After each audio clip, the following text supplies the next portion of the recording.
turn east on East Williams Circle. Then turn left onto East Cooper Street. Ow. Damn. We're ready. You just have to slam them hard, but I forgot your door was open.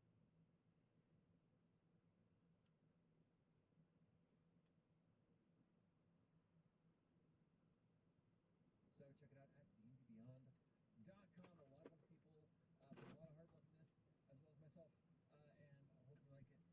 Enjoy it. Laura, you're up. Hey!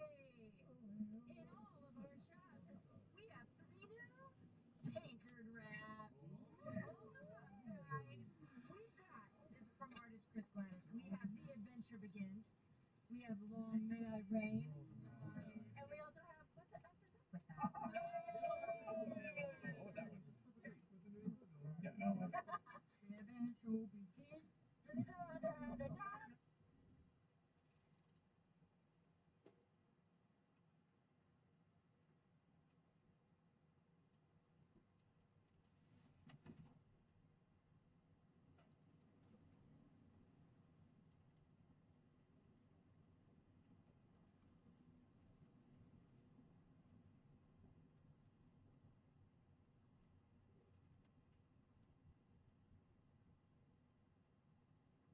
At the stop sign, turn right onto South Williams Boulevard. Then turn left.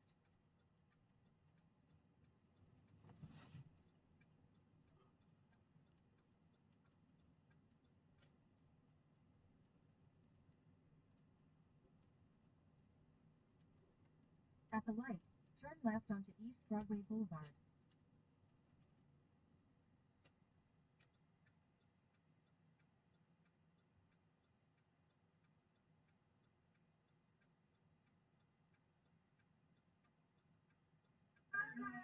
We, in addition to that, we have, oh, this fabulous shirt. What's that? What's that? This is a Thursday t-shirt by artist George Torrance. Oh, that's cool. So yeah, we've got this amazing shirt for In 3/4 of a mile, turn left onto South Swan Road. special EU people. You get Back up. It's spilled everywhere. Keep you going. get a special variant design.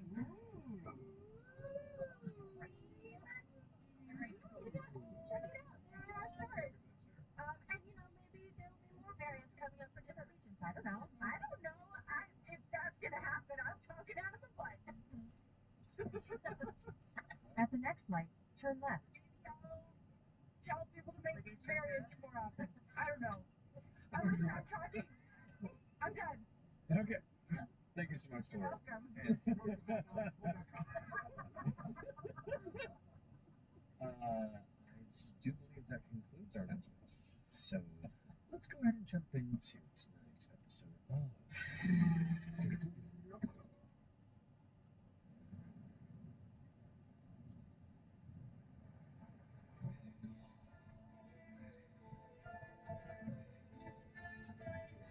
At the light, turn left onto South Swan Road. Climb until we reach the top. 2 by 2 we fall. Will we meet our end or meet our destiny? Hold your breath and roll. It's Thursday night. All ye critters come join us. It's time to continue our ride. There is magic and mystery. Who knows what will happen here tonight? But one thing's for sure, we never give up on the fight. From the healer to the renegade, we all share the same goal. Adding more hours, taking more chances, hold your breath and roll. It's Thursday night. All ye critters come join us. It's time to continue our ride. There is magic and mystery from darkness of friendship rise.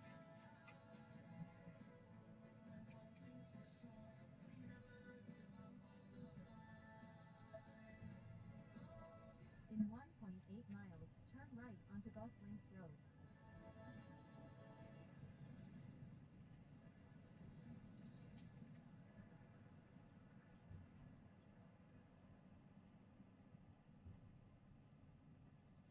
welcome back.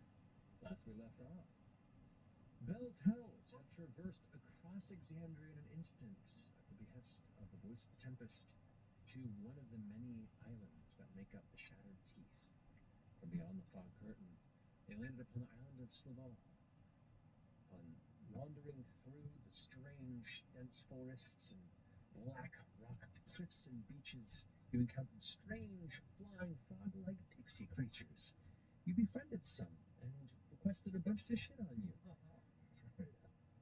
You, you found out about a guardian upon this island in hopes maybe they could guide you to your individual of interest, the Shore Shrew. You, at the request of these creatures, lit a massive bonfire at one of the hilltops, which called the attention of a dangerous, sightless beast that began to attack Chetney and the rest of the group. In defending them and trying to gain control of the battlefield, a massive shadow grew in the sky where an incredibly large blackened toad creature slammed into the ground and revealed itself to be the living abode of indeed the Shore Shrew that you were seeking. After managing to knock away the creature of danger, you were invited into her home and answered a number of your questions, presented some possible opportunities to get to your destination, the island of Calusa, and you decided the best route was to take an enchanted compass that belonged to a dread captain who runs a ghost ship. So, after taking a moment to rest, enjoying some tea, and some light conversation, the Toad homestead bounded across the island and has just deposited you on the island shore, the northeastern shore, to find the rest of your journey. So here you have stepped out from the mouth into the midday fog obscure. Hello everyone, and welcome to tonight's episode of Critical Role, where a bunch of us nerds voice actors sit around and play Dungeons and Dragons. Before we jump into our session for this evening, we do have some announcements to get through, beginning with our first sponsor, which is Dragonair, Silent Gods. Sam? Dragonair Silent Gods is a new game that incorporates elements from tabletop classics like D&D. At the next light, turn right. Character creations, thank you, and thrilling dungeon duels. It's available now on PC, Mac, Epic, and mobile platforms with future plans to launch on Steam. At the light, use the right 2 lanes to turn onto Golf Links Road. No, you're good now. It was like styrofoam. Oh, that tracks. Now, last time they sponsored the show, Matt and I had to audition to play to see who had the better voice to play the role Turn of right. Sagamir, a character in the game. It was close. Matt barely squeaked out a victory. And to reward him, the folks from Dragonair sent him this fantastic custom-made Sagamir helmet. Matt, don thy helmet. It's so tall. It's so tall. Is it gonna? I think I'm a horse girl now. There's a last Now, Matt, give us.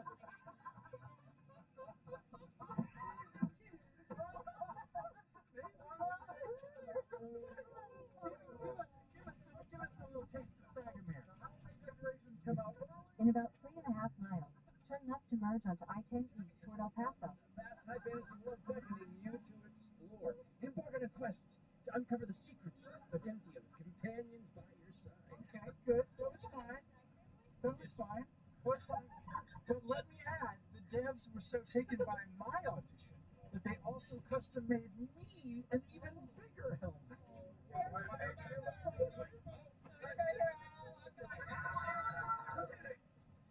Did I? Am I okay?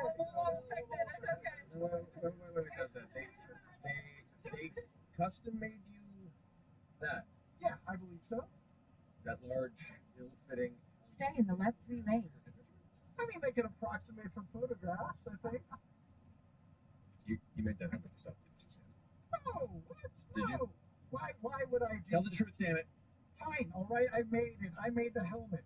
I should explore a sandbox open world game filled with love, revenge, mystery, and bloodshed. I should be Sagamir. But you're not Sagamir. What are you really? I'm Sagamir. You need to let this go. What are you? I'm Sagamir. What are you? Sagamir. What are you, Regal? I am nobody. I am nobody. I'm nobody, man.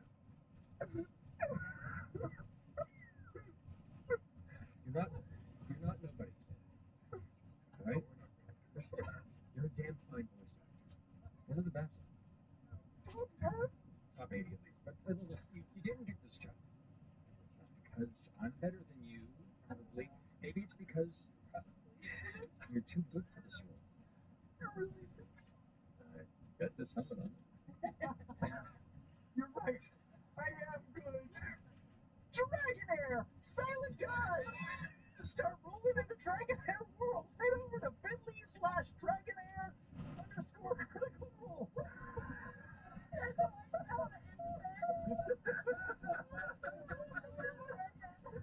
use promo code critical role to redeem limited edition gift packs in the game. It is I, Sagamir, saying.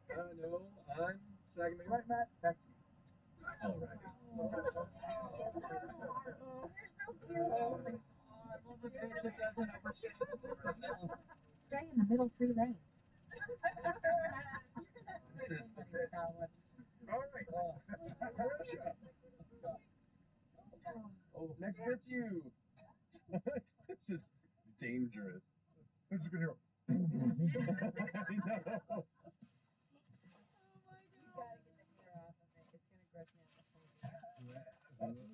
It's like We're gonna have to stop that in mid-choice, so it's fine. Guys, Yes. join us for episode 2 of Kindle Obscura Episode 2. Circle of Needle and Thread next Thursday. The face of these investigators are only becoming more entwined and the stakes are rising to otherworldly heights. It all starts at 7 p.m. Pacific on Twitch and YouTube. Shit's getting really fun. Shit's getting real. Good shit. We got a live show in London coming up. The Mighty Nine reunion, Echoes of the Solstice, on October 25th. And while we have sold out of arena tickets, we're excited to announce that we'll be bringing the live event to theaters. We're gonna roll with it the very next day on Thursday, October 26th at 7 p.m. Local time. Yes. Now you'll be able to enjoy the live show energy together on the big screen and join the Mighty Nine as they deal with the effects of the apogee solstice. U.S. critters can find tickets on sale now in select movie theaters nationwide at Cinemark.com. And if you're in Canada, you can find us at your local Cineplex theater. Head on over to Cineplex.com to buy tickets and get all the details. Otherwise, you'll still be able to watch the live show on our Twitch and YouTube channels on October 26th at 7 p.m. Pacific. Nice. Wow. Alrighty. Laura, you're up next. Yes! We have. I mean, you really suck at this! We have. That's slick! Have you ever wanted to show how big of a fan you are for CR, but not really show? This So is many the times. clothing to wear. You compare it with joggers. They are so. If you guys have our other joggers that are so cozy cozy, these are the same materials. Our cozy cozy. Yeah. So they're comfy as. Oh my god, I'm gonna wear nothing. I got else. stripes. Yeah. You can hug your whole body in CR. At the next light, turn left. You love them licking the floor. I love you licking. I love it. That's what I heard. That's not right. You're pretty much just licking your own mouth, but I'm stopping. So, Liam, you got something to talk about? Come on, pick up real Yes, fast. I do. I have a whole boatload of exciting news from Dark Horse. At the light, use the left 2 lanes to merge onto I-10 East toward El Paso. The Mighty Nine Origin series have been announced.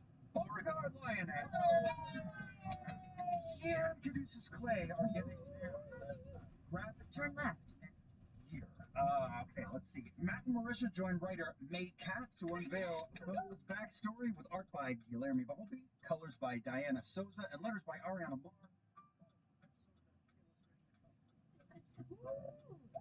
And that guy Matt and Taliesin joined Kendra Wells in writing the origin story of Caduceus with art by Selena Espiritu, colors by Aaron Angelini, letters by Ariana Moore, and with cover art by Gus Allen and Angelini. Plus, starting in January 2024, get ready for the Tales of Exandria 2 Ortega! The 4-issue arc is going to unveil a new story focused on Archfey Artagan, aka the Traveler. The coolest guy in the Empire, in memory in the universe. Gregor, you know I love you.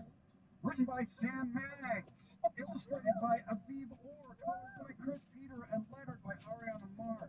The first issue will also feature a cover by Toby Sharp. For about 270 miles, continue straight.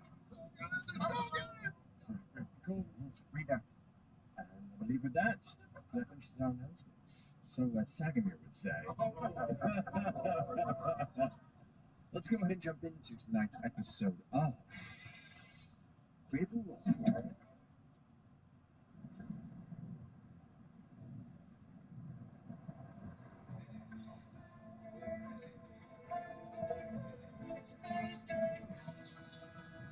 One by one we climb until we reach the top. Will we beat our friends or beat our destiny? Hold your breath and roll. It's Thursday night. All you critters, come join us. It's time to continue our flight. There is magic and mystery. Who knows what will happen in life? But one thing's for sure, we never give up on the fight. From the healer to the renegade, we all share the same goal. Adding more allies, taking more chances. Hold your breath and roll. It's Thursday night. All you critters, come join us. It's time to continue our flight. There is magic and mystery. From the darkness, our friendship will rise.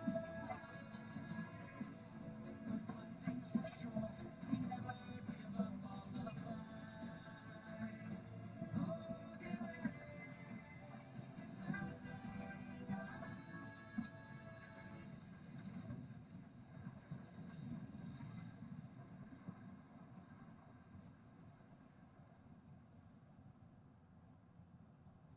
And welcome back.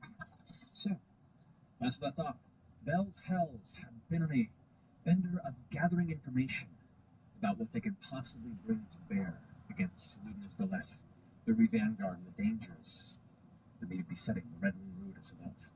You uncovered a strange damaged contraption that seems to be tied to the history and the longevity and innate power of Ludinus. And upon acquiring a few friendly tinkerers, some you saved as well, set that device on the path to being repaired and possibly bent to your use. Along this journey also, Ashton discovered a little bit about his essence, his past, the Hishari people which he was once with, and this one of the sole survivors of, and what seems to be the essence of one of the ancient, long-destroyed primordial titans that is buried and entwined with his physical essence, the possible dormant power that lies within. Upon seeking any sort of interesting information on this, you gathered that one entity, Avantri, the great tree of atrophy that exists in Shattered Teeth, was responsible for passing the shard of power that created this incident of the Hishari onto the leader of that cult. And with that lead, you made your way to the Shattered Teeth. An older tortoise woman who had helped Peel through her grief many years ago, who led you on the path to the island of Clutha. You decided the best route to take to get there, and parlaying with its captain. After a seemingly unbeatable continuation of undead ghost skeletons assaulting you, however, you sent them fleeing and made a deal with the Captain Novus that included giving over to him the intelligent legendary weapon that you had been keeping at your side. This deal was accepted, and as such brought you passage across the seas to the island of your destination, where you currently now sit upon the oddly creaking ghost ship that floats billowing out mist and fog across the waves, heading in a southeastern direction for the next 2 to 3 days. And it's on this journey that you can make your fortune. Is there anything you wish to do while you are riding along on this journey? Is there anywhere we need to?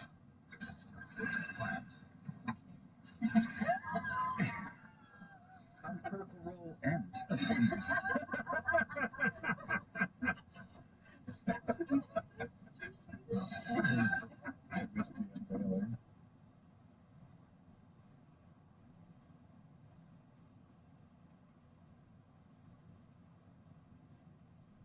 with a soft orangish red color.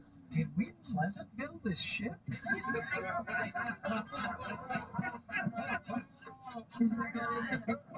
that or there's a new captain. You know, what? No, it's mainly just a forgotten structure that just eventually collapsed to time and disuse. What you do see, though, however, in this lagoon as well, is there are two openings in the basalt cliff now that you approach and the mist kind of pulls away a little further in proximity. You can see there's one cavern about 10, 15 or so feet in diameter at the base of the lagoon. And there's another one about the same size, it's about 40 feet up the cliff. Find all that out. Not caves? Looks like caves, yeah. Like natural lava tubes that emerge at this point. What's that?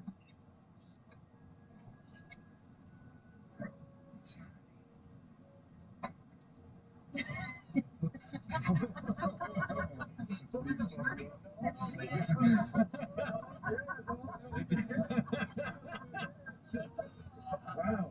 Never seen her sneeze and only part of her come back. That was...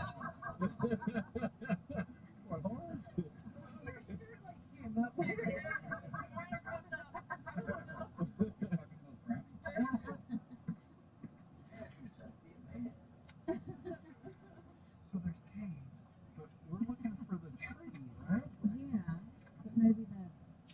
I don't know, I was thinking the cave. And where we are, there's no accessing, like, there's no going around to find other parts of the island. It's sort of like You can if you want to, but you're not sure.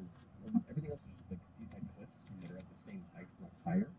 You just got dropped into this lagoon that kind of breaks in into the one kind of beachable area here, but that also ends at cliffs that climb up for about 80 to 100 feet.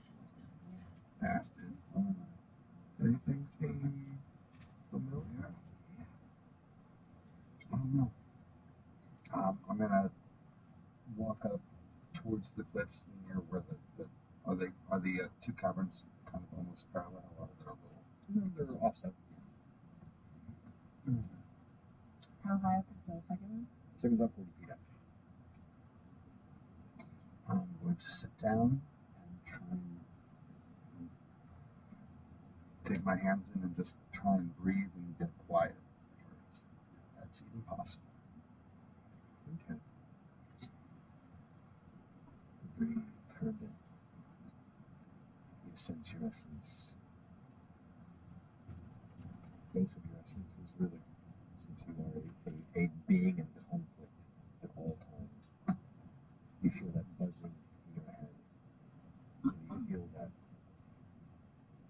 perpetual drum-like vibration that sits in your chest of your elemental nature. This place is new to you. You can't shake the sense that there's something oddly familiar about it. You know you've never seen it, but you still feel compelled by it, and you don't know why.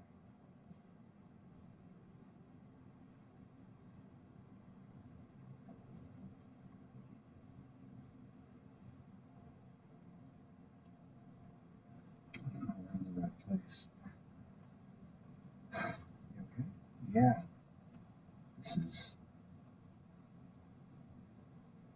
This is right. This is very right. Let's check out these caverns. Do we want to try and get up there? I don't know what I... Not a bad idea. Save us the climb. Any beach near spots? Might grab a hand scoop of pebbles and sand, and also is there any wood, driftwood, or otherwise lying around? There are a number of chunks of driftwood. Some of it looks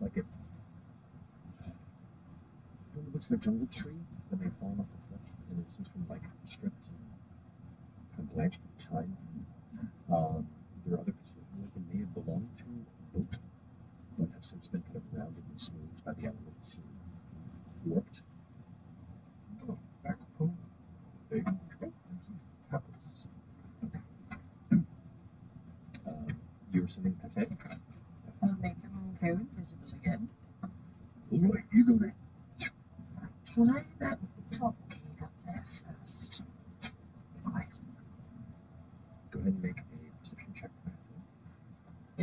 It's. Oh, wait, no, you don't do that. Do you guys? Do you?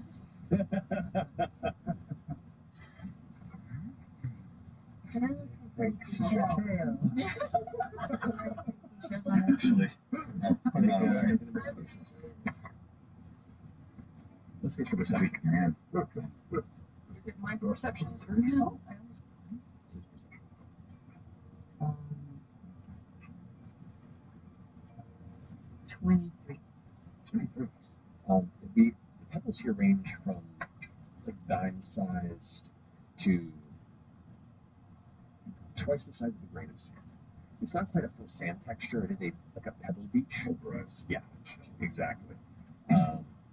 And because of that nature and the way it comes up, you get the sense that water shells don't survive and eventually get ground down into dust or calcium, and they're lost to the waters. But you do find one shell that looks like it's sturdy enough and survived, at least in recent times. It looks like it was once almost like a hermit crab shell that was abandoned. And the outside looks like bright white bleached bone. The inside of it is this beautiful rainbow-like pearlescence. The smooth interior that even just looking into the light is beautiful, and if it were to be bisected or polished, it could be all manner of beautiful keepsakes. 18. 18. As he flies up to the upper cavern, there is a, I forget what the pronunciation of this is, kitten. Yeah, climbing materials that are driven into the rock. You can see there's two of them at the base. Elements like an old rusted chain hangs to one of them. The other one looks fresher, less rusted, but still from a bit of its time. It looks like people have climbed up and utilized this cavern. Okay. But in the cavern. You go to the cavern. Yeah. Looks around. This winds a bit and seems to curl a bit. Probably about a good 80 or so feet back, and then it comes to a fork, like kind of almost like a spherical chamber, like an air burst of this lava tube, where it's pitch black in here, but it looks like there's also like a pile of refuse or some sort of like other materials of leftover encampment that have since been abandoned. It's hard to make out too many details in here, and there are two other tunnels that branch off in like upward directions out of sight. Go left. Okay. Slides down that, and it curves for another 120 or so feet, and at some point it seems to dip, and then it shoots up, and then steadily light begins to show. And then eventually, how far does the distance go for the... It's like 500 feet or something like that. I feel like it's 2,000 feet. That's what? A million. It's far, right? It's far enough. So it's 100 feet to deliver a spell, but...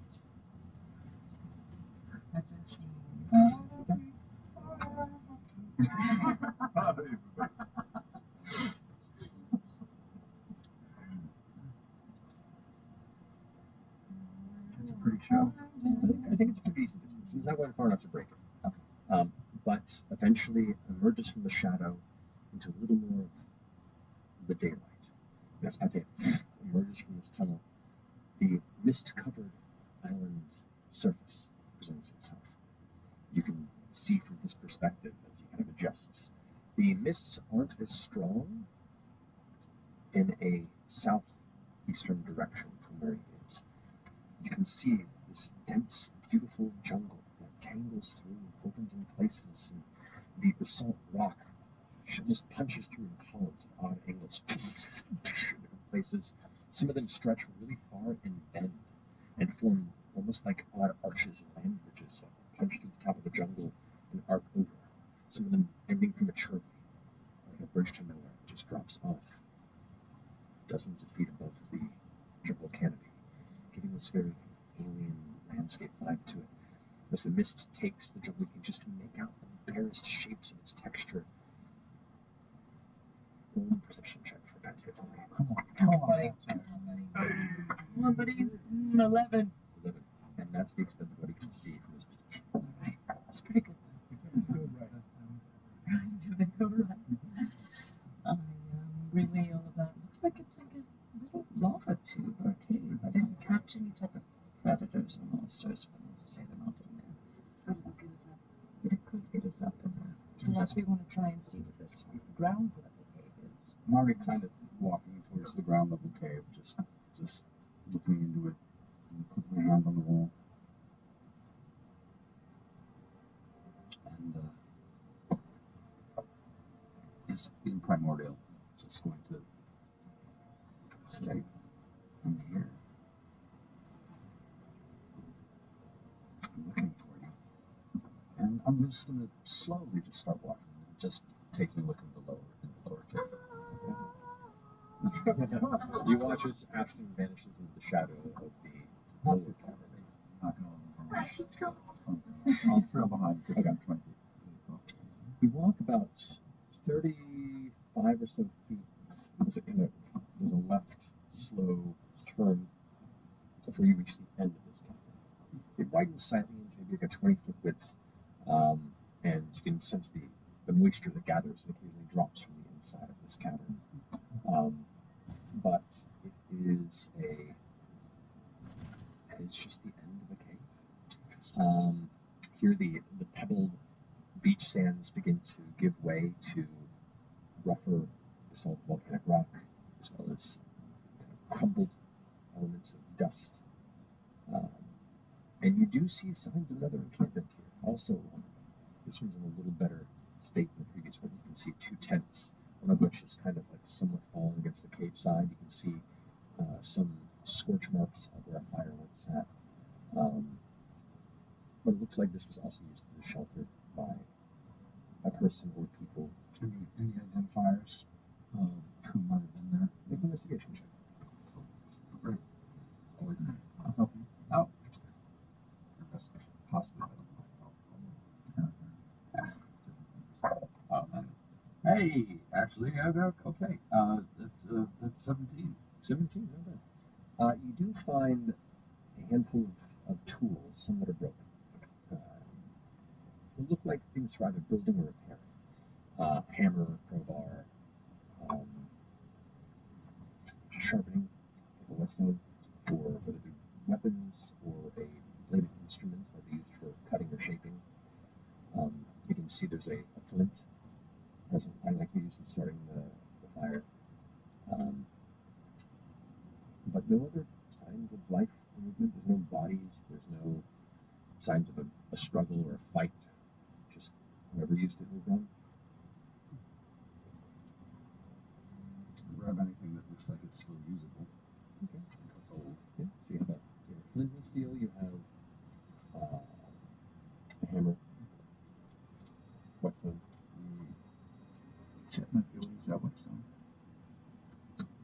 This is odd. I mean, how many encampments here?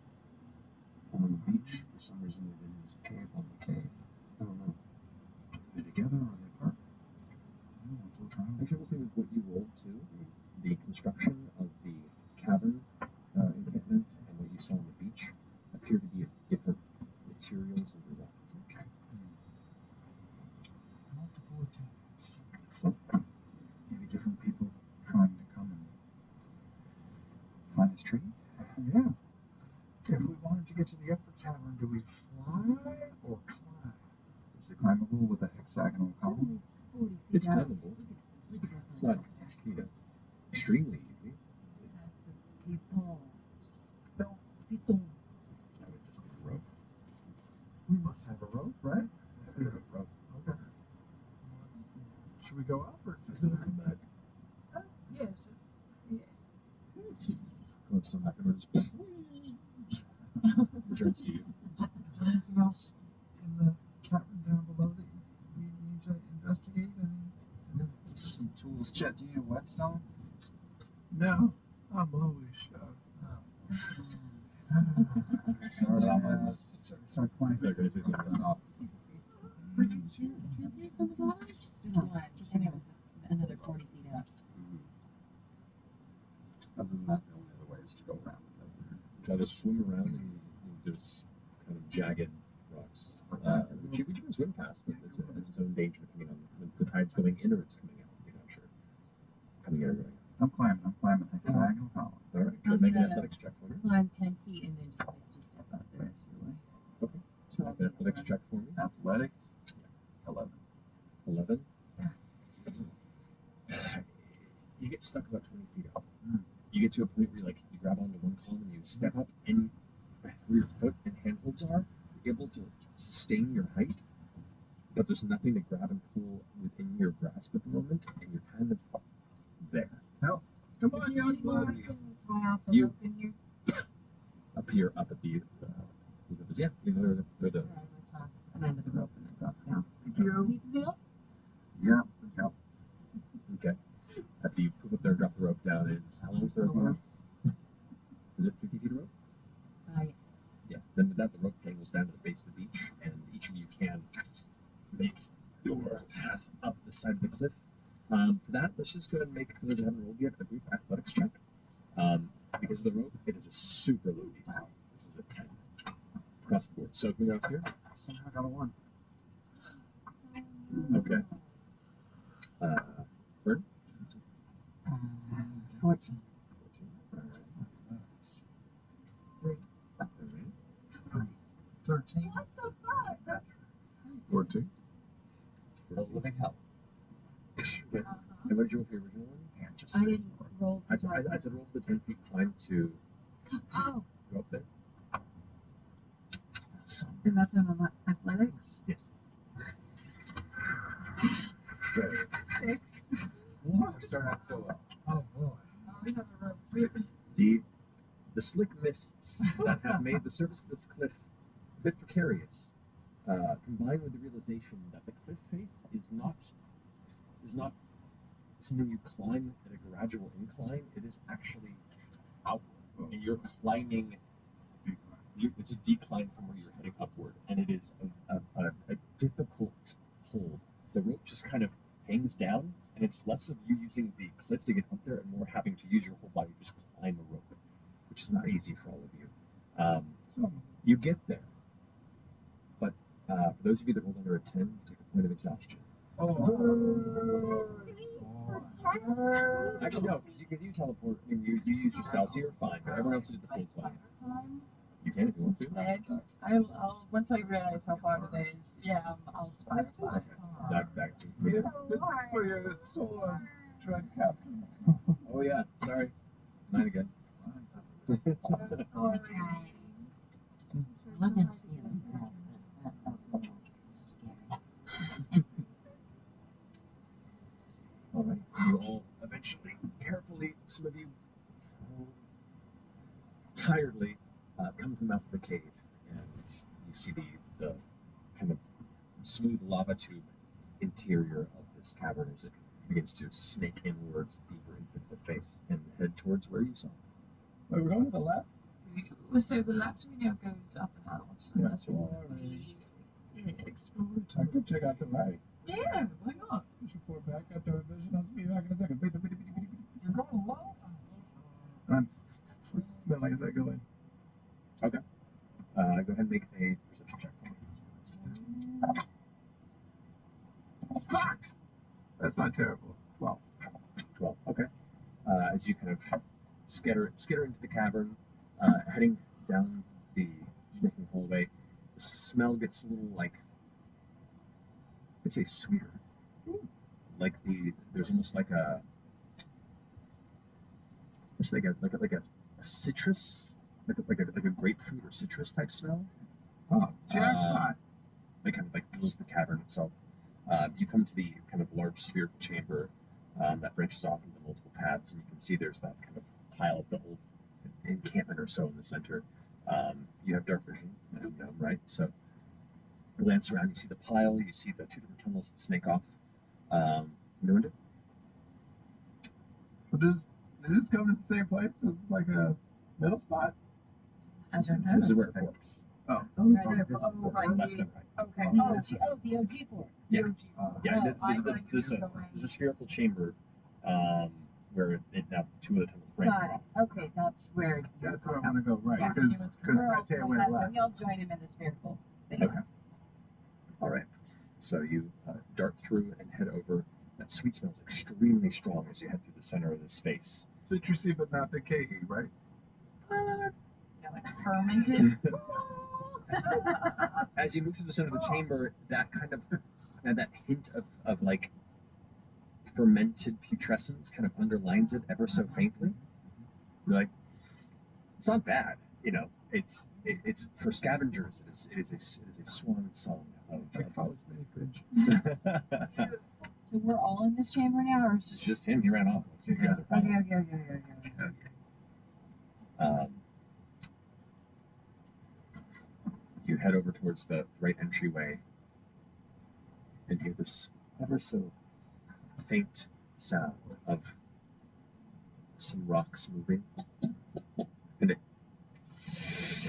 like the sound of a thousand metallic armor scales just gently brushing against rock.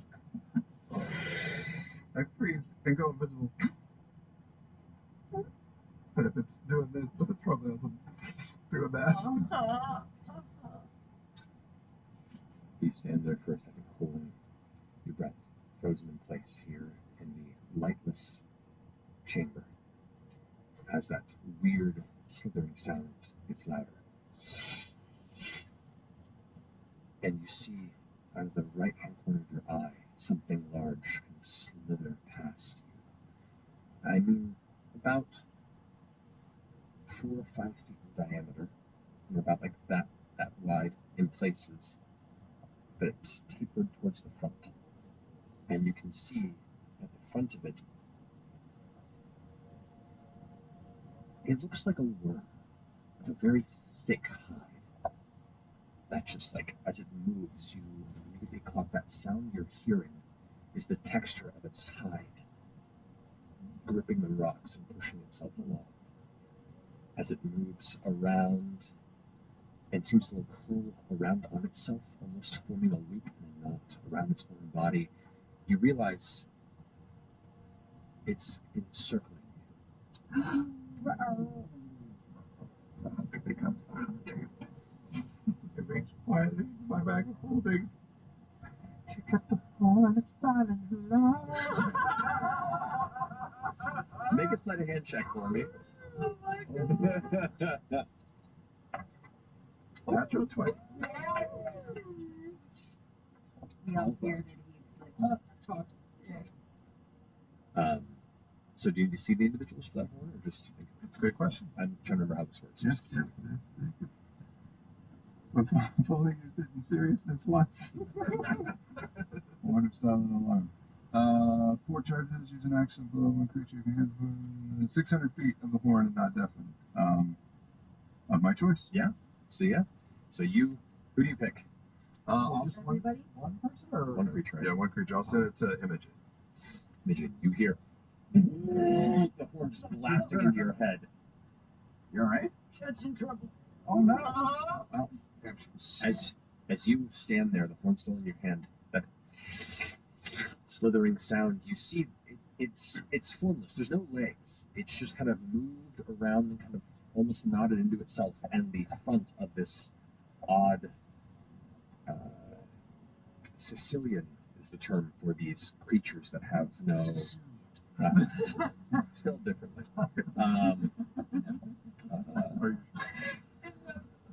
You watch as the front of it that you saw kind of snaking formless seems to unfold a bit.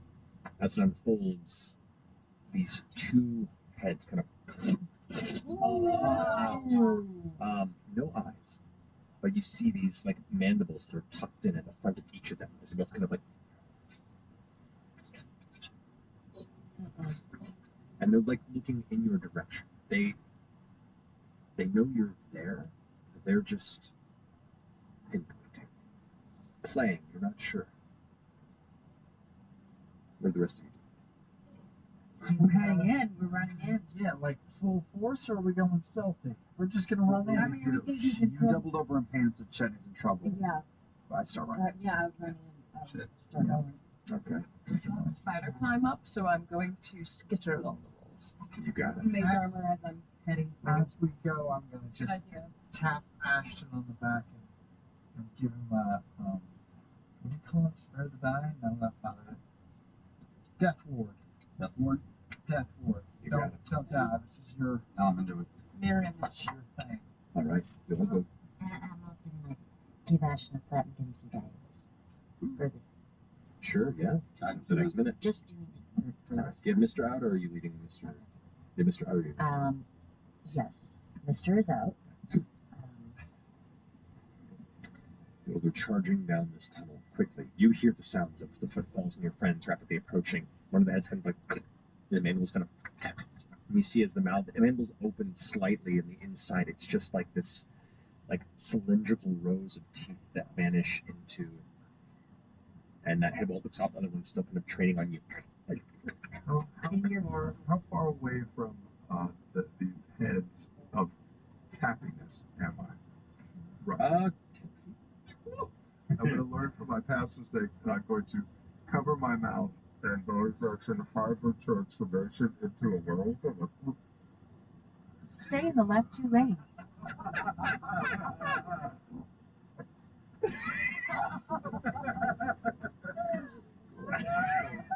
Roll a stealth check for me.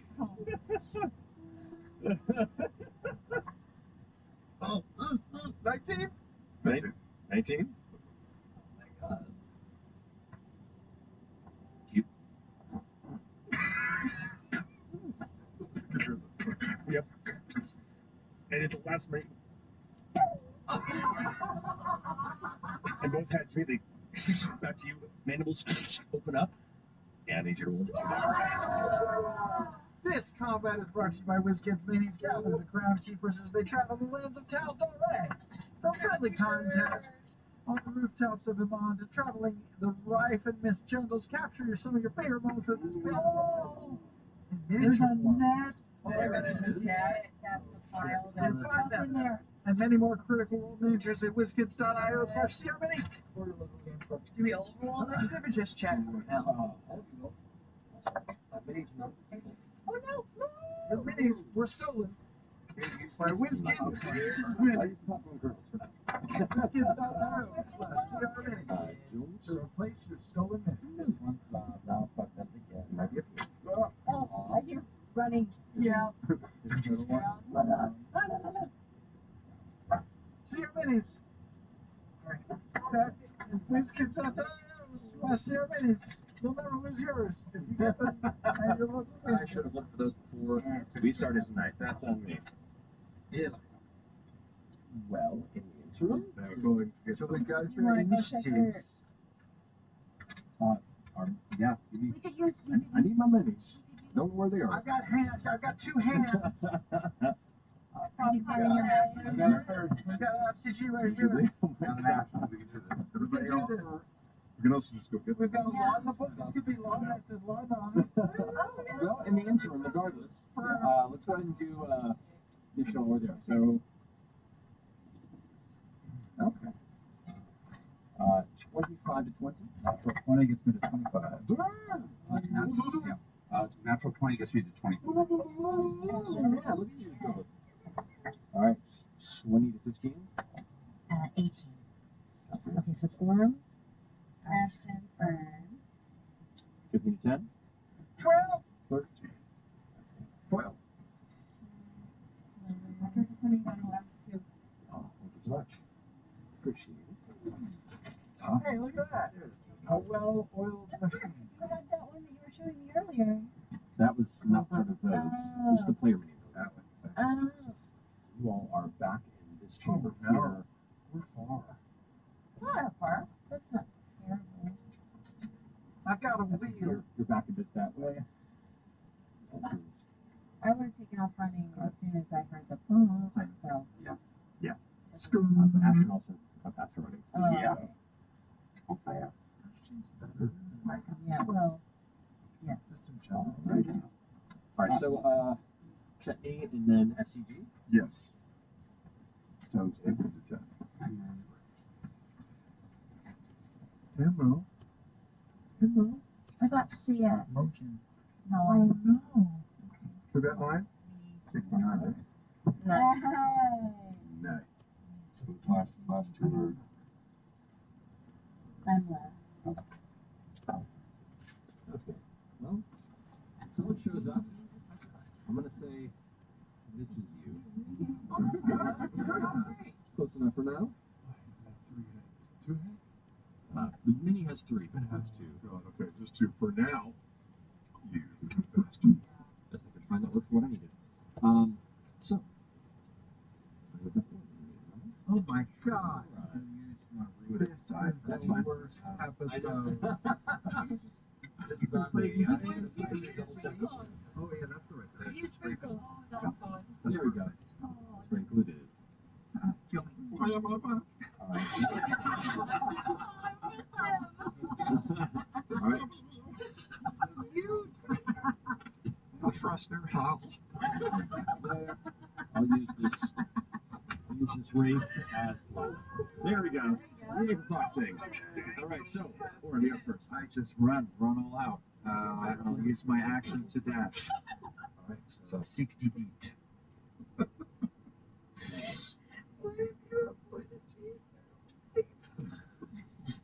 Watch me go! There you are. There you are. All right. Finishing your go. Ashton, you're up. Around 40 feet, and then I will see what I'm going to see. Roger. Roger. How much? 40 feet? 40 feet would be. Okay, can I see if I can get a view of that then? Do you have dark vision? Actually, no, I don't think I do. Do you have dark vision? I don't think so. Both of you go running into just pitch black darkness, and you have no idea where you are. You actually, as you're running, you're like bumping into the walls and having to push past. Yeah. Open that up and bring them in. We're opening a new set. Oh, yeah. You're literally right there with kids. I don't know. I don't either. It'll work. It'll work fine. That's good. That's good. This is what happened to me. That's on me. Yeah, I'm going to run in. I'm going to raid. Let's see what's going on in here. Maybe that'll be just enough light to have a vague idea of what's going on. Cool. Let's that's no, that doesn't cause even the slightest bit of light. Come on, There is room. Great. How far? Well, I can't see anything. Can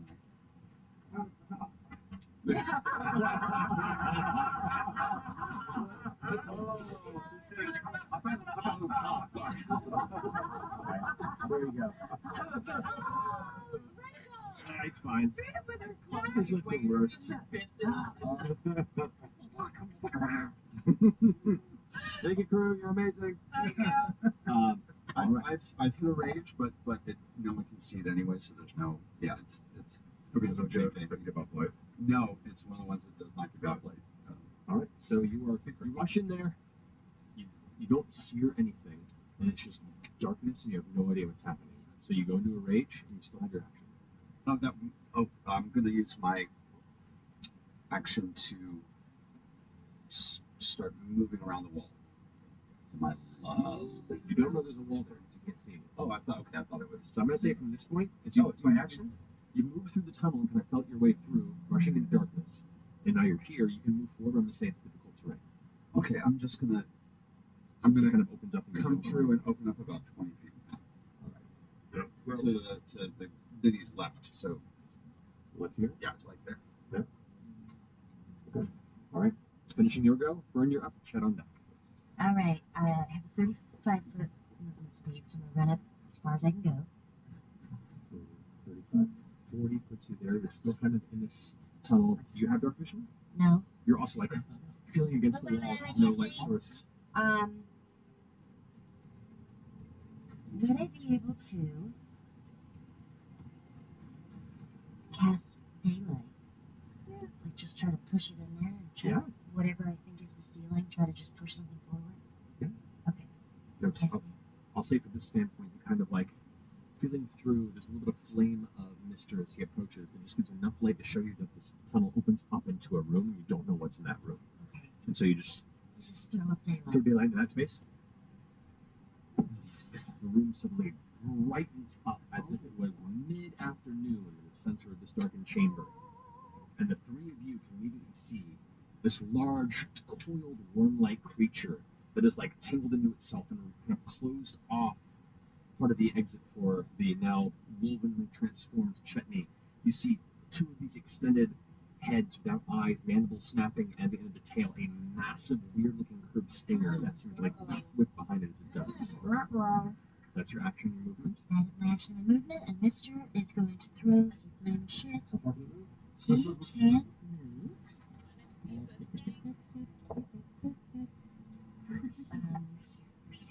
30 feet. 30 feet, it's about there. Make the attack. What's the range on it? 60 feet. 60 feet. Let's see if it's in range. He throws it, and it arcs, landing on the ground before the earth creature. Alright, that finishes your go. Alright, finish your friend's go. Checking up FCG on deck. Holy shit. I'll take the turmoil cane out and utter the word, and it'll unfurl into a scythe. I'll use my bonus action to slice it up my quad, and flames erupt along the blade. And I will take a swipe at the approach and take a swipe at the heads. Go for it. That's a 28 to hit for the first strike. Natural 18. Come on, Butcher's Blade. No. And a dirty 20 on the second one. Both of those hits. Okay, great. I should roll the. That's 2 points of damage. That's 2, and this is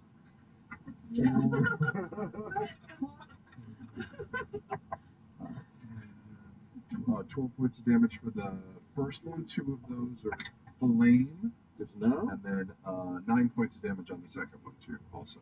Great.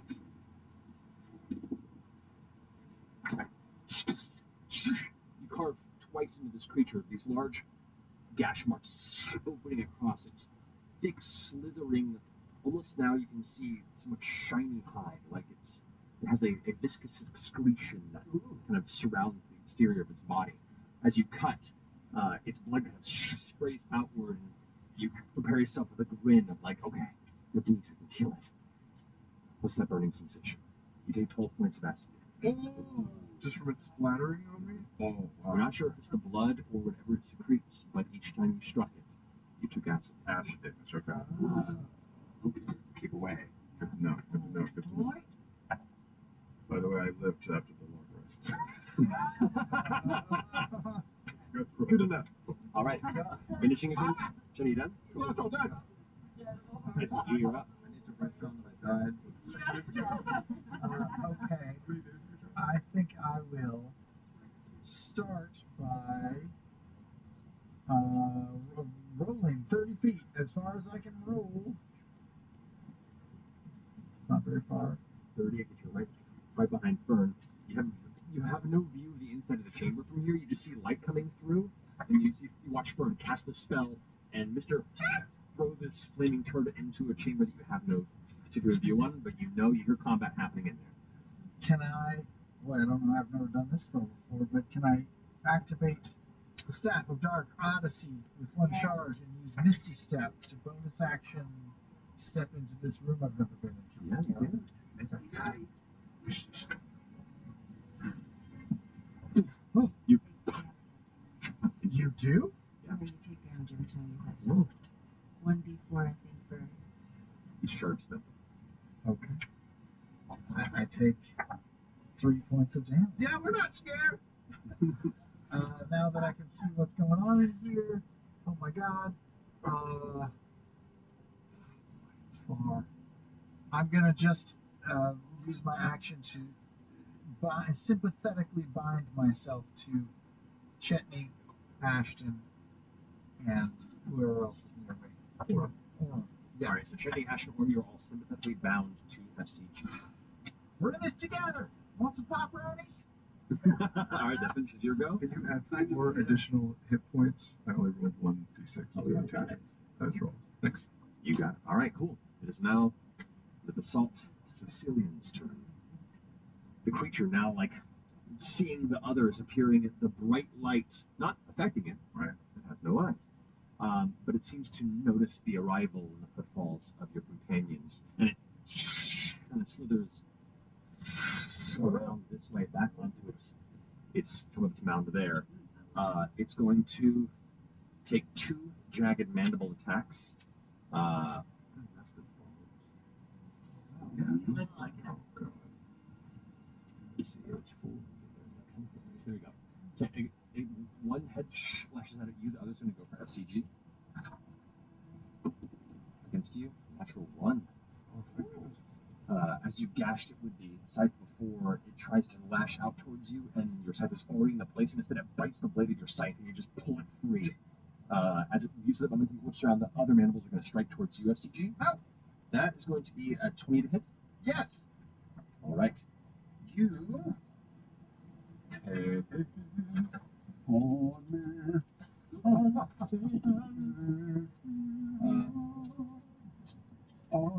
take 22 points of slashing damage. Plus 7 points of acid damage. Oof. Oh.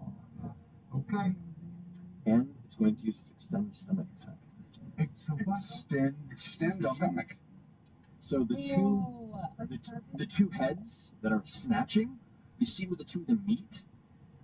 Something almost like an opening opens up between that fork, and it seems like the middle of its body seems to swell for a second, and then suddenly this mass of pale, colorless, white, almost capillary-like flesh just kind of extends and stretches out. Oh, that's fucking terrible. I've seen those creatures before. It is fucking awful. In a 30-foot. They are so creepy. Like a gecko's tongue or It like something? no, it protrudes out of the worm, and like it looks like capillaries. It looks like they extend. I've seen those too. They can't see. They just sort of like go around. Those little rubber dog toys, you squeeze them in the eyes. I feel like I need to look it up. Yeah, you really do. We should look it up. It's Ashton, FCG, and Orem. I need you all to make a dexterity saving throw for me. Okay. And me too. No, not you. Okay. You all just rolled a bunch of natural Oh, 20s, guys, right? Not yet. No, I have. What is that? You do have that That's before. actually. Yeah, that's before you also have. What did Yeah, no, I got that. Work. I'm going to spend a superiority die second part to add to my low roll. This is Dex? Dex. Save? 14. 14. You take 34 points of acid damage. 34. Uh-huh. And your maximum hit points are reduced by 10. Oh, shit!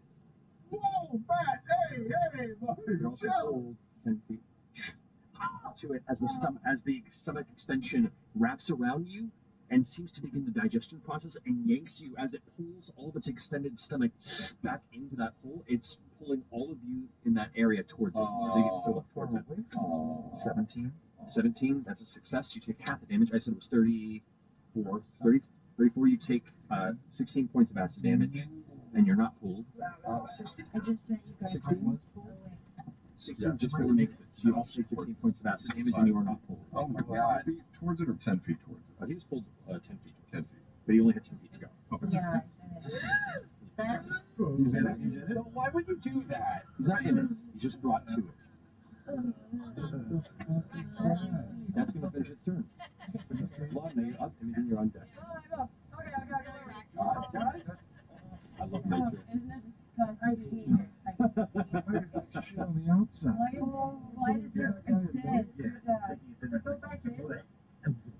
It's like a shark that can like vomit out its stomach and then suck it back in. Okay. Yeah. I'm running against the wall and we're Come to this side, come up. 30 is straight up there. 30. Can I see it now? Like, can I go on this bend? I've got dark vision. If you drop down, you can see it from the ceiling. The opening, it doesn't give you enough of you to actually see it from the inside, but if you drop to the ground, you can see it. Okay, I'll do that. You drop right kind of off the wall, and now you can see it over there. And you watch as that extended capillary network of its organ, like has already been placed out and then withdraws back in. FCG gets dragged along with it. What the hell is correct? I'm going to go ahead and bonus action. Oh, I guess you also noticed too the wounds that you left on it seem to.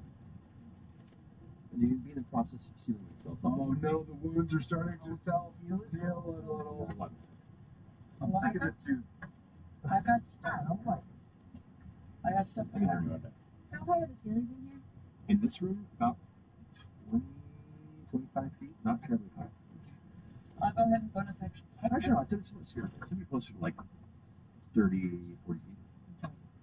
And the creature is how big? It's more of like a dome, I guess you would say, like or an egg shape. And how big is the creature? The creature, I mean, it takes up a 4x4 square, but it's like 80, 90 feet long, just coiled up. Huge. Huge. Do I want to do that? No, I don't do that. Not right now. Not yet. I will go ahead and bonus action form a shred. Okay. Roll like 10 balls. That real quick. 7, 8, 8. Okay, 10. All right. And then I will. Okay. I will chill touch it. Okay. Are you willing to attack on that, or is it a deck save or a constitution save to hit?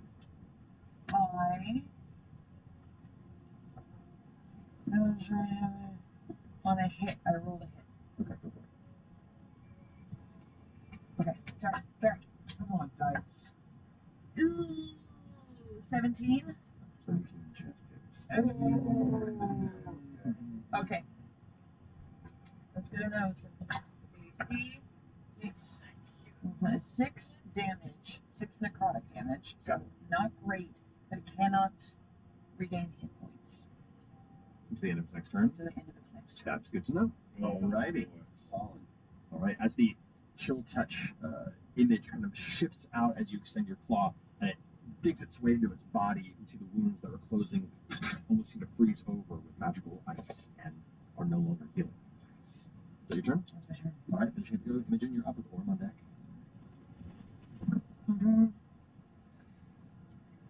Laura Bale.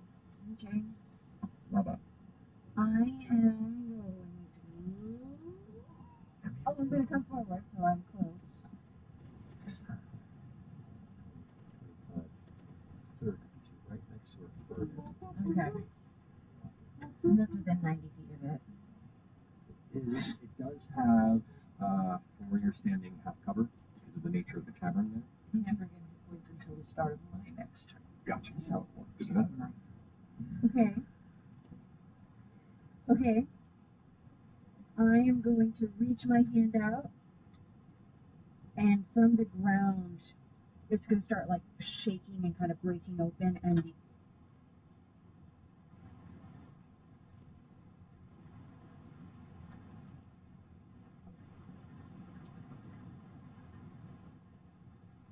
these giant tendrils of dark energy are going to reach up and around the creature, and I'm going to cast Hungry Torrent.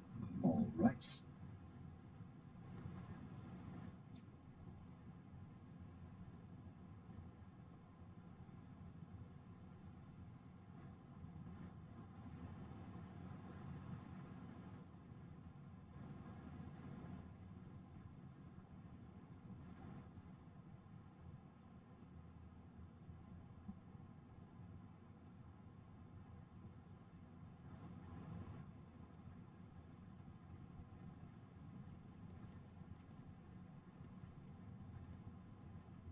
What?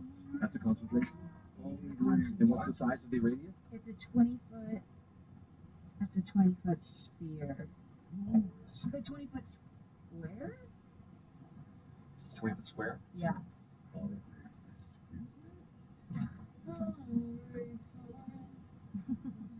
Hungry Torrent. Open up America. Oh, wow. Now, we'll put this right about there. So Wow. Great. There we go. Alright, and what is after roll? When a creature enters the area for the first time on their turn or starts its turn there, it has to roll a dexterity save. Cool. We'll come to that in a these like dark energy tendrils, like a deep kind of reddish purple, rise up, and you can see as they shift. It's not organic; they almost glitch and shift with the magical energy, and these like flashes of almost like an arcane electricity that mingles with this kind of atmospheric dark smoke that swirls around. To finish your turn. Alrighty. That brings us to Orm. And this thing is disgusting as shit. I'll hop up onto that little divider there, 5, 10. Okay. Yes, and I will slash seed into the air twice and send cut the air and slice it from a distance. Go for it. Natural 20. And that falls. That is a 13. So that doesn't hit. Second one doesn't hit. The first one is dead on with a crit. And I'm going to make it a goading attack. Sure. 66 is 12 plus the.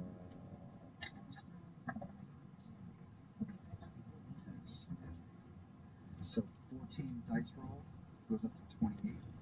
28 damage. No, that's not right. That's not all the dice. It's 6.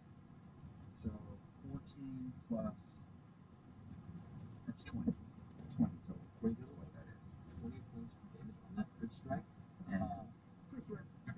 And so a wisdom save. Goading attack DC. Yes, wisdom 17. 15. It got a 15. Fail. Alright, so yeah, so any attack that doesn't include you is a disadvantage. Yeah, and I think I'm going to.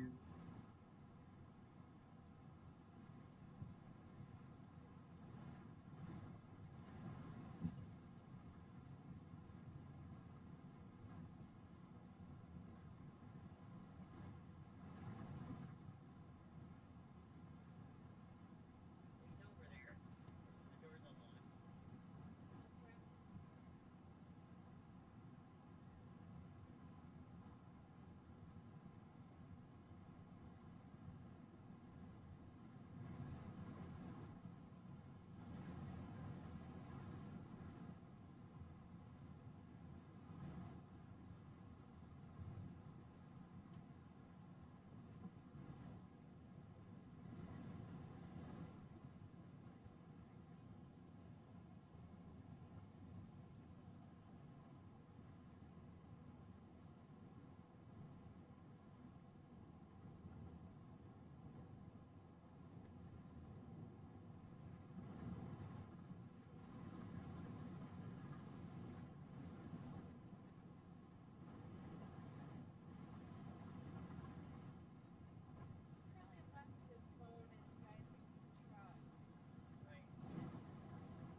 With my boots, I'm just going to spring to that column there and go another 10 to 15. I have 5 more feet. Over here.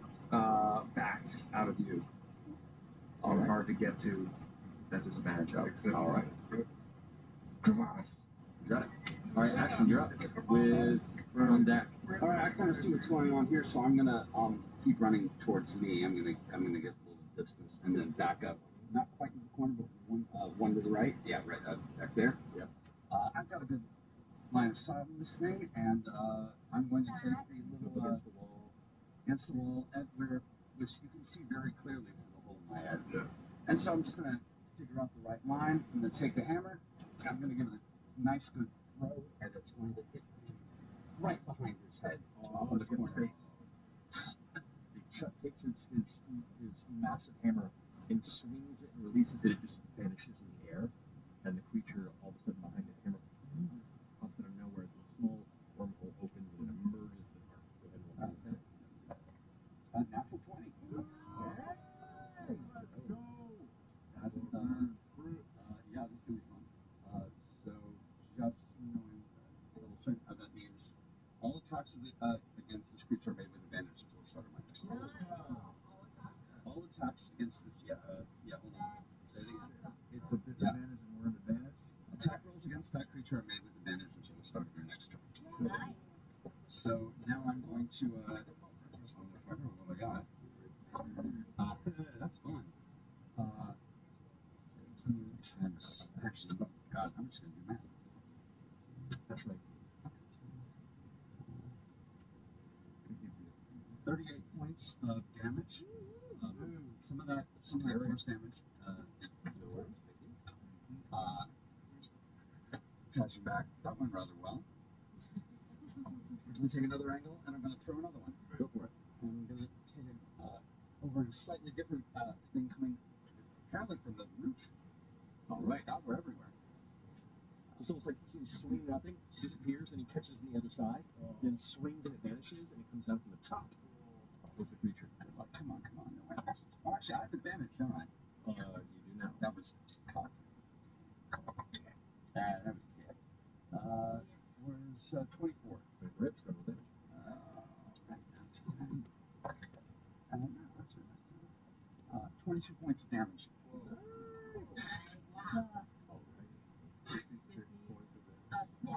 Barbarian. Try not to talk, try not to breathe. I'm so proud. Does that finish your turn? That's my turn. So, that's a layer action.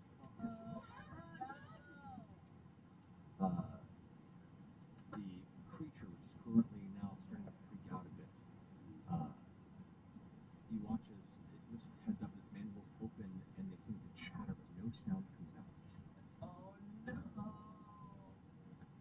Even from my wolf ears or nothing? For your wolf ears, you hear this very faint, high-pitched, like, forge trilling sound. It's like there's a sound. Coming out of the And a bunch of unseen little pods and sinews kind of begin popping as tiny little larval things fall from the ground. I'm sorry. Everyone within the room, they hit and just impact and burst. So everyone in the room takes Now there's so many holes up there. 4 points of acid damage. Everybody takes 4 points of acid. Who's in the room, which would be Orem, Ashton, FCG, and Chetney. That brings us to Ferb, Chetney on deck. This gives me the willies. Okay. I'm gonna try to stay in cover back there, but I want to be able to throw some scorching Marish rays. Okay. And mind you, if you're in cover, he's in cover as well, so he has half cover, which means he gets +2 to his armor class against any of your attack rolls. So if you want to move out of cover to do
Hey Dennis, what's up?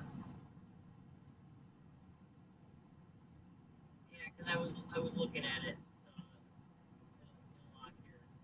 Close the app. Yeah.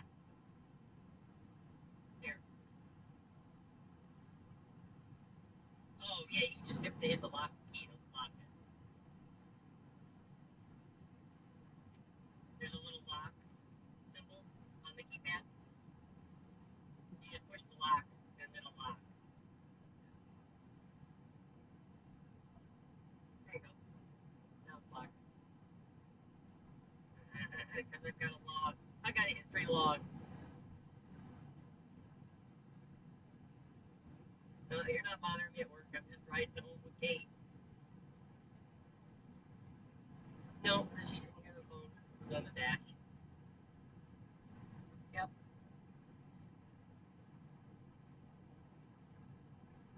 Nah, you just leave it. It's fine.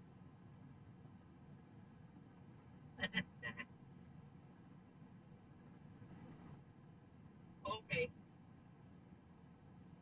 Okay. See you in a couple days. Yep. Bye.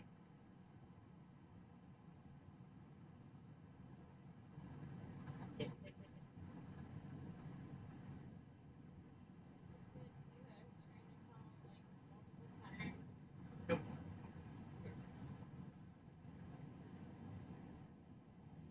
He was trying to lock the door by entering your code, and oh, he just kept unlocking the door. That makes sense.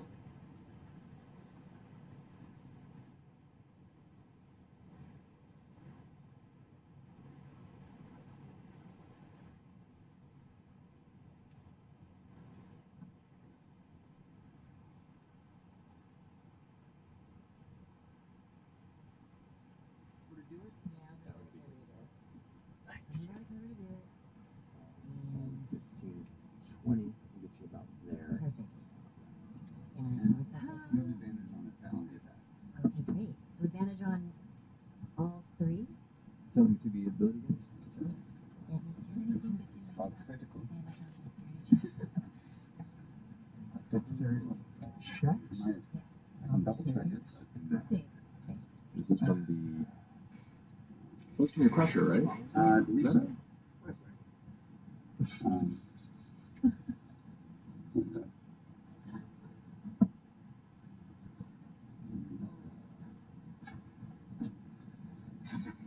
I actually have critical, which I haven't written down, so that would be another d6. You say critical, yeah, you do another d6 Yeah. damage. No, that's okay. No worries, we'll go to it later. But yeah, these are with advantage. Then. All three? Okay, great. You look at what the source of that critical ability is, just so I have that. Yeah. First hit. First is 23. 22 hits. Perfect. When you go to the critical hit that deals bludgeoning damage, attack rolls against that creature are made with advantage until the start of next turn. That's what I thought. That's great. 25. That hits, yeah. Okay. And That's then awesome.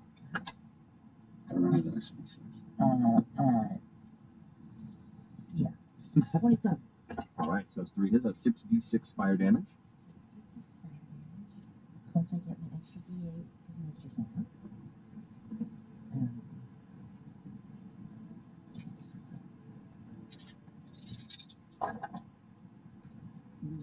Okay. Yeah. Wow, that's a lot of ones. I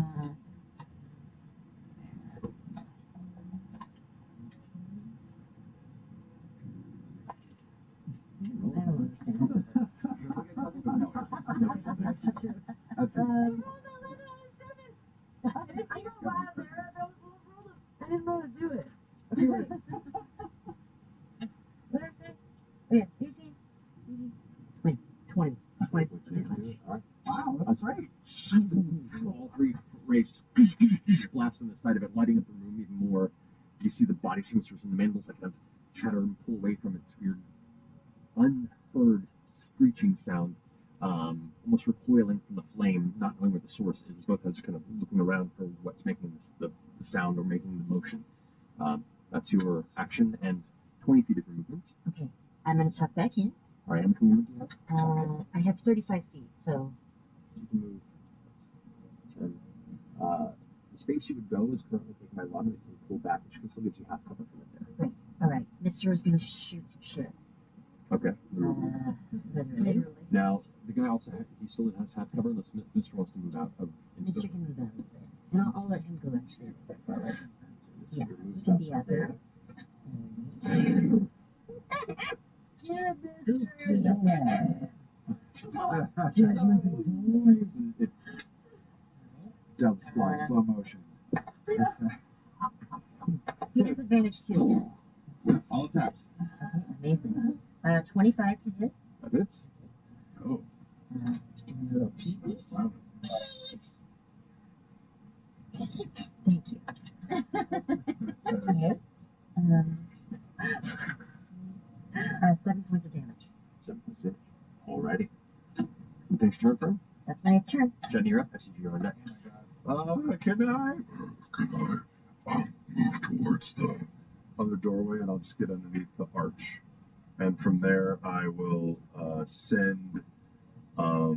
I will expend the shatter spell from the scythe. You got it. That's him. As you kind of like rear back and you swing the scythe upward, you watch as the shockwave, like a blade of force power, kind of coasts along the ground. Very like anime shockwave blast that kind of like cuts and detonates across the backside of this creature. Yes, it Rocks flying everywhere. It's very effective. Okay, so 4. If he gets a Constitution saving He throw, does. that is going to be 17. Yes, he makes a save. 9,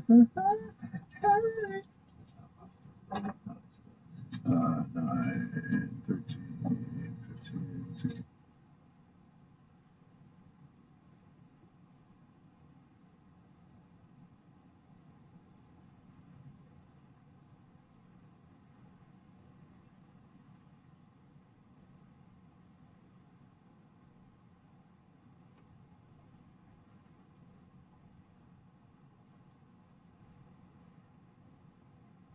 $18 points of thunder damage. You got it.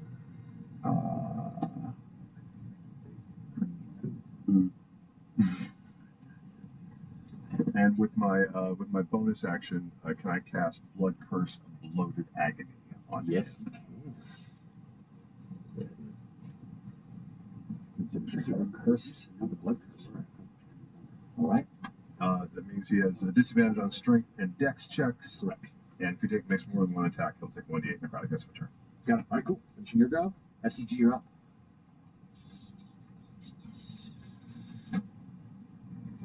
Actually, can I amplify it? Yeah, you can. 2 points. So that's 1 minute, so it'll last for a minute. But he Got makes the constant. No worries. I think I am in a dangerous situation. So Necessary abbreviation. I will. Nobody's around it, right? Just you at the Just moment. me. Okay, I will use another bonus action. Staff. If I use the staff, that's not a spell. It's staff's casting a spell. It's still you consider casting a spell through the staff, so it does count against your spell. Your one spell turn. But I want to cast more than one spell per turn. Yeah, I know. That was sorcerer. Yeah. Wait for that.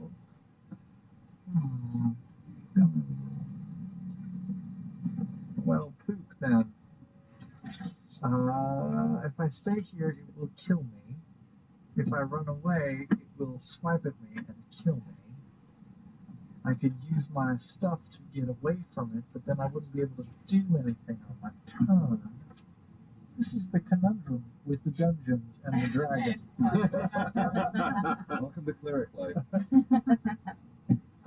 I know. I guess I will use my. I will use that same thing I just did, Misty Step, and I'll bonus action Misty Step away from it. Which direction will go? Just away from other people. It could probably still get to me, but like, I don't know, if I go back in the hole and we're all bunched up there, that's bad. What if I go that way? All by yourself. 25, 30. Maybe? Yep, sure. You take 94 points of damage from the staff. Blind, if you don't make any noise, then That's 1 point of damage. You just Yeah, there's no sound of that. You shift over there, and the creature doesn't seem to have followed you. At least where it's attentive. It's having a very bad day. Then I can shoot at it, but then it'll know where I am. And it won't cause any damage. So I guess I'll just use my action to hide. You can buff other people. There are I options. can't. It's all bonus action buffs. Okay. Let me see here. And I can't cast a spell either. Oh, well, there you go. I'm done. I'll hide. Roll a stealth check for me. Okay. Well, do I get advantage? 16. That's it. 16. 16. So your version of stealth up here is landing and just holding as still as you possibly can. Perfect. All right. Finishing your go, it is now the Sicilian's turn. Only sees movement. Beginning of its turn, it is affected by your torrent. Yes. What does it save? Dexterity? Dexterity. All right. That is going to be a 25. Wow. Guess it's a little extra. Natural 19, sorry. Wow. So it, wow. So it still takes half damage. Indeed. So, okay. What else does that do? Well, it doesn't do shit if he Makes it safe. saves. So 5 points of psychic damage. Alrighty. Or no, of lightning damage. Gotcha. So the symbols like whip around. There's out past. Let's see if it does get it back. Okay. It will. Yeah. Slither out this way. No. Or. Is it fully out of the? It is not. Okay. And is that magical effect a hazard for everybody? Actually, Well, yes, it is. it's going to slither up since you're moved over that side. If you go in, if you I mean, it's been hit a bunch of times since I moved. But yeah. I know. Yeah. But it felt where you moved. It moves forward first to try and like move forward where you would be, but there's nothing there.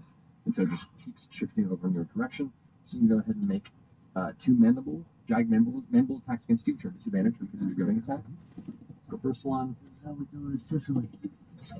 God damn it. First one 16. And this is, I just stayed perfectly still. And it just like slashes out and hits the rock behind you. Sicily. I get it.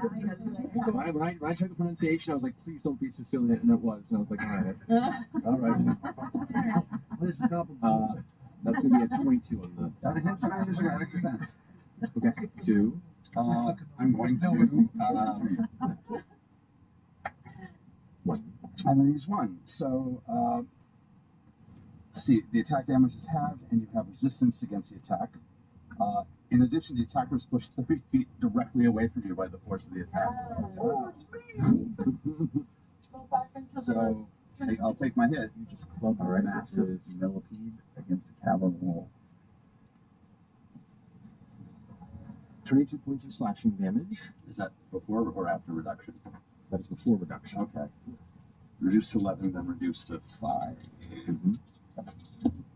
Oh, you weren't there this morning.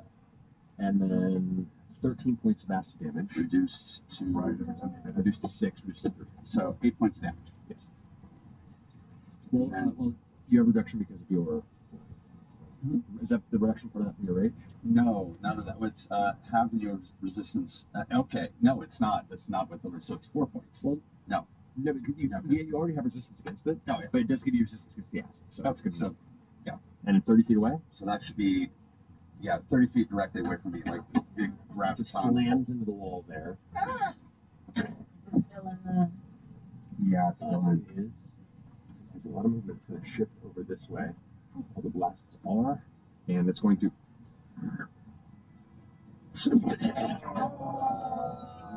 And extend its stomach into the tunnel where all the blasts are coming from on that side. Which is. All of you. In that room, including Mister.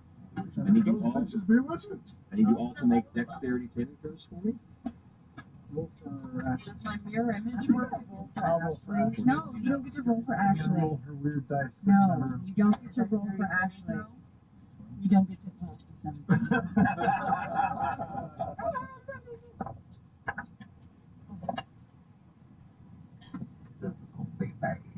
Okay.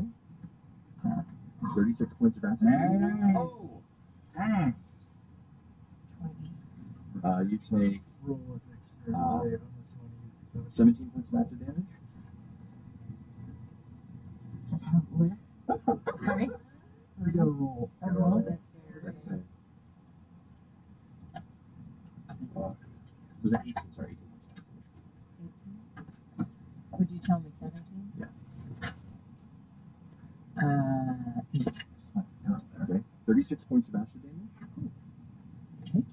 Both Laudna and Fern, your maximum hit points are reduced by 10 for the time being.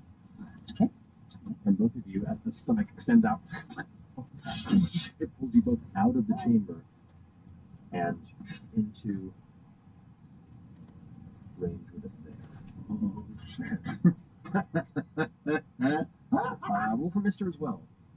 Okay. Who does it follow in the initiative? It follows. FCG. Okay. On that engine. Worm. Wait, how do I know what his dex is? Here? Or does he have dex? I think it's this. I think it's How here. many hit points does he have? Since Trevor. Oh, maybe Trevor. How many? How do I know his dex? It should be in a stat sheet. Which is whatever his dex That's modifier right. is. I know. I remember that. That's okay. 16.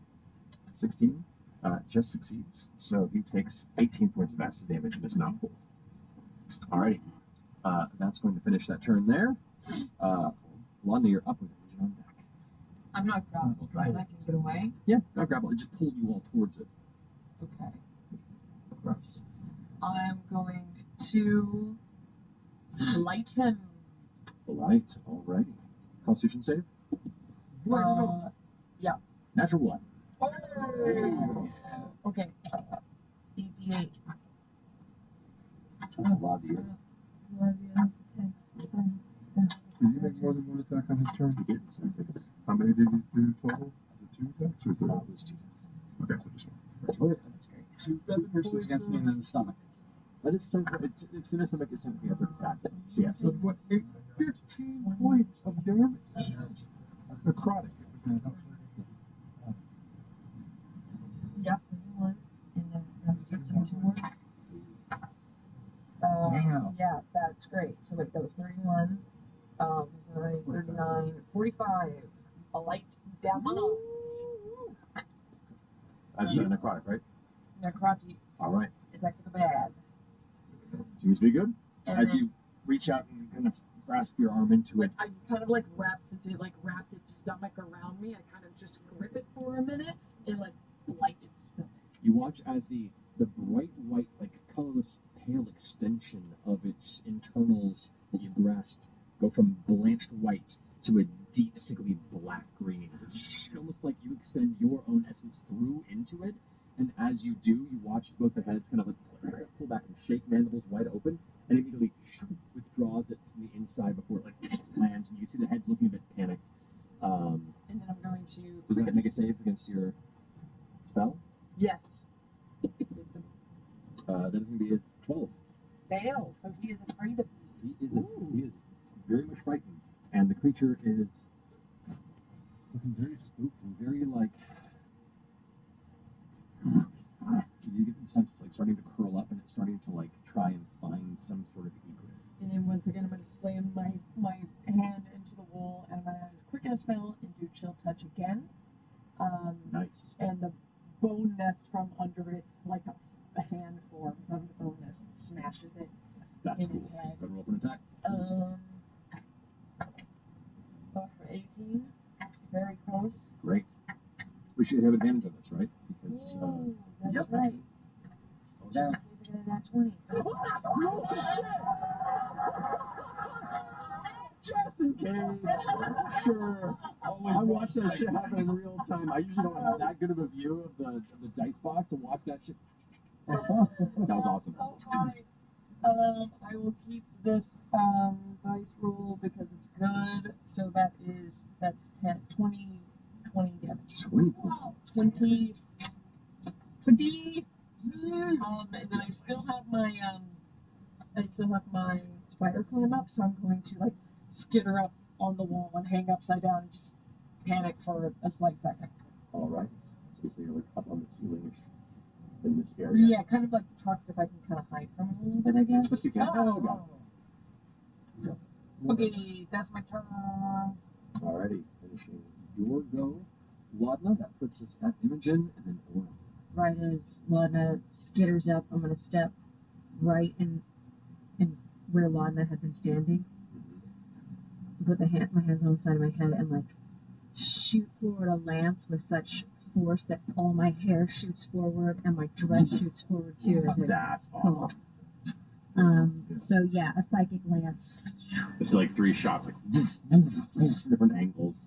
As That's you quietly scream. Intelligence saving throw. Intelligence saving throw. This creature, intelligent. It rolled really high. Natural 17. -5 to a 12. Oh, wow, -5. I'm glad I didn't do that at the start. It is not, yeah, it is not an intelligent creature. Great. So that's 7d6 damage, and it is incapacitated. Oh, nice. What is that? It's just fair.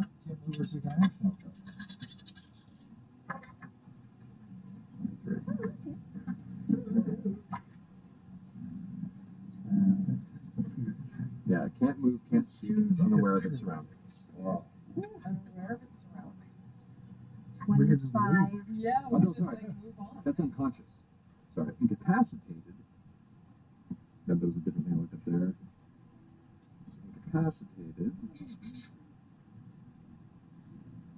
Can't move, can't dance. It can take actions or reactions. That's it. So you still move. Oh, okay. So I looked at it. It was like the first thing was like unconscious. I'm like, oh, that's too much. So yeah, I just can't take actions or reactions. You still move.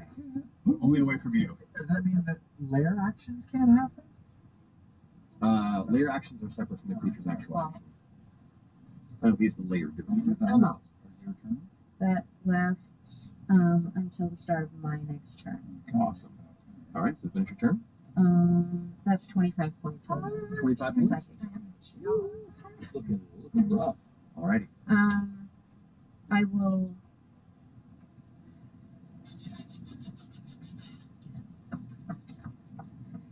It has to move away from her, right? It can't move closer. her. Does that mean it's going to step into the? Is it already still in the? It is still within your radius. Okay, great. There's nothing. It is so large that it hasn't been able to leave it based on its placement in this room. Great. Then I will.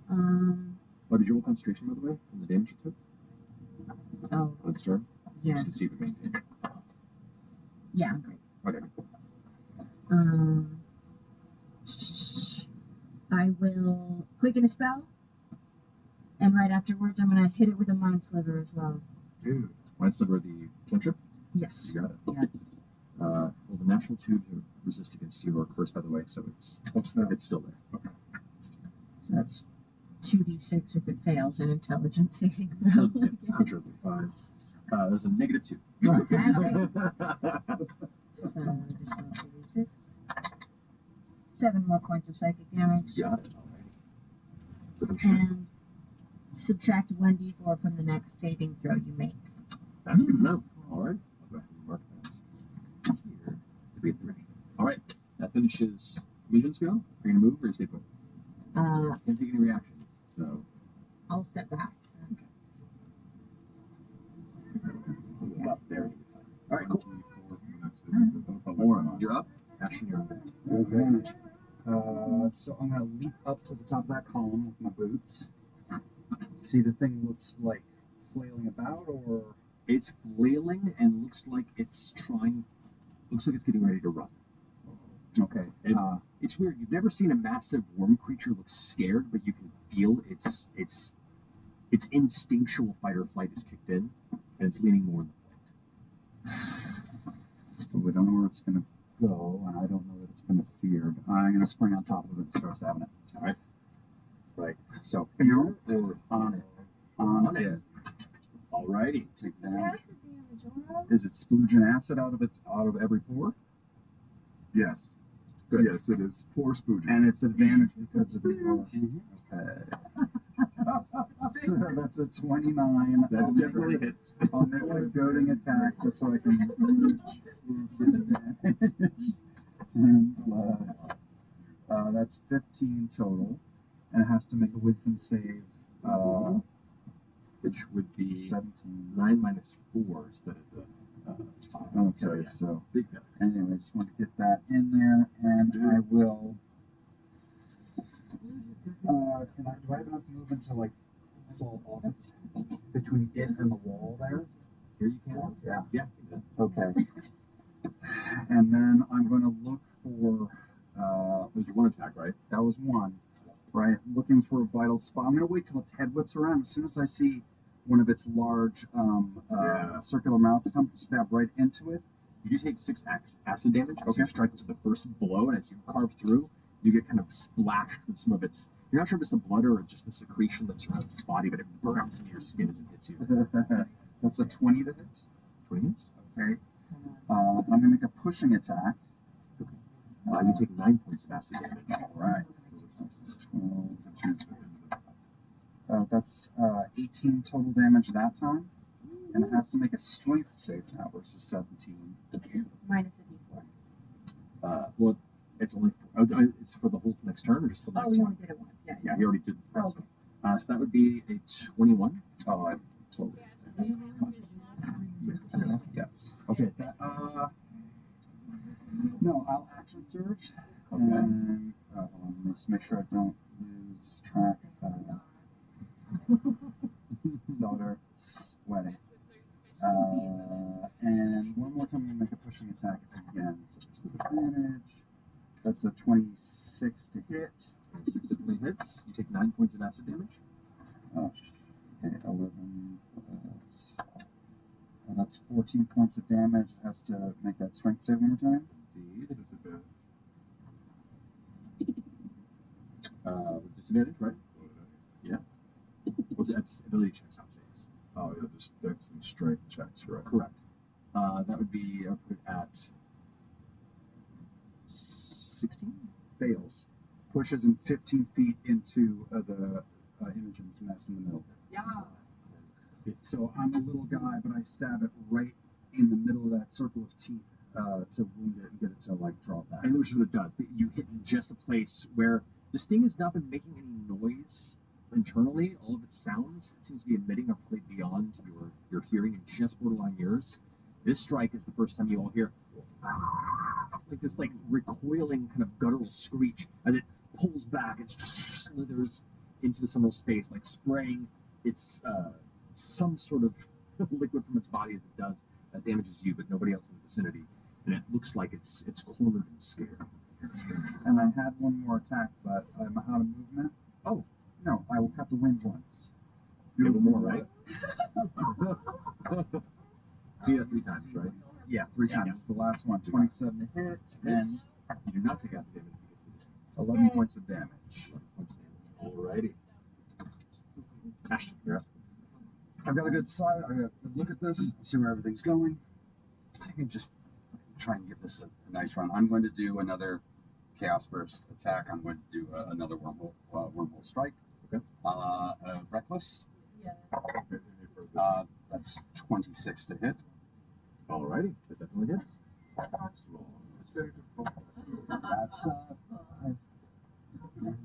21 points of damage. What's that? Damn, still standing. It's still real hurt.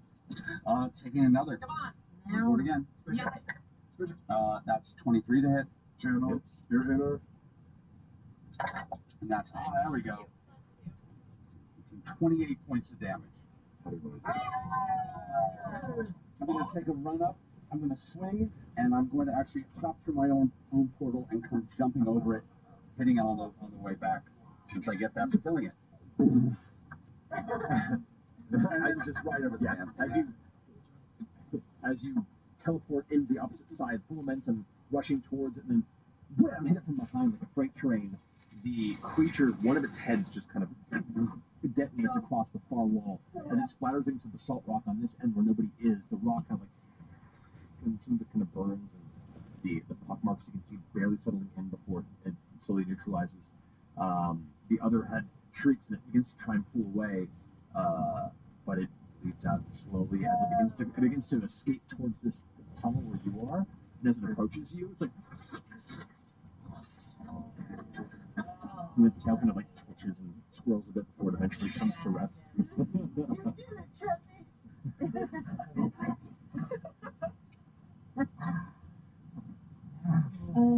No. That was fun. Where's Pat? I'm gonna strangle him for not seeing that thing. Oh, you went down the left path. This is the right. Well, technically, this was the right path. Or this is the left path. This is the right path. This was the center chamber. He just didn't see it. He just didn't see her. Then I pull out Pate and I give him the images. You gotta keep your eyes open, buddy.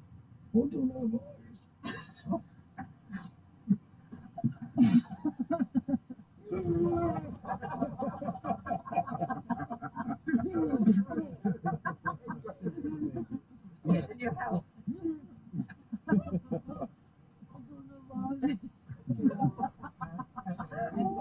Just make sure it's still not twitching or anything. It twitches. I'm gonna hit it again and again.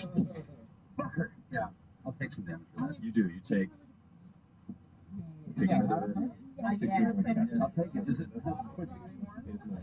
God, fucker.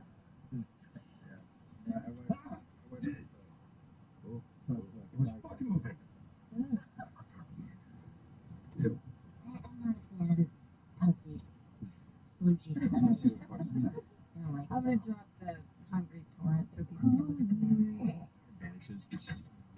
A flash of light and the kind of slightly torn open portal vanishes. That's a nuisance. Yeah, I realized. Yeah, I was kind of like taking inspiration from you a little bit. Yeah, I can see that. Fantastic. I love it. Oh no, are you okay? It doesn't feel good now. Oh yeah, It's you like need a some chemical. healing. I mean, Walking towards that right fork is more of that sickly, sweet, citrusy smoke coming from that direction with the big wolf nose? No, Or any light? Or it's coming from the creature and this kind of nest area in the room. It's kind of the scent that either it gives off, the pile of refuse that it made into its nest gives off, or the combination of the two. And we know that there's light to the left where Pat Correct. went. And is there anything in the first 60 feet with dark vision into that right area that looks like it might be? Stealth check for me. Daylight It's bombing us Yeah. somewhere. Oh my god. fuck right off. The witch's new next. 21. Okay. You slowly coil down the right hand chamber as you kind of shift down. This one curves downward into the right side for a bit before it evens out. And you hear a noise. You're like,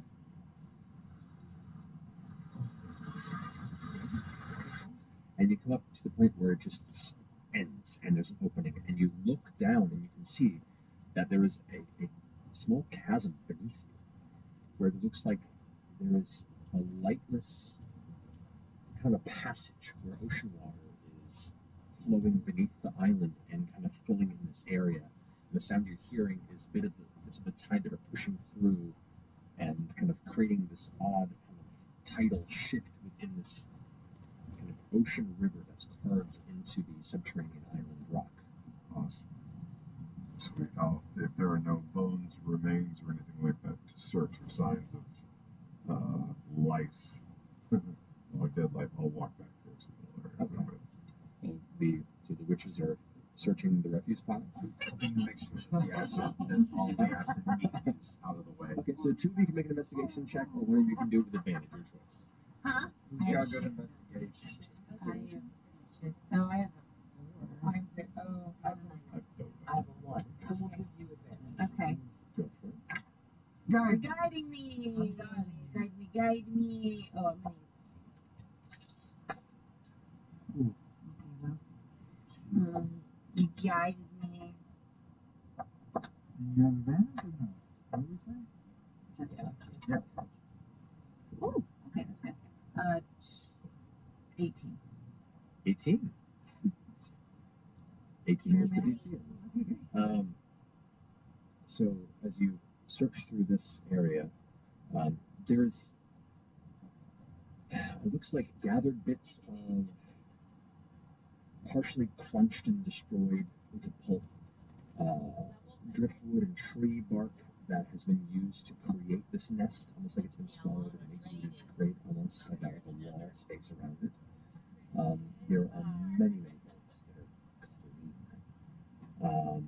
You get the sense that whatever this creature devours, anything that's not digested by its enzymes, which seems to be bones, is just kind of pushed back out and made into further of this nest. And you get the sense now as you look around the rock and everything that's in the ground, most of the floor of this chamber is bone.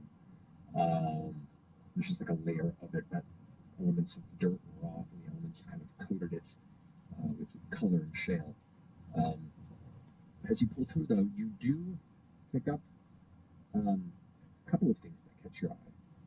There are a number of weapons in here. It looks to be some broken longbows of a unique design you're unfamiliar with. It looks to be a long sword, but it is thin with a slight curve to it that comes to like a tipped point at a slight angle. And there is like an odd texture to it, almost like a Damascus type, like acid scar texture to it. There is like a ceremonial wrapping to the base, but it looks like the handle is kind of sustained some damage over time. Good question. Yep. The shatter does thunder damage, right? It does. It does. Something? It'll break items in the area. Or it can hit items in the area. I think it was 18 points of damage. Indeed. Alright, so you find one of these blades intact. You find a piece of chest armor of the same material intact, and you find another one of the blades that has been shattered. Like, not like it's been broken off at an angle or it sustained a wound, like almost like the vein of strength that holds it through just stopped holding it together and it just kind of broke into 100 pieces. Non-magical objects take the damage. If they're magical in any way, they're correct. Is anyone here proficient with history? Did you shatter people's clothes off? Oh, no. Send it off. Did I get guided? My dress just broke into 100 pieces. 18. 18? Another baseline unit. You've heard of this, though you're starting to put the pieces together. Like you've heard different tales and little bits of history that were just interesting trivia bits, but now you're starting to be like, oh wait, this all can apply to this experience of where you are. This material is referred to as woe steel. W-O-E steel. It was an alloy metal that was created in the destruction of Dominus. Oh. It is very rare to find, only within the Shattered Teeth, and is considered sacred to the Ascended Host, one of the factions that maintains and protects both their culture and the number of talents within the Shattered Teeth. We'll be grateful to have that return. Woe steel, we'll say from a mechanical standpoint, acts as a natural +1 weapon. Without magical, it has +1 to attack and damage. But whenever thunder damage is sustained, it has a 30% chance of breaking. Oh, it's just like prone to thunder damage.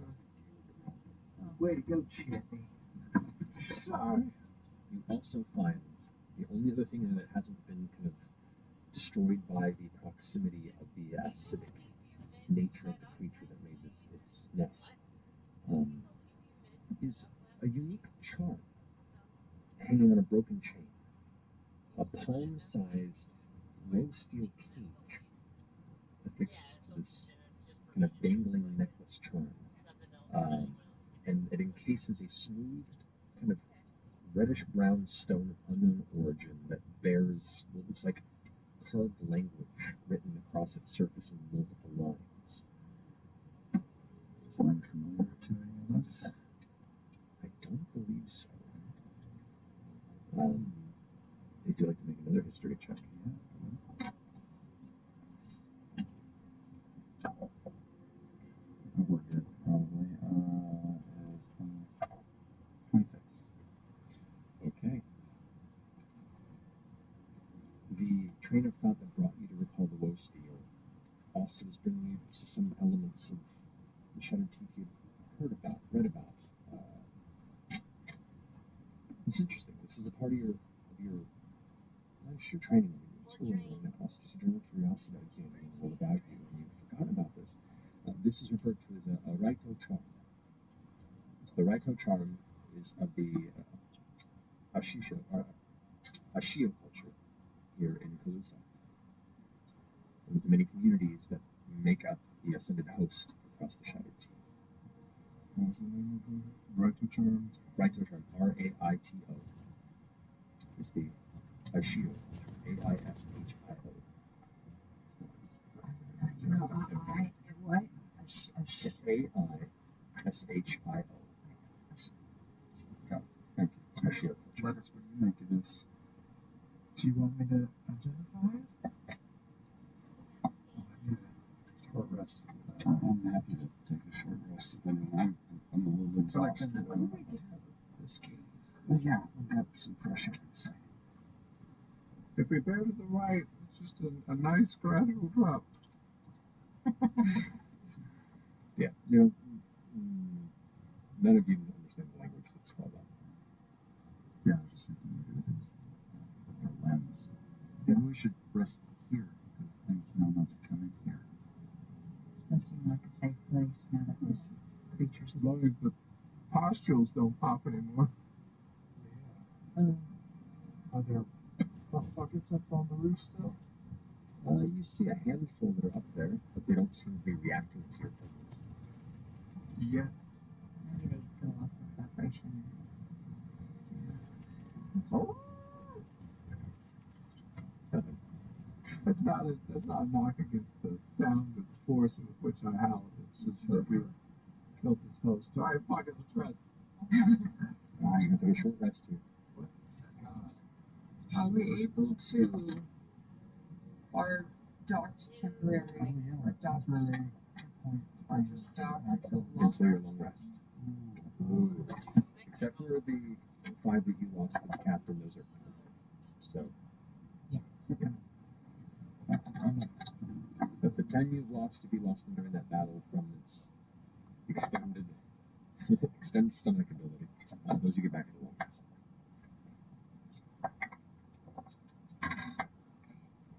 Fuck yeah. So should we gather up some of the steel? Steel. And I replenish my collection of bones. Plenty of people. Great. All manner of creatures, some humanoid, some non-beasts. Roll a nature check for me. I'll assist you.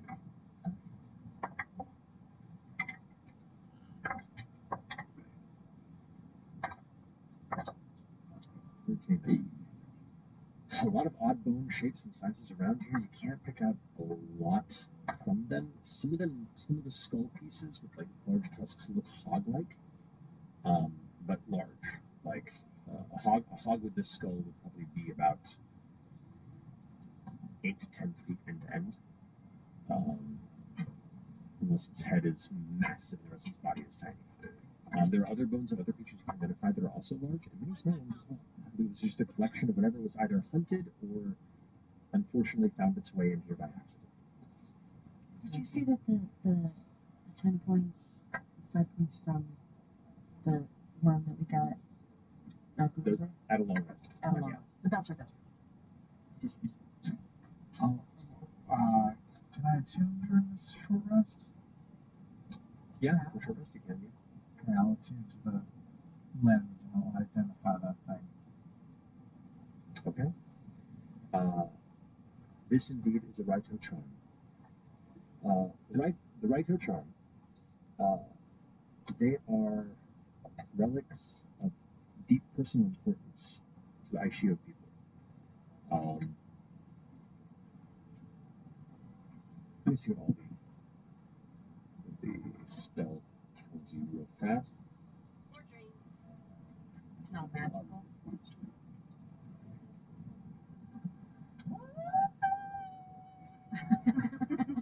Okay. It is magical, but it doesn't identify all the details of its history and its purpose. You show that it's important to these people. It seems to have protective magics about louder. There's an abjuration quality to it, and it definitely the script on it holds importance to its purpose. Oh, okay. Abjuration, meaning like protective word, Protective word magic.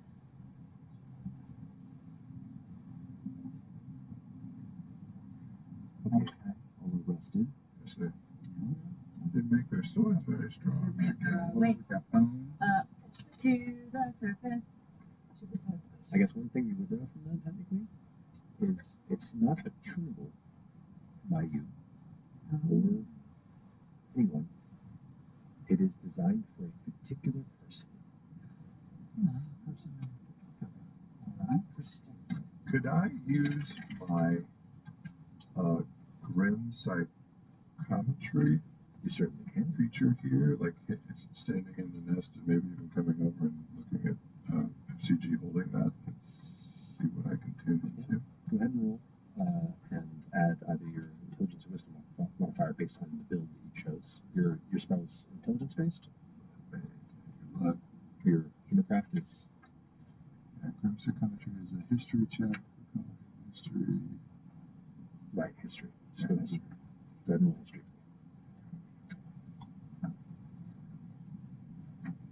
Since I have advantage with grim psychometry, so. 16 plus 3, 19. 19? Okay. As you kind of reach over and take it, gingerly from FCG's hands and focus on it, you feel this kind of warm rush of blood the back of your neck into your head, and you have this like sudden headache, kind of like causes your eyes to blink, and as you do, your vision goes red. In that red vision, when you open your eyes once more, you see an older man in his 50s or so, long kind of salt and pepper hair that's pulled into a very, very tight, large ball of a bun in the back of the head that has ribbons kind of dangling from it with what looks like beads and other decorations that kind of dangle from it. You see a heavy cloak that he wears that looks like it has textured moss, or at least moss-like texture on it to blend in with surrounding jungles of greens and yellows and oranges. You see him with this very charm around his neck, the chain fixing it there, and it looks like he's leading a hunting party. You see him quietly motioning for a few other compatriots to follow, and then one of them vanishes. And you go to the room, witness where they are, and it looks like there is an opening in the ground that they haven't noticed. He goes in to investigate.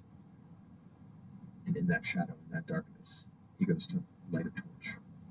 And as the flame ignites, he looks up into the glistening, snatching mandibles of a familiar beast, as it immediately wraps around him. And in that scuffle, the flame is snuffed.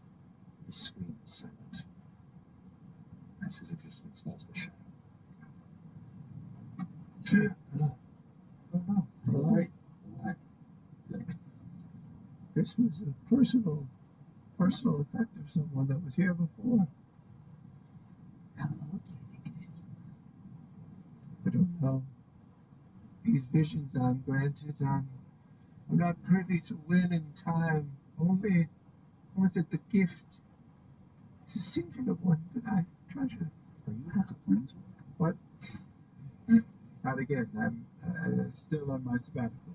These people, who these relics belong to. Yes. We should take the pieces of it. Yeah. Let's do it. Yeah. Well, let's get it to the surface. Okay. I'm sick of this dark ass stinky cake. Let's have some fresh air. Okay. I trip Image and shove her in the No. Hesitation. Stop it.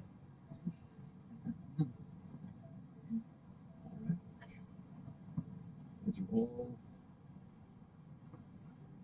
step up on the left path previously watched and confirmed to be seemingly the safe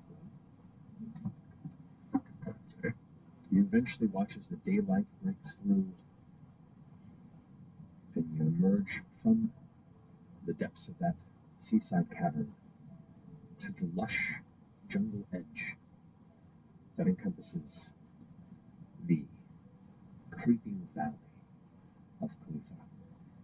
You can see what you had once seen through his vision, the sprawling, tethered jungle, vibrant greens, and verdant pale yellows, oranges, this patchwork of unique jungle colors, broken up by these massive pillars of basalt rock that defy necessary unified path. You can see some that seem to stretch on for hundreds and hundreds of feet through the air, gradually curving inward into numerous archways that give almost a broken bridge-like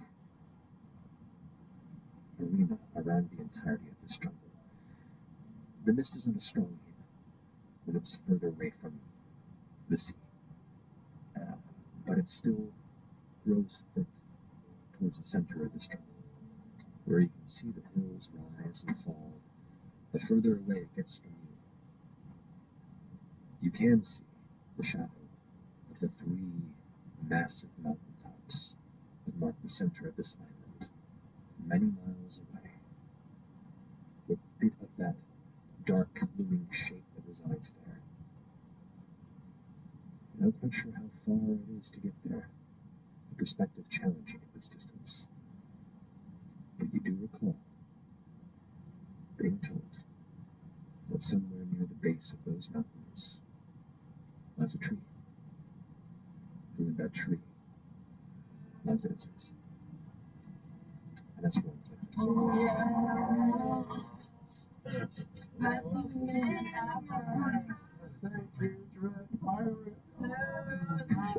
Thanks for all the ghost fucking. Calloway for seducing a not at all the directions I was expecting for that.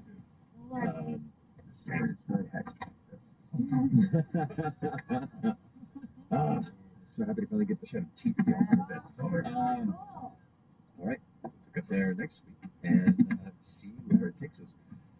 And thank you all so much for joining us. We love you very much, and this is Thursday. Good night.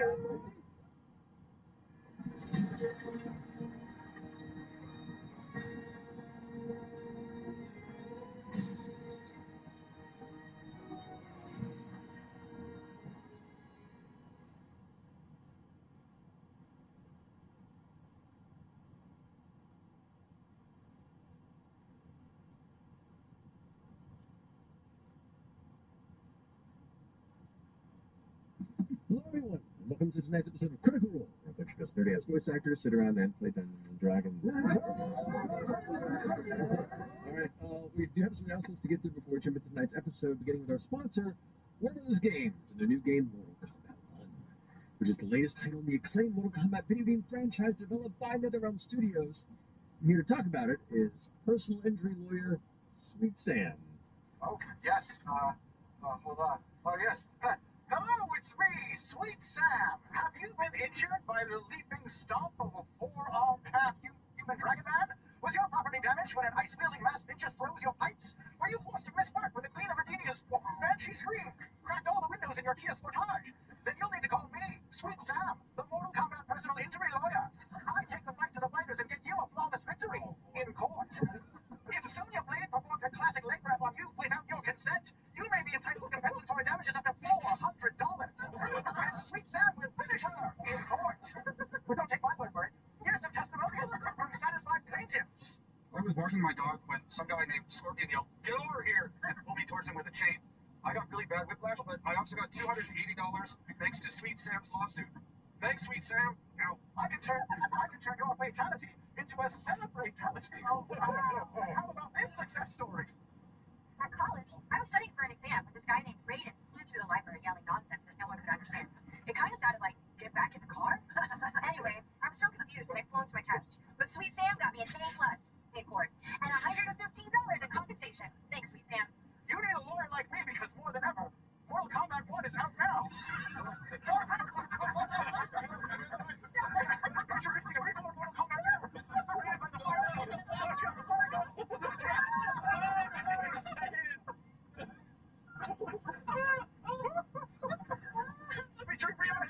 of iconic characters. Iconic characters. Along with a new fighting system, game modes, and bone-crushing finishing moves, and more. If Shang Tsung makes you a weak, pathetic fool, let Sweet Sam make you a weak, pathetic fool. With $400 in your pocket, call 555 right. Just give these characters a gut punch in court. It's still going. Mortal Kombat 1 is available now on PS5, Xbox Series X, PC, and Nintendo Switch. Upgrade to the premium edition, which includes Combat Pack 1 featuring Quan Chi, Ermac, and Takeda, along with guest characters Peacemaker, Omni-Man, and Homelander. Oh, additionally, if you haven't already seen our Mortal Kombat 1 shot, please make sure to check it out online. It's a lot of fun to watch. And you get to watch me play as Johnny Cage. Get the game today at MortalKombat.com. And thank you, Warner Brothers Games, for sponsoring this episode.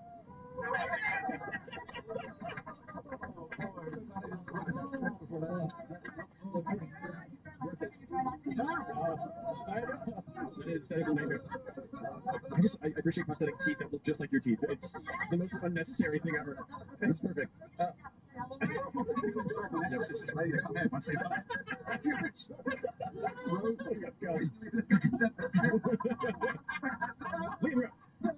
Book news. I got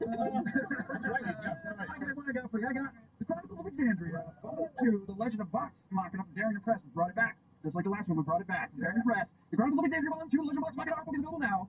It has 250 pages of artwork from 100 community artists and includes a very cool three-panel fold-out illustration by Will Kirkby, who's a mad genius from the original printing. Plus, Darrington Press edition has 9 new pieces of artwork inside. It's a mystery. Find it all on our CR shops, Darrington Press Guild stores, and coming soon to other friendly local game stores. And that's not all. Look at this sexy piece of business. This is the Mighty Nine Origins Library Edition, Volume 1 from Dark Horse. Our Mighty Nine Origins graphic novels from Dark Horse are collected for the first time. This first of the 2 volumes collects the backstories of Chester, David, Yasha, and delve deep into their pasts and witness what led them to the Mighty Nine. Available now on our Critical Role shops. Fantastic. Hello? Indeed. You guys, we got a t-shirt. Ooh. It's our Imogen. Awesome. It's in all of our shops. I love it. Artist is like Adrielle. I hope I said that correctly. It's beautiful. Great one. Yeah. Super in love with it. Also, we have WizKids plushies in the US only. First wave of the Critical Role Bell's House plush by WizKids and Kid Robot are now available. You can snuggle up with fur, doody, action, and brush my grass. You can get them today in our US Critical Role shop. We'll find out WizKids or wherever Kid Robot plushes are sold. Also, the rest of the Bell's House plushes. At WizKids.io/CRplush. All lowercase. I love you. My size accurate. I can't wait to leave this on the couch and then come home and find Rickettsoni has ripped it to shreds. That's Bible. Little halfling years old. It's so I've been, we had the prototypes at the house for quite a while, and Ronan is super in love with SCG. I appreciate it. The second episode of Mandela Obscura, The Circle of Needle and Thread, is available to watch right now. It's available to watch on Twitch and YouTube and our podcast channels, so be sure to tune in to the riveting action pack and unmissable finale on Thursday, November 2nd, since our live show will be airing on the last Thursday of the month. So this one's adjusting a little bit. Also, I'm just to say real quick, I've seen a lot of questions of people being like, do I jump in? Do I have to watch chapter 1? Do I have to? No, just jump right in. The different circles are their own little contained stories, so don't feel like you've missed the first 3 that you have to wait for the second 3. Just watch it. You don't. Oh my god. You don't. Shit gets crazy. Okay, Matt. Yeah, that's my thing. We are lighting back at New York Comic Con next week. Join us on Thursday, October 12th, and Friday, October 13th for a panel, photo ops, and more. You can find all the details critroll.com/events. I think that concludes our announcements. So let's go ahead and jump into tonight's episode. One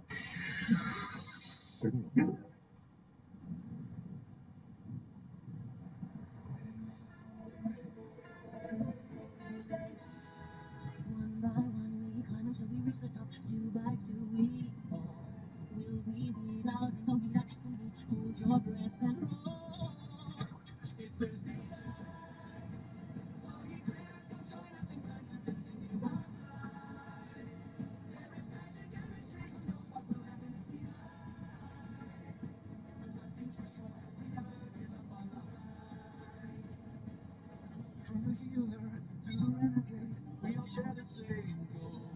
Adding more odds, taking more chances. Hold your breath and roll. It's Thursday night. All you critters come join us. It's time to continue our ride. There is magic in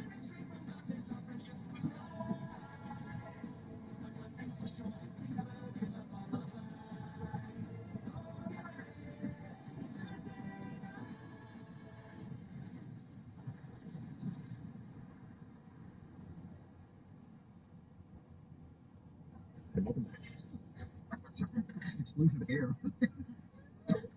So, Bell's Hells, in seeking answers surrounding Ashton's history and possible opportunities to prepare themselves better for the coming showdown with the Ruby Vanguard, you find yourselves in Shattered Teeth, a collection of islands left in the destruction of the once continent Dominus. And here you've gone onto a ghost ship to find passage to the island of Calutha. Upon taking this journey across the sea with them, you helped bring a long, separate romance to a singular unit between a captain and a navigator.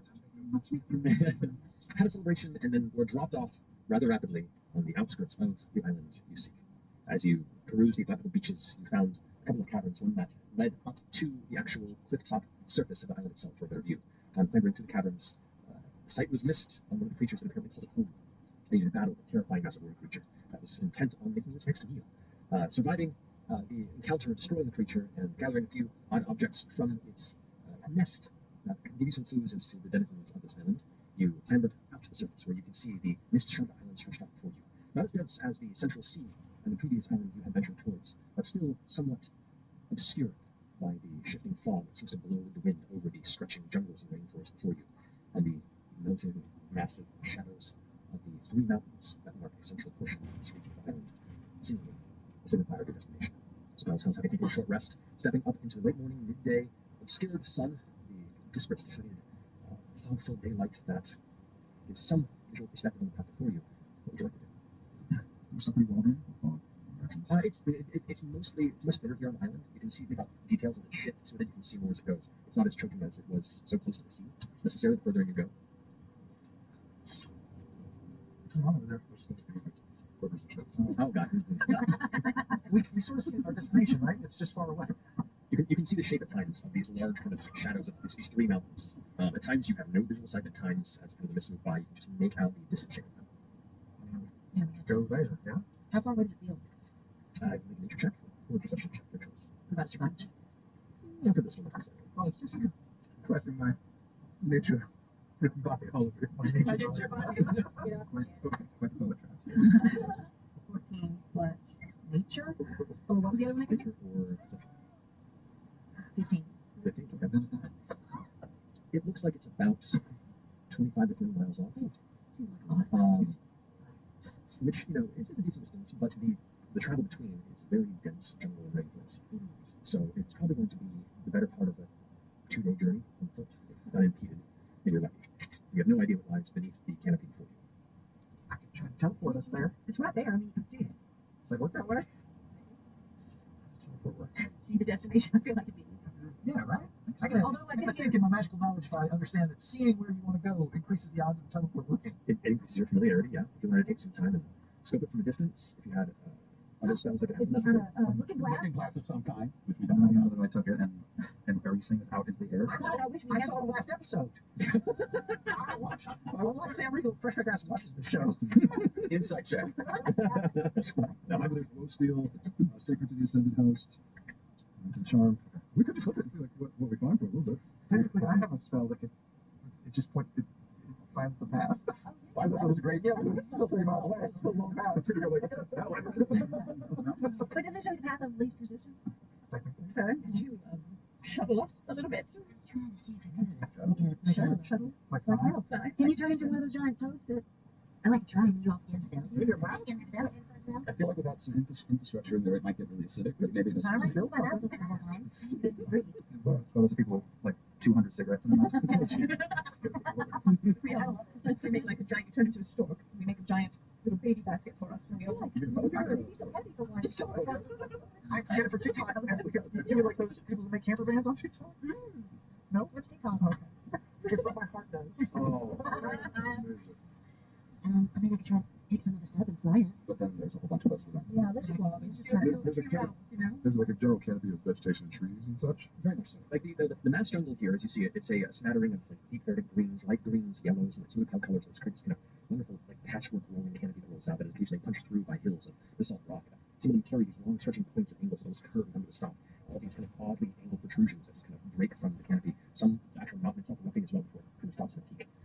There's a handful that you can see almost from a bridge or a micro bridge from place to place. Oh, we could up and over. That would be cool, because remember before the pirate ship, which feels like a lifetime ago, the last time there was shit in the air. flying through the clouds at a dramatic size. So we did hear that the magic here in the Shadow Teeth is very weird and teleporting that to rip us apart. We could end up all different I islands. thought that we just heard that magic is weird everywhere. It's weirder here? Right? That's what we heard. The islands have weird magic about them. You're uncertain if that refers to it affecting magic as it's used naturally, or if they're just oddly magical. You're right. The islands are moving in different directions. Shit, it's Craig. So we're hiking? Yeah, I'm happy to hide. Sure. So, If it did fly, how far, how long does that take? depends on the speed of the creature you would transform into. You can just do little short distances. You know, little fly some other 500 feet, come back 500 feet, and we just kind of Great idea. why not? We've done that so much, and it's always successful. I can't tell with your crotchety tail. It's just my old man's face. Some of us can fly, some of us can. I mean, it could be a giant toad, but is that big enough to How big is hear a it? toad? A giant toad? What size does it say the creature is? On the upper left, it should say like large, huge. Large beast. So it's about 10 feet long. Okay, so maybe Easily 2 or 3 fit people. 3 of us. 10 feet for the whole group. Remember the. Yeah, it can fit Shetney and Oren in your mouth. The mini guy No, with the fucking dope. or it could be in your mouth. And then I could some of you could be on top. It's Carrying anything. Yeah. Oh, and some can fly. Walking it is. Walk. Let's move. Let's start moving. We can discuss If it this gets all. too hard, then we'll. Yeah, We have options. Plus one shot. Let's go look at it. I want to see what you As we begin towards this, can I just do a general, what's on the wind? Anything that's coming this way? make a perception check for us. I would love I'm saying it out loud. I'll tell you to stop. 60. People always go for you. They don't go for me. You know, I could be like a walking bug zapper. Honestly, you probably would be. Just a little bit of sound. I love this so much. It would just be a disappointment to them. Yeah, that's. All those over it's a cantrip if you want to keep that. Yeah. Playing Avengers for the Mosquitoes, not playing the outdoors. There's really only 3 of us that would work well. It's true. We three of us have consumable blood. These tails are switching right now. As you all begin to press down into the soft kind of underbrush of the jungle exterior. First off, what's your marching order and who is leading the trek? I'll go. Chetty was leading. Little guys up front. Who's leading? I'll go behind I him. really have. I'll go next turn. Alright. We'll be behind him. Or I'll be behind him. And I keep you in the back. I feel like Fern should be up front, everybody. Not as high as hers. Oh shit! How did you survive on that? I don't know. I love a survivalist just by like dumb luck. People survive on this island. I know a few people like that, actually. Hardly expect. So you're leading, or who's leading? No, I think James, but I So can Jess leading the front, SUVs the caboose. Okay. I'll assist you, Chad. Thank you.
Your next stop is Love's Travel Stop. For about 99 miles, continue straight.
won't track. I will listen for threats. Listening for threats. Oh, before we leave, can I see that amulet again that we found? The Acio, the Rito charm from the Acio culture. Okay. You see, I Is it think, right though? I think with Delilah kind of being in my head again, I think I can read languages again. I switched out my Eldritch speech. Hey, justify Justifying it in the story, but I switched some stuff. Why did you turn and start talking to that tree? Go now. I never saw it coming. We never talk about the fourth wall. There are rules. Okay, so you're using Eyes of the Ring Keeper of your invocation. Yes. All right. So taking this relic that you had uncovered, kind of rubbing some of the dirt off of it, and looking at the scrolling script that surrounds it. It is Iwan, which is the base language of the host.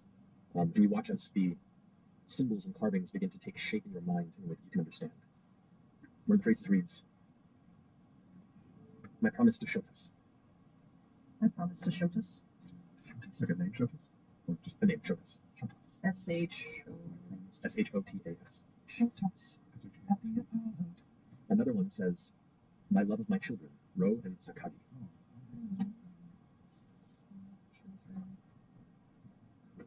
Another one, Chicago. Another one reads, "My faith in the cycle of destruction and creation, endless." It's really tiny print. It is. It's like, and the whole thing's covered in scrawlings. My faith in destruction and the cycle of Destruction and creation, endless.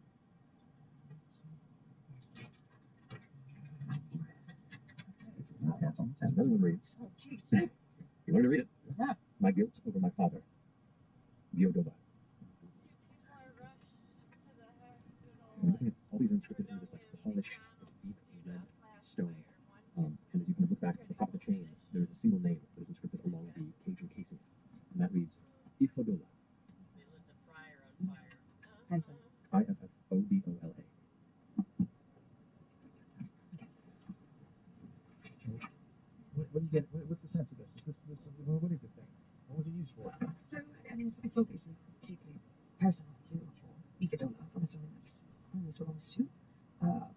It's almost as if it's a promise. It's a reminder, yeah.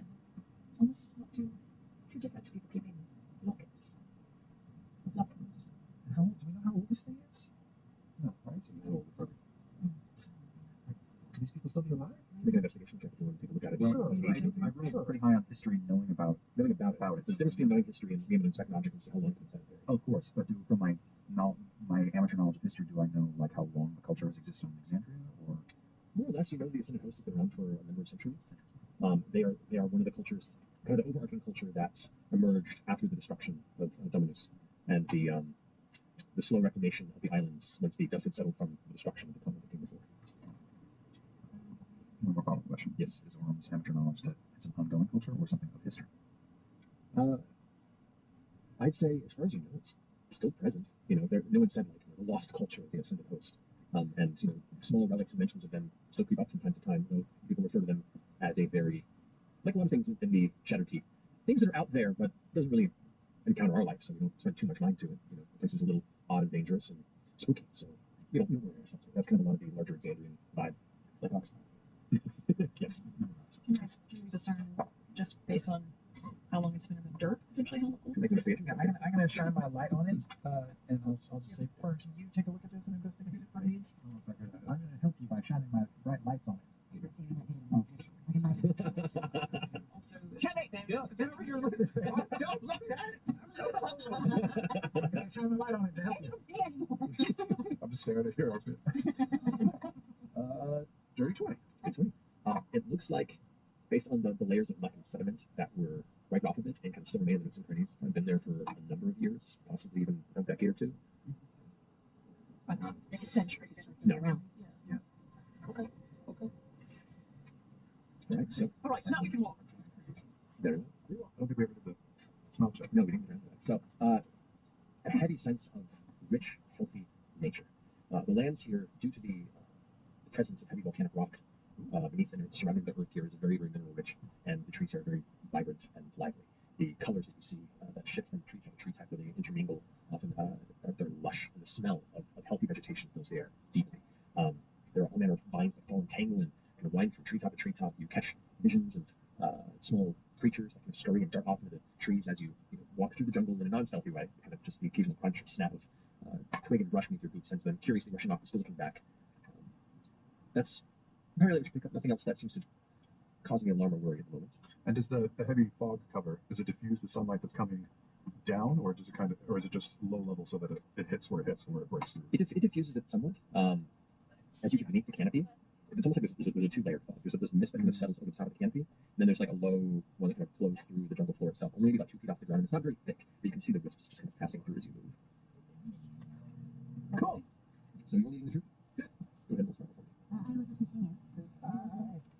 And ours are my arms to be on threat alert. 17. 17, okay. That'll be a 24. 24, great. The first leg of your slow march into this jungle seems relatively uneventful. You catch up, you begin to notice there are some paths that are worn through here, definitely. There are some walkways or hunting paths that have been trekked enough over the ages to where the vegetation hasn't fully reclaimed that portion of the forest floor. They mostly run parallel to what you've come across now, which leads you to wonder if it's the best choice to take, and you're uncertain if that means if it's a safer route or just one that's more visible. But the choice is yours. You can attempt to follow one of these trails, or you can continue pushing through the jungle towards the direction of the mountains that you're seeking. I think the beaten path sounds good. Oh, look at shit's crazy. Yeah, sure. We'll start that way. All right. So right or left? Right. Do you want to flip a coin? Did you say it looked like an intentional trail? Yes. Not for It someone looks who like would, enough foot traffic has come through over time that the vegetation hasn't reclaimed the ground like it is now. That's easy. Do you think you can hook us up with the chain bringer and see if we can get a vote? Yeah. I guess not. No. I will flip a coin and use guided grace. It says I can ask a simple yes or no question, but I'm modifying that. Heads right, tails left. Is that all right? I mean, if you're just flipping a coin for the sake of finding an answer, or you could say, is the right the help the safe place in that? That would be how you would phrase it. It's still a yes or no answer. All right. Let's flip it because it's fun. Okay. Wait, is the right path? Heads yes, tails no. Okay, so head. It is heads. That's amazing. All right. Following the right beaten path, it does wind quite a bit. And while it seemed to veer off in the direction you're going, about an hour following it, it does begin to curve back in towards this valley. And the valley is still descending. It's a very slow, gradual climb down. You can see at some points you have to step down off of hillsides and, slightly declining hillocks where the trees themselves are bursting through. And occasionally you come upon a massive basalt risen pillar that just kind of comes up and breaks at a certain point, whether it was weathered or destroyed by something you don't know. But you do notice that as you begin to descend, the canopy doesn't descend with you. The trees just get taller and wider. And while your view from the top, the edge of the island looked like it's a pretty even rolling straight shot, you get the feeling the more you go that it's just going to get deeper and deeper into a valley bowl the further into the island you go. That's Amazon. The air itself does grow more dense with moisture, a cold moisture. And you notice that the foliage in the trees shifts from like a natural island jungle, and you begin to see signs of true rainforest speaking through. The trunks get wider and thicker. The sheer density of the natural foliage and life that affixes themselves to these trees become more and more present. You can see through the branches the bit of diffused sunlight. It's a little harder and harder to see. Some of these trees now climbing upwards 80, 100 feet and still climbing as you progress for a secondary hour, your third hour. You probably have, based on your memory, about 4 more hours of travel before you begin to lose sunlight. And you gather you have another day or so of travel, depending on how well you continue to follow this path or others as you go. So, Just descending. just slowly descending and pulling through. You do also notice, you with your perception up as you go too, occasionally stopping because you hear what sounds like some sort of a heavy grunt or like a distant echoing guttural call. You're going to stop everyone. And you can see some bushes in the distance move quickly. And you notice, well, the rest of you kind of hear the sounds. You see 3 large, heavy brown-furred beasts traveling like a small troop of 3, kind of galloping through the jungle. You get a quick glance, and they have these massive hog-like heads. It looks like a massive boar as it trudges through, but its head seems wide at the front. Like the skull almost spreads out like a shield. You do not see eyes from where you can see as it just darts past. You have pretty high perception, but as much as you can see, it just seems to be rushing through the jungle before vanishing off, not noticing your presence, but definitely making you aware that they exist and others like them may out. When they came, did they come fast? They were pretty quick. Okay. So there was a lot of ones. No, it was almost like it's not like a wrench watching them like tear through and vanish back off into the. That's without trace. Yeah. Okay. Just Okay. This will slow your trek if you're going stealthily, which may add more time to your journey, but it'll be safer. The call is yours. The pass without trace can we move at a normal pace, but still. Yeah, like a quieter normal pace. What if we just get like a +5 and move it right? So you still make sound as you go, but if you choose to be stealthy, you make fun. Then you get the bonus to your stealth check. You also don't leave tracks, which is helpful for not being trapped. but you have to actively be stealthing in order to gain the bonus of additional stealth. I don't know if we're in danger right now. Maybe we should save it for later. Save it. Okay, save it. Save it at least until it starts to get dark. Okay. For the next leg of this journey, you need to roll another survival check. Ah, Can I have some assistance? thank you.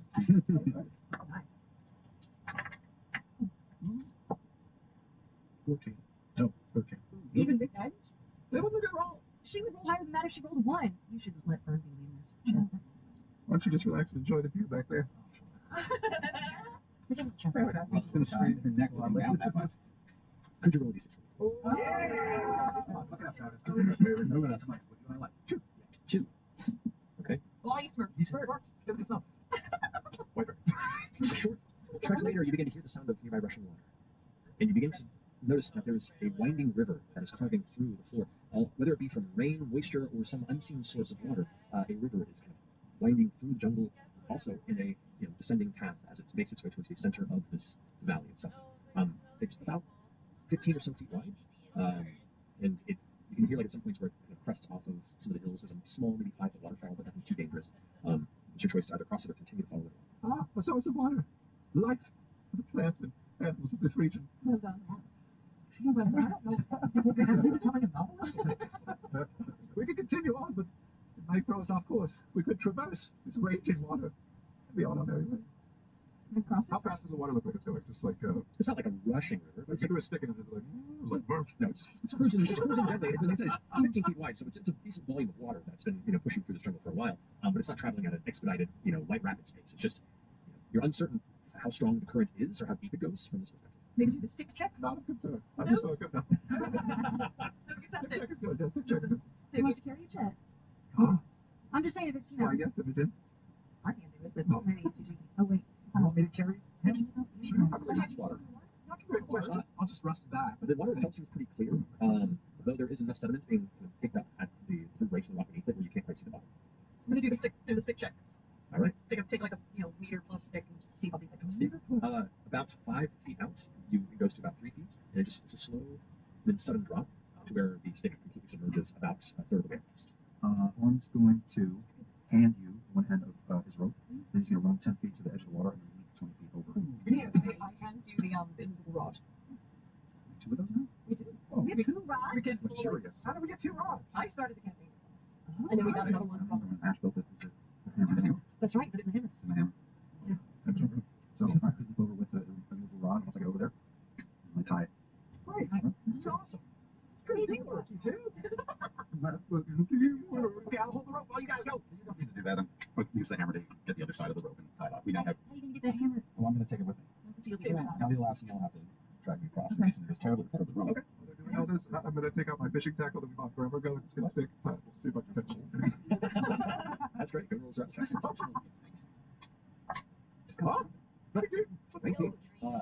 Once the rope is set up, and it takes long to do so, you kind of just quickly fashion this stick, let it loose, in maybe about 60 seconds, about a full minute or so. You get a heavy tug, and you kind of pull, and get kind of pulled in, and eventually drag it over to the bank, and sure enough, flopping. It's a good, like, 10-inch long. It looks like a rainbow trout almost. Oh, you guys! Take the chisel out. Oh, just yank it on the back of the head. Oh, you didn't like it? Oh, I did. Can you get another one of those? That'd be good dinner. Does it smell okay? Natural? Alive? Never got dead? Tell me the truth. Why are you talking to a tree? Lemon and trout. If you would like to go ahead and make an investigation check on it to see if it is anything beyond an investigation or nature, your choice. Oh, investigation. 19. 19. It looks like a healthy fish. The only difference from sort of a trout that you've seen before is it has, as opposed to like those long catfish whiskers, it has a single one of those that kind of dangles further than the length of its whole body and just kind of flows behind it about another foot. Almost like it has like its own dangling line that it carries behind it. Huh. Okay, City Boy Paranoia just kicked in. Can we get Pate to do something for me really quickly? You want something from Pate now? Whoa. I thought you didn't trust him. I don't. What do you want from him? I want him to get into the water and splash around a bit. Oh. And he sounds right. Yes, that's exactly what I want to do. He's gone sadly. I like He will? Castle. He'll be killed. He'll be killed. Yes. But he'll come back? Oh, yeah. I get to bring him back, but yes. All right. Hey, buddy, are you napping? I was just sort of, contemplating the meaning of my existence as a construct that's only really given purpose when it has to bring itself to bear to your commands. So, yeah, napping. Oh, but you have like thoughts and free thinking, and you don't just like go idle when you're not being used, right? I don't know. What can I do for you? Well, I need you to be Tackle. be fishing. I need you to be a little. I need you to like this. The little. I need you to go in the river. I need you to go in the river and just like splishy splashing. Oh, I can do what I don't. Yes. All right. Go. You just splash in the water on the end of your line. Just near it there, because I'm Yeah. still. I get another. Oh, yes, you do. All right, cool. Everyone's going across. Let's go make a group. Is anything happening? Is anything like No, going up? it's not like piranha feeding. No, there's not a piranha feeding.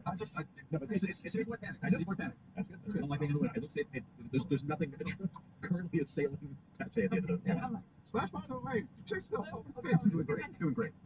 Oh, we can only. Oh, like you can play. You can just go over there. No, Oh my god, you're so cute. I'll guide you. Because no one ever guides you. Well, thank you so much. That's a deep one, right? Never mind. Athletics, you say? Yes. And because the fixed rope at 2 points, it's a far lower DC. So Wait, 14. 14. Okay. For all road. Yes. That's what I'm doing last. I'm getting these separate. Once we pull up, Rob. Can I do acrobatics? Unless you actually, it's pretty taut. If you want to try and tightrope across the acrobatics, it's a much higher DC. It's like a haunted mansion. Oh my gosh. I have a +2 to my acrobatics, but a -3 to athletics, so it might be about. The choice is yours. What do you want to do? You go out in style. Nothing bad has happened to your characters in life. I'll be like those bros you see in parks with the ratchet Yeah, straps. you know what you're Yes. Just in case I'm preparing my bolt by my grapple cannon. Very specific person. So you're right. Naruto, run. Oh. 7. You got this, Fred. You got this. 5. I'm at the ready. As soon as I see her fall, I will shoot her with my grapple cannon. All right, go ahead and roll for the 10. 3. Okay. What'd you get? I had an 18. An 18. Okay. You're going across? Yeah, it was 13. Okay. I'm going last. Are we dealing with this or no? I was. This is all considered rolls for the attempts. Okay. So this is. So since I'm going, I have that's interesting. It's athletics. Athletics. 31. Okay. Bye. So as some of you kind of clamber across, like hand over hands, eventually getting to the opposite side, narratively, we'll say Laudon's the second to last, or to go across as you have, passed beyond this point. You're holding up the rear as you begin to arms out. They can't stop us all, Naruto run across the rope. Balance, Laudon, don't just. And just gotta believe. like you stop and catch yourself, and the rope's like, and you fall and like slit ass of a tea kettle in the air as a bolt goes, and you into the water. It is freezing cold, but you being a non necessarily super warm-blooded person, it is not a huge shock, just a little shock. But nevertheless, you are now kind of like treading water. I would like you to make an athletics check to try and swim to shore. Can I use my telekinetic tool and like try to help her out, like pull her towards me as she's trying to swim? Yeah, I will say because this isn't just pushing somebody in the air, you're pulling into the current of the water. Go ahead and roll d20 and your spellcraft modifiers.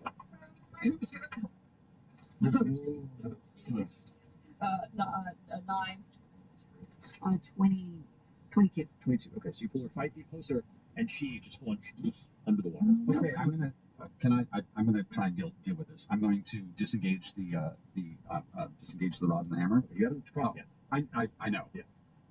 And I'm going to go running to catch up and dive in, still holding with the hammer still tied to the thing, but now not. Okay, so you disengage, but just kind of run off in that way. And I'm gonna try and get and go and jump and grab. Okay, so you leap, and with the rope still tethered, which is taut, you kind of do an outward swing angle, which would put her beyond your reach because you are now kind of being, from a physics standpoint, you're being pulled away from the point where she splashed in and is dragged down. So you have to let go of the hammer or let the rope go. Your call. Let the rope go. Okay. So the rope actually, you just kind of give it a tug, and the rope snaps off of your. So we'll say that's 5 feet of rope off of whoever put that up. So it's now 45 feet of rope. As you into the water, the cold air washing over you, the kind of dark murky beneath, sound as you're currently now pushing through the river. You do manage to swim up to Laudna. Are you going to try and bring you both to shore? I am. I'm even. Yeah, I'm going to give it a Make an athletics check for me. This is a very high DC because you're rolling for both of you. Okay. Does he have hands on lava? You would be able to see because you have very, very high. But you can see if you just up to her beneath the water, and they're both in a similar area. So you get the sense of how it does. Okay. I'm gonna flash out Seedling and flip out a vine onto Ashton's back and hold on to the immovable rod on my side with the gap time down. All right. So, are you pulling them? Or just attaching to them? I'm attaching and not letting them go downstream.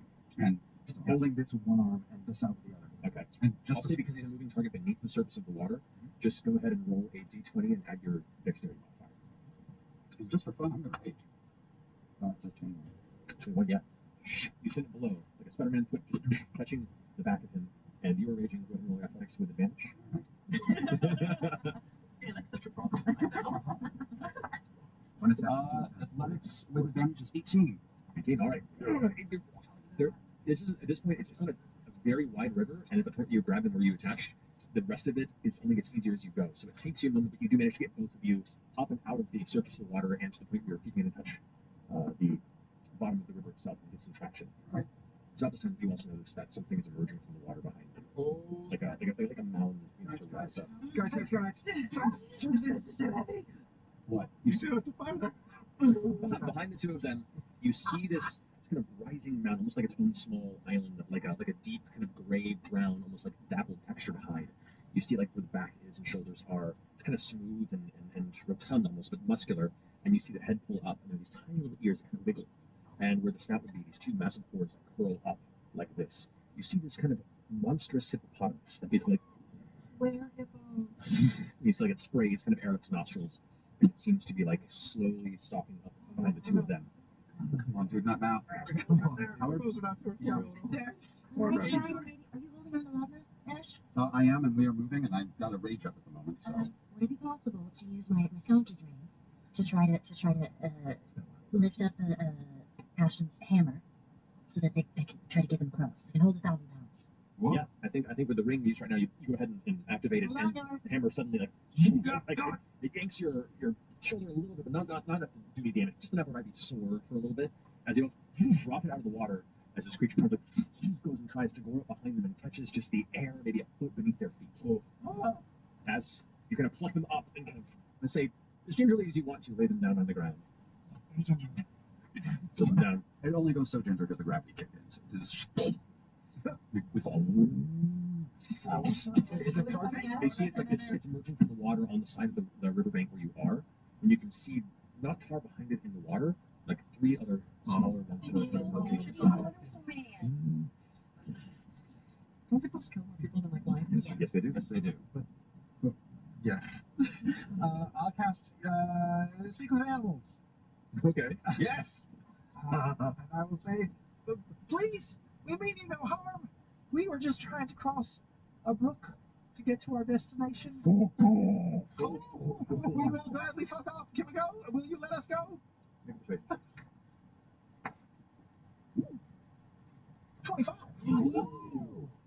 Don't come any closer.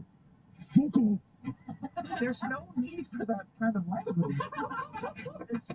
He's leaving it. Oh. You can just say. Where's your sequence? You could just say like, "This is my lair. Please excuse yourself from it," and we would also. You hear the babies behind, like emerging from water, going like. To be in this impolite. Like an egg pulling SEG. Yeah, come on. Let's Don't kids don't use that language. Renating. Flick her off. As you slowly peel away from the encounter, eventually you can see its territorial stance begins to lax, and the rest of you can hear the kind of soft grunts of the family reuniting as you can gently hear the kids going like, "Yeah, boy, that was great."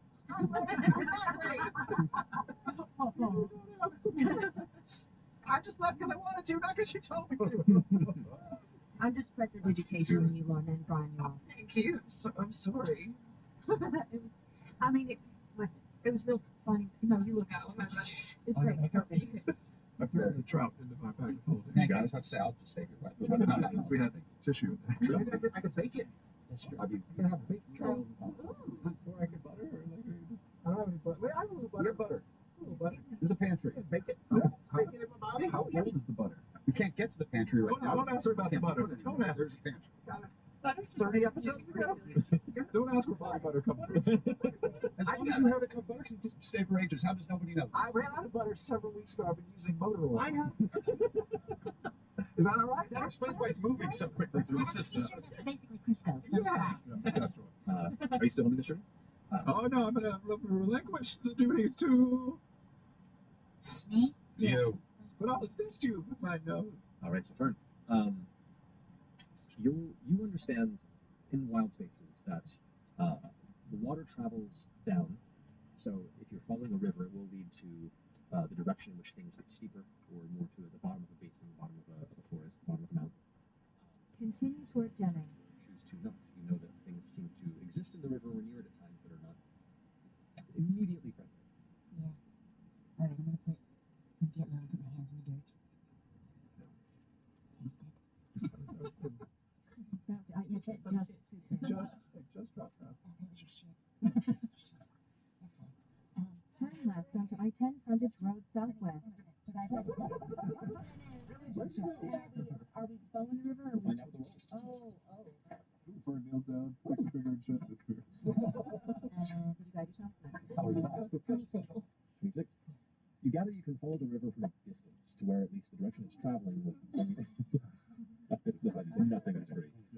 Turn right onto I-10 frontage road southwest. Then take the first left onto Gage Station Road southwest. With it, as long as it continues to run. Turn right onto I-10 frontage road southwest.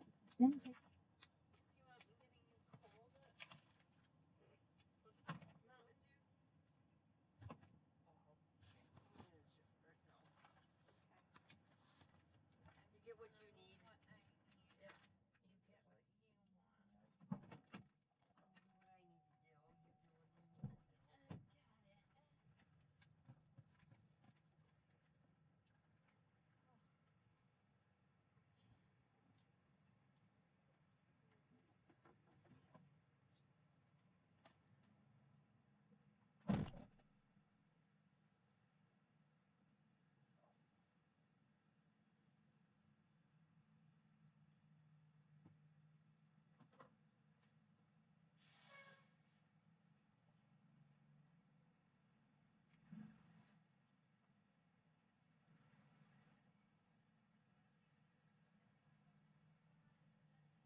porcelain cats and stuff? Uh-huh. I almost got an ornament.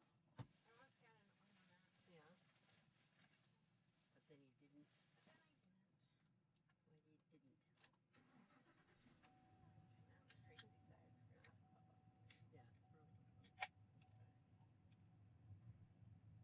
Then I almost got fireworks. And I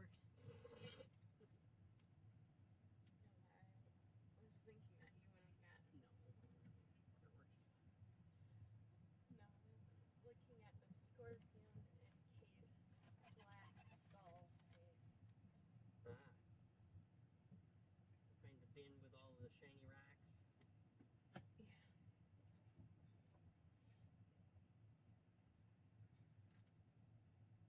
Yeah. I'm not a huge fan of raw gemstones. Just the polished rocks. Mm-hmm.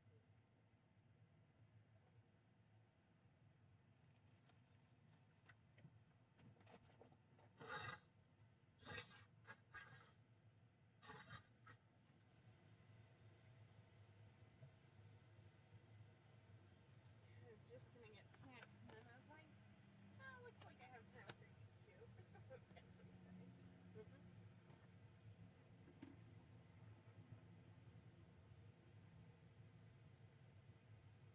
it really 5 o'clock back at home? Yeah. Which I forgot that we were still under time shift, so to play D&D I probably have to do it sitting somewhere or rolling down the road. Sit somewhere. We're not doing it rolling down the road.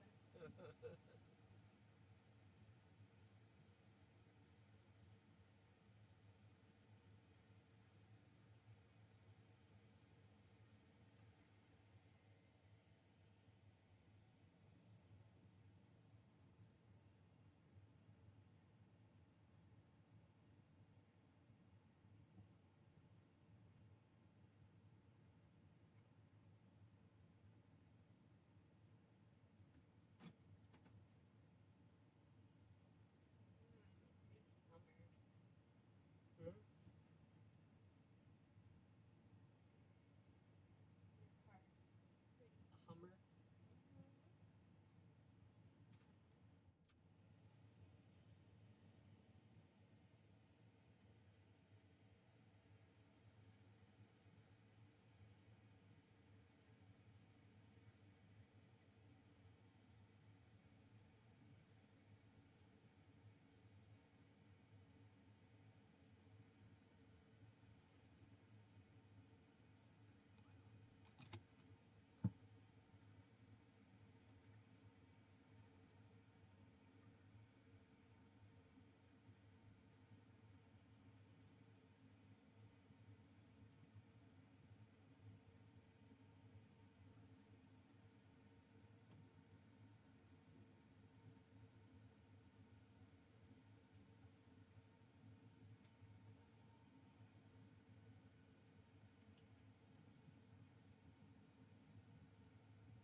Overheating.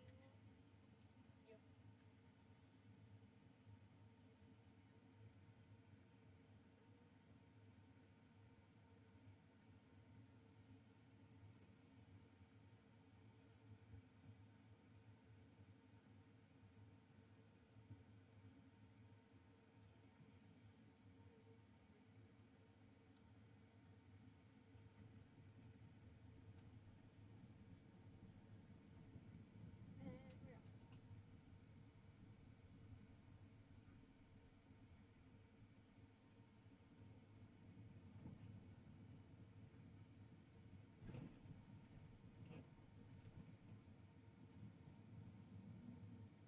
Turn right to merge onto I-10 East toward Deming.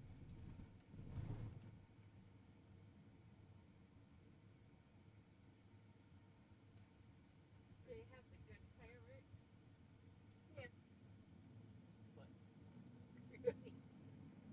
we need fireworks in the overlook truck. Uh-huh.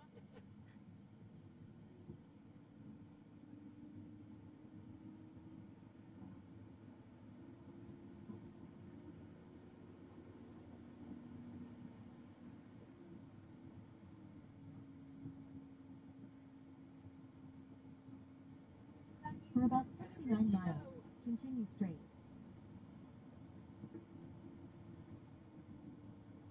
Really make it interesting.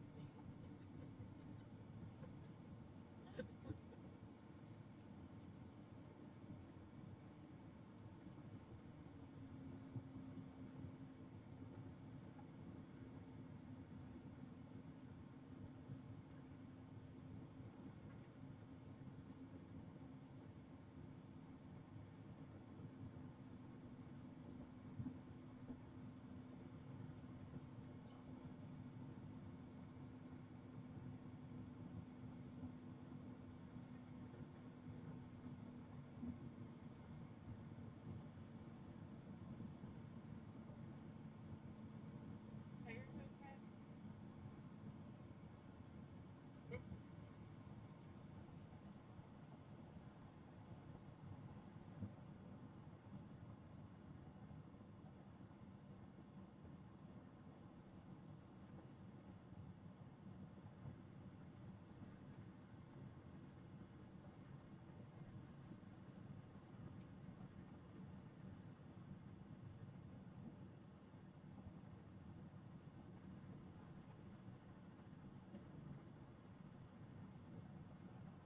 You will likely have to hold up for the evening or find some way to sleep comfortably in the middle of the wetlands. And where we are, the canopy or the nearest branches are 40, 50 plus feet up. Between 30 and 40 up, yeah. It's just like these long stalks of trees before the tree begins to expand upward. Well, we could search for like a hollow, or we could rock some branches. I don't know if the floor is level enough for us to hold. It is definitely not level enough. What about, yeah, are any of the trees hollow? You can look They're for pretty some wide, right? Yeah. And then there are different types of trees. There's some that are thicker than others. Some that do have, like I say, some boughs that are probably lower, but they're not very strong. At least on the lower points. The stronger branches are the ones that push up towards the top of the canopy down here. They're kind of thin or flimsy by comparison. Might be support the weight of one or two of you. That's about the extent of it. But people weren't I around. could also try to grow like I did the last time. A nice little A-frame. Yeah, that was really nice. How did I do that? Yes. That was plant growth is what it was. Yeah. Should I make us a nice little A-frame situation? Where's the best spot? Is there a hollow-ish tree that we can kind of tuck into it a little, like A-frame outside? Okay. Roll a survival and nature check to look for one that can do survival. I know, should you roll? I'll look for it. I'll just. You might know this. Are there signs of Thanks. other animals? Just was it anywhere? Good setting. Yes. Craw. 16. 16? Okay. That's not bad at all. It takes you a little bit of a journey into the evening to where you kind of have to source your own lights, but you do eventually find one large tree where it looks like it was either struck by lightning or something split it partway down. And where it was split, it continued to grow, but it cut this like darkened kind of charcoal dark hollow that goes about 8 or so feet into the tree trunk itself. Little moss bits, little holes, maybe some little mushrooms, toadstools picking up. Yeah. Easily enough to go ahead and like tap into the fey nature of your life, your upbringing, and the magic that flows through you, and in instilling the land to grow to your interests and imagination. A vibrant spectrum of colorful fungus and moss begin to grow, unnatural to this environment internally, but you can mask the exterior of it to match in with the surroundings. It's really cute. It's gorgeous. It's beautiful. I like it. Okay. How long does it take you to bake that fish? Oh, me? I've never baked fish. I've mostly been baking, baked goods. Maybe, I'm just gonna guess. Actually, I'm gonna think about it. Fish makes that pretty fast. Yeah, 25 minutes. Can I search my memory banks for the perfect recipe for baked fish? Yeah, let's go to intelligence check. Did you catch more than one, Chad, or just Did I catch a second fish, or was it only the one? 9. 9? You can probably fake it. A couple hours. A couple hours. For Can we guide you? For the time that you were hanging back, I'd say you probably catch a second one with that. Whatever you got. Two. You got 2. Oh, well. Give me one. No, we'll give you both, because that way I'll give him one. But wait, I mean, they don't perfect their recipe. Get 2 7-pound fish in my body anyway, so Just to lay them one at a time. ram it in there. Shut the door. Oh, is that what you got to do? We got the chisel out. We did like it down the middle and then fillet the sides. The meats. We checked the blood. Make sure there's nothing funny going on. A couple hours, you said? And I've got the spices that I would have for baking pastries and things. So like, little cinnamon, little nutmeg, Salt. some sugar. Why are you making Salt to it bake. gross? Little salt. Sure, you can use salt to bake. Just salt. Oh, well, I already put all that other stuff up. I'll wipe it off. I'll wipe it off, sort of scrape it off and just do a little salt, fold it, stick it in there. As you all settle in, it is actually quite a delightful smell. This hollow and the proximity means that you all, for the next 2 hours, smell the wonderful smell of a bakery spiced fish slowly cooking. No tip, right? Like, Is there any rosemary in this tent we have, or like something just to give this a little bit of a kick? I don't know, some pepperberry. Oh God. But as the evening goes on, the temperature drops significantly. The mist gets thicker. Once you can look outside, what little faint bit of moonlight that is disseminated through the mist itself that curves down, you can just barely see the shapes of the jungle boughs above. And you kind of feel like that darkened abyss portion of the ocean where it's just no light and that little glimmer of faint blue above the surface. It is about a couple hours into cooking this, and you create some fine fish jerky. It's a little dry. It's not bad. No. Anything weird in the flaying of this fish? Any color, blood, insides, anything strange? Not from your experience. Cool. I think you could walk it back like at least an hour. It's trial and error. Yeah. Right. I'll also say we're gonna have to clean you out real hard before we make anything. Pretty small steak. That's gonna be some vinegar and baking soda. My lower parts sort of smell like fish now? Is that what's happening? I know. We're literally setting him up for the worst. Why did we do this? God damn it. My hot hole I'm smells like sorry. fish? I think I'm so sorry. I didn't see it coming. Really feel bad about this. This is gonna do a laugh. Shockingly ended mid-campaign 3. Been a great 8 years. Wow. You go ahead right there. So what?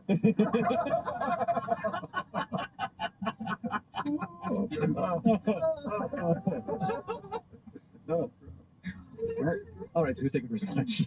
Someone with dark vision pair up with someone who doesn't. I don't have dark vision. You have dark vision? Yep. All right, 2 of us then. Perception check. Perception check assisted by. Wow. Well, you don't have dark vision. So no, I'm technically assisted, but it doesn't help at all. Yeah. And we can just check. Yes, fine. Yours are scent based. Just the one then. 14. 14. Got it. Okay. Math left with that.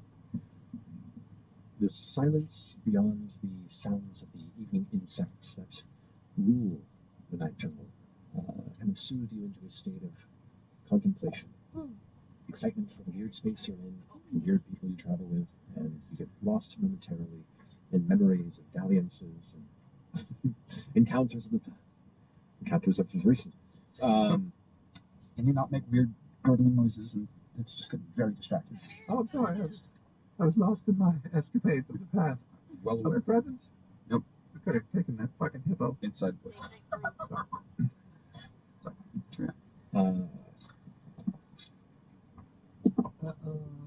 Could you have taken that hippo? No, I don't think you could. What? Wait, what? What? Sleeping. Just, you're sleeping. I know. But mark 9 points of necrotic damage. What? Why? But why? But why? Okay, so wait, hang on though. This gets weird. I was down. We leveled up and I gained hit points, but then we were down hit points, and now I slept. You haven't slept a You long haven't done a full long rest yet. So would I still be at the, even though with my hit points going up, I was at, I was at 91, so I when was you at level up, 81, it levels up your hit points too. as to where it was. Correct. It keeps the maximum diminished. Okay. And you went up. I went up 4. Okay. Yeah, plus my constitutions. So I went up, I went up 8. Just take 9 points off. So if I go 9, I take 9 points. Is that right then? Yes. Okay. I know. Is that amulet that I have? Did anyone else take these hit points? So wait. Necrotic. Oh no.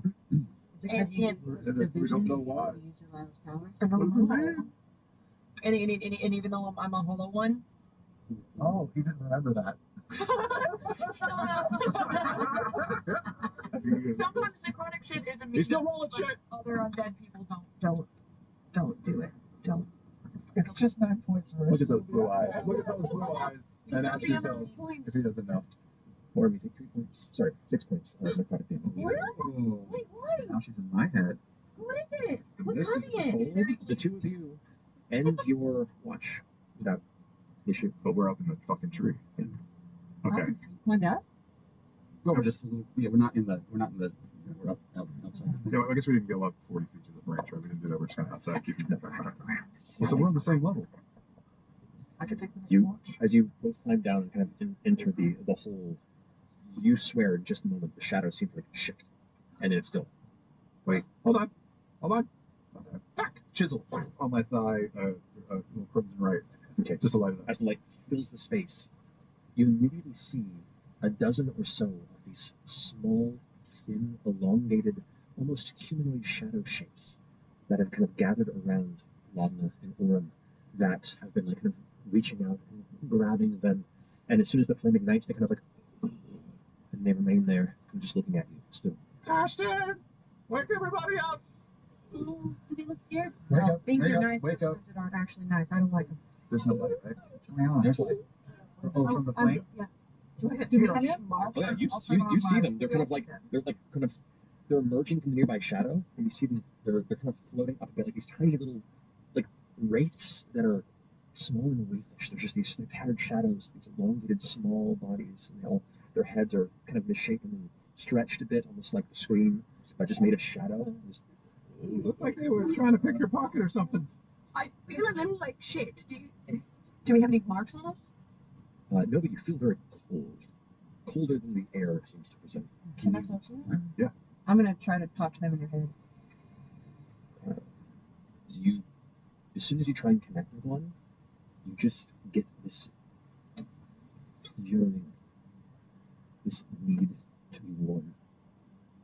And they, after this kind of standoff lasts a few moments, they begin to return to. Oh, No. shoot! I gotta turn on my lights and just shine my light right at them. They kind of recoil slightly again, but you can kind of sense the emotion from them.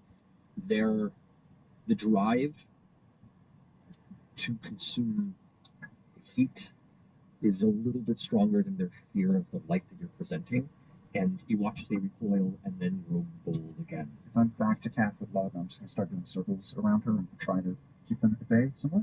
Shield up, sword out. Can I say in shadow plant? Ooh, what? Shadow plant. Oh, I shadow Thank plant. Can you understand me? They don't speak at all, but what you can see now is about 5 or 6 that are kind of fixed around you, and about 4 or 5 that are around you, all at once kind of look over in your direction. You've caught their attention for a moment. You also notice more are starting to creep in from the outside of the tree, from behind Chetney. Spitball, it's like 15? 10, 15? Right now, 10, 11, If they want 12. If they want heat, should we just give them like a bonfire somewhere else or something? Let's do that. I use a little prestidigitation to make just a little like flicker on my palm of heat. They're just looking at you. They want life. Warm bodies, not warm flame. Well, shit, we can't sleep here then. Yeah. Or we gotta figure out a way to keep them out. We're outnumbered. There's like 14 of them now. Are they little? They're smaller than Chetney. They look almost like withered shadow gnomes, if you will. But also their features are exaggerated. You're uncertain who they might once been, if they've been something before, or if this is just their nature. You don't know. Well, you should tell them to leave, and if they don't leave, Can I do you think they're undead? Should I turn undead? I think they are undead. I can actually try this. I'll be able to tell. If I reach out to one, like I'm going to let it touch me. Chill touch. Chill touch? Okay. Is that an attack roll or a saving throw? Never mind. It is It's attack roll. a attack roll for me. Yep. 27. 27, go ahead and damage. 3. Wait, did my shit go? I went up in a level, my shit goes up. 11 cantrips. That means 3 out of class. 3d8s. Well, chill touch. I know, but when you do such fast. Yeah. I know. So if you would chill touch, Triple fire. if you hit an undead target, Yeah. it also has. Oh wait. Disadvantage on attack rolls against your turn. Oh, I guess it is. Yeah, kill it here anyway. 3 go for it. Hit it. I thought it was. Okay. Not great. Not great. 10, 11 points of damage. Disappointing. 11 points of damage. As your energy converts into that cold, necromantic lash out to this creature, it strikes the shadow and it dissipates. Go past the stop sign, then use the left lane to make a U-turn. And they all begin to close in once more. Very like the doldrums from the Phantom Toll Booth. They're slowly creeping. I think I've had enough of this. For about 51 miles, continue straight. Oh, if we're gonna do this, I'm gonna hold you down. What? Oh shit! High shields into ash. For about 50 miles, continue straight. It's not casting. I will just call on the Changebringer to get these undead things away from us. As you close your eyes and give yourself this prayer that you unleash onto the Changebringer in hopes that she will grant to you the protection that you seek.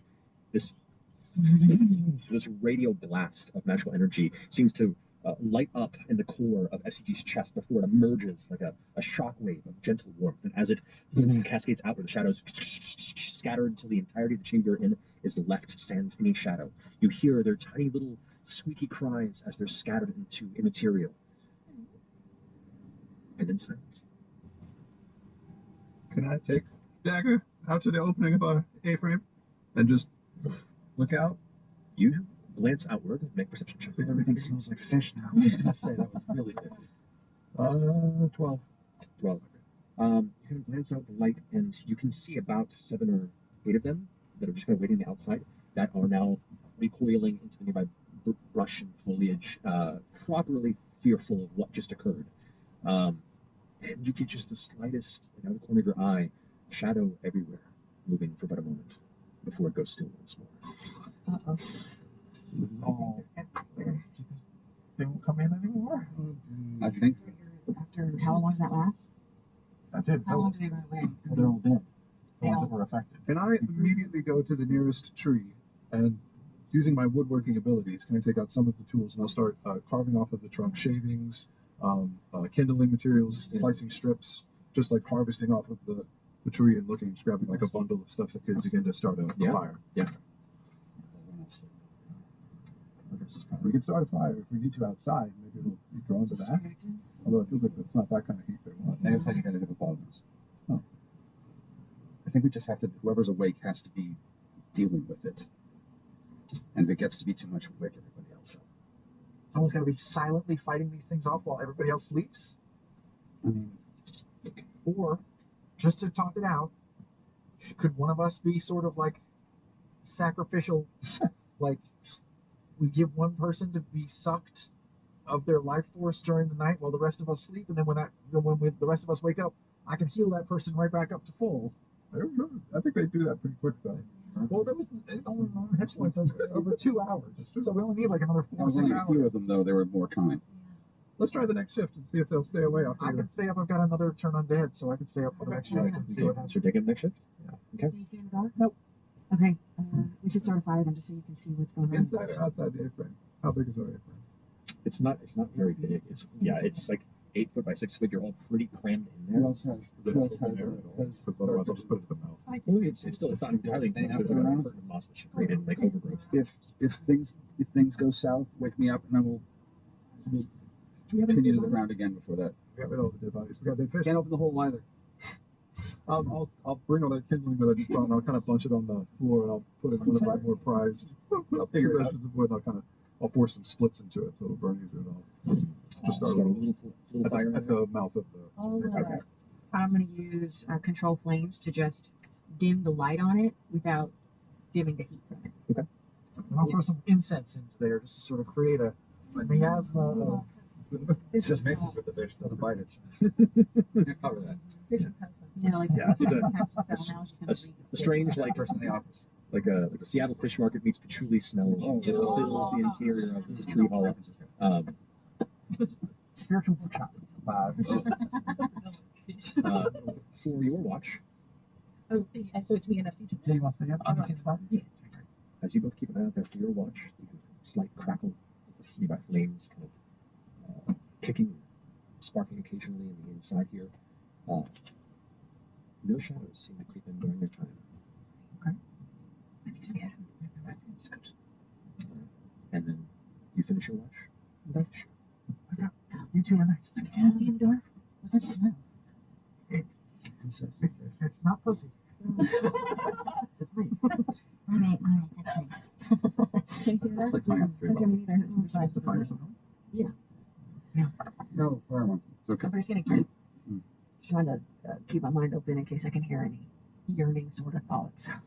Not those kind of Okay. Chance dream about some. Make perception check. Come on. Big roll. Oh, okay. Double dage. Let's go double dage. Oh, natural 20. Plus guidance.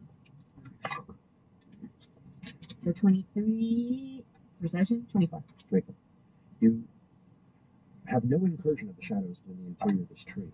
For the time that you have keeping watch, you glance out beyond the threshold of the plant growth that you've created to protect your friends.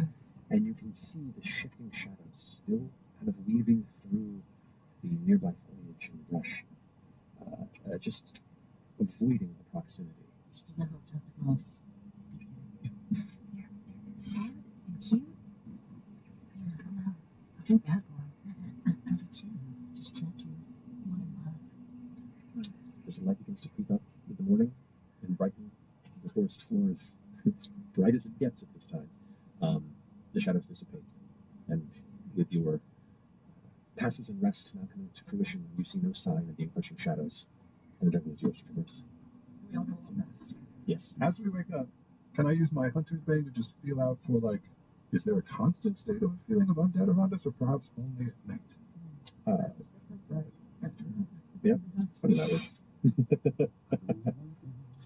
I have a question too. Does that necrotic damage stay on? Correct. No, sorry. It heals up with your morning. Still by the time. I'm so curious to see what your face will be when that finally. 64 with 5. So you're good number. You're sensing for rope subject check to see if you can make up any sort of details or sense of necrotic undeath in the vicinity. 16. Nothing seems to catch your eye, your nose, the hairs in the back of your neck.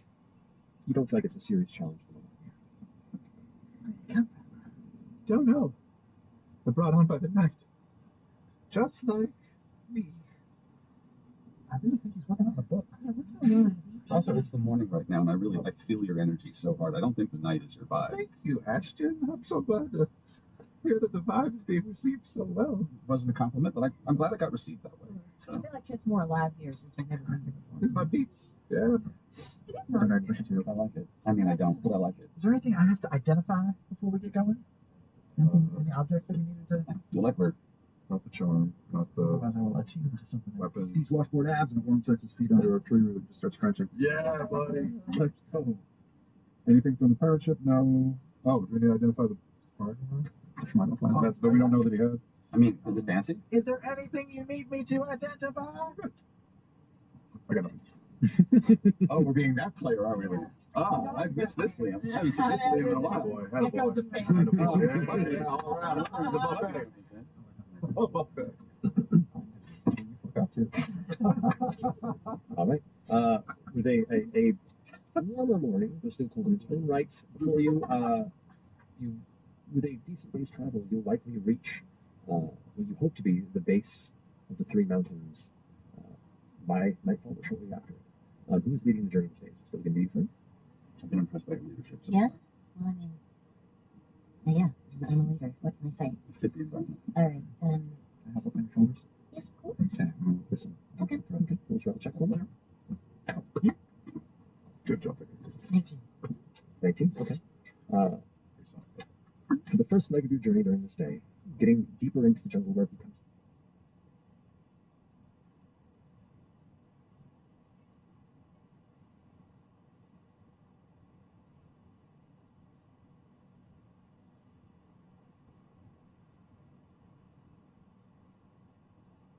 Your next stop is Days Inn and Suites by Wyndham Santa Rosa.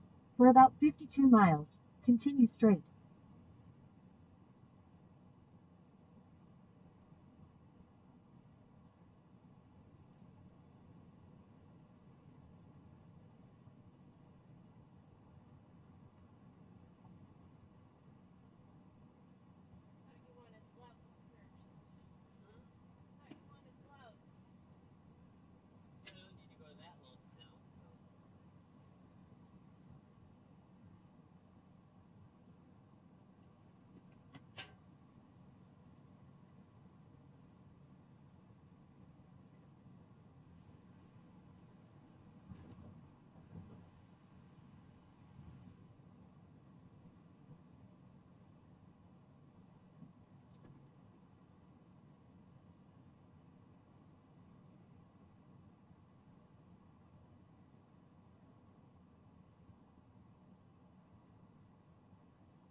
Rainforest.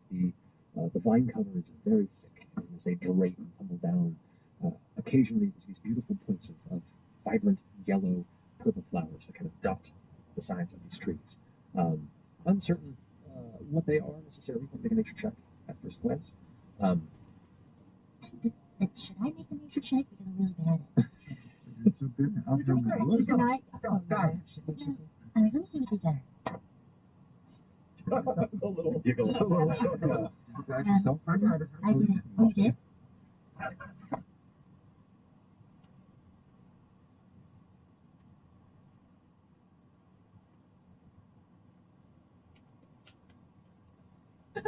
Okay. 14. That's not bad. It's not bad. You're not quite certain what they represent.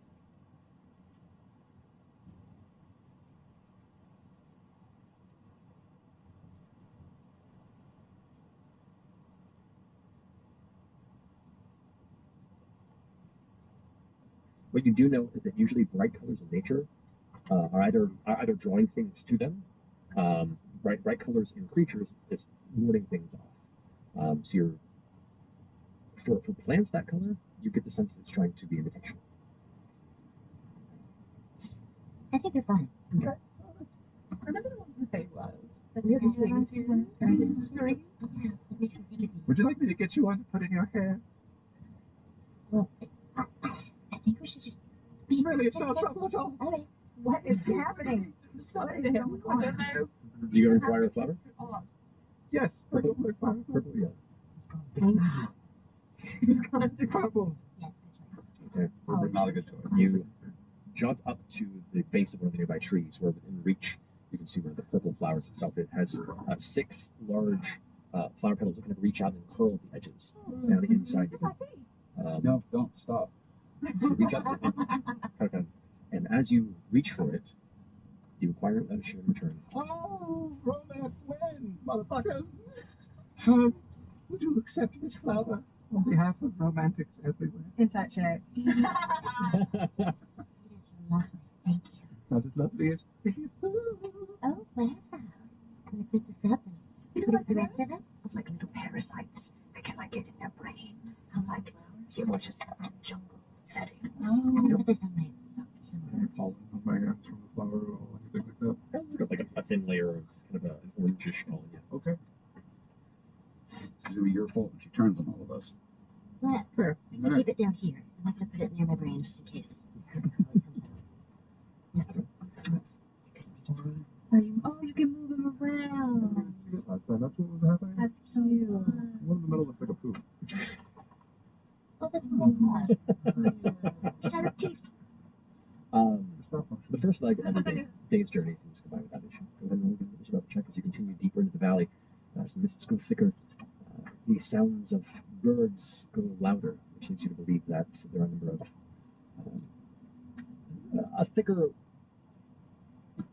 there are more aerial denizens that exist towards and near the base of the mountains, especially the mountains regions above. You don't know if they're hunting or if they're just being social or hooting, but the sound of birds above the canopy is getting louder. Do they sound sweet birds or loud birds?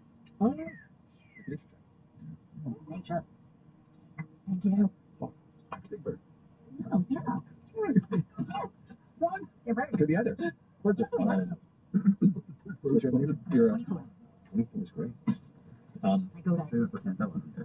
In following the river down, and you can see it crashes as a 20-foot waterfall into a natural rock pool a little ways off you are, and then you can see the cliff descent. It's rather sharp for a bit before it kind of evens off, and the slow, gradual descent begins to come to a stop, where water is now gathered in almost like a basin around where it's going to be at the rising base of the nearest mountain of the three.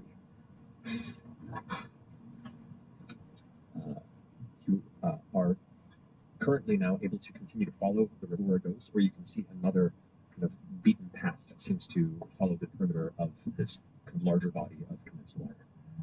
How do we feel? Feeling hunger, Kirsten. I'm feeling perimeter as well. Perimeter? Yes, but it sort of stay with this. Perimeter. A little drink. Okay. So you're following the exterior of the water on the beaten path? Yes. Okay. Base of the mountain. Is that what I think so. Yeah. And what was the marching order for this day, by the way? It's right fast. Same. Same. Let's go on Vern's shoulder. Okay. I'll be in number 2 position. Holding her little ankles. Crap. Holding her little ankles. Okay. So it's perception check. I'm trying to get a little rattle going. That is a 27. 27. Give me that danger. And human, or humanoid. 2 things. Oh boy. One, you stop Fern from moving forward at one point because you can see the pathway where you're walking. The ground itself, the texture changes for about an 8 to 9 foot length of it. You can see the brush that's around it has a somewhat darker coloration. The vibrant green is a little more brown. Right here, like just ahead of us. About 10 feet. That ground looks funny somehow. It doesn't look like what came before it and what's after it. Detect thoughts. And it's on the ground? Just because. Oh, no. Perception check. You don't detect any unexpected thoughts within the vicinity. Does that look like a cover-up of some kind? Maybe a hunting trap. Yeah. I don't really want to spring it. Should we just don't walk around? Is that possible? Is there anybody watching? With your perception check right now, you don't see anybody in the vicinity. Does it look like something? Like Just brown. So, Do you want to go and inspect the feed?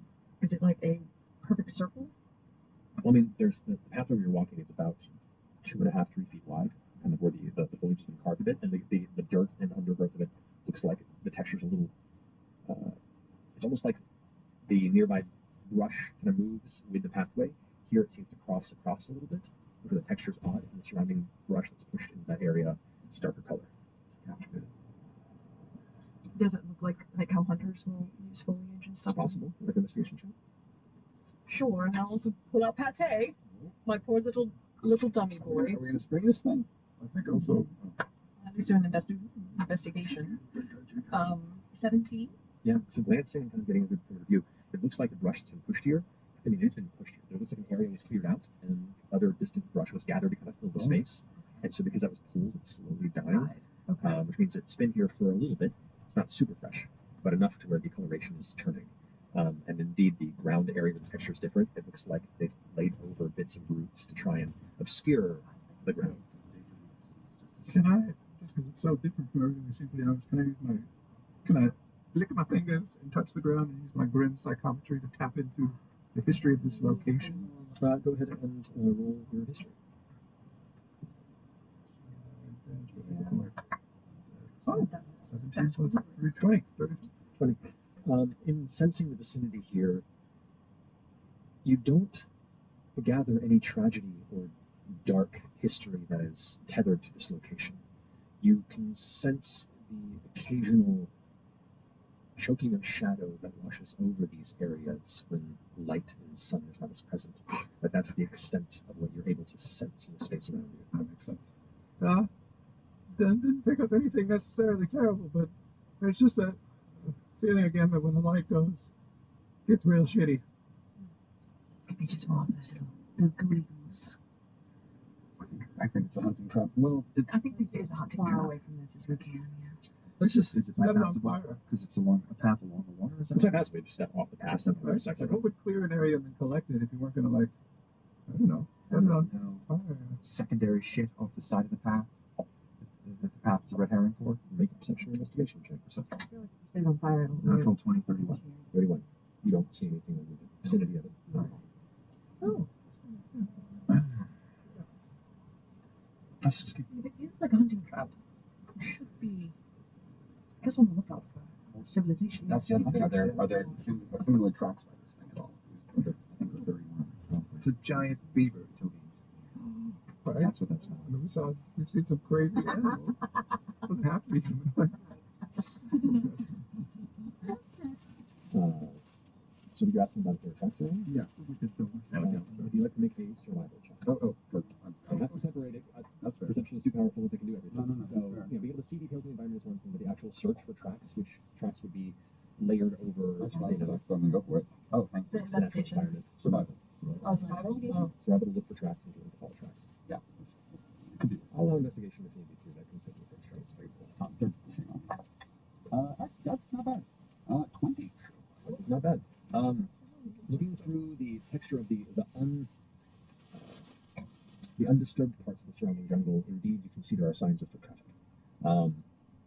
Maybe even just like a few days in the past. Like some of the mud is still kind of sunken in. It looks like the fallen leaves and such have mostly covered them, but if you kind of pull back the underbrush, you can see there are signs of footprints, footfalls, and people that make these trails, and travel these trails, often enough to the point where even in the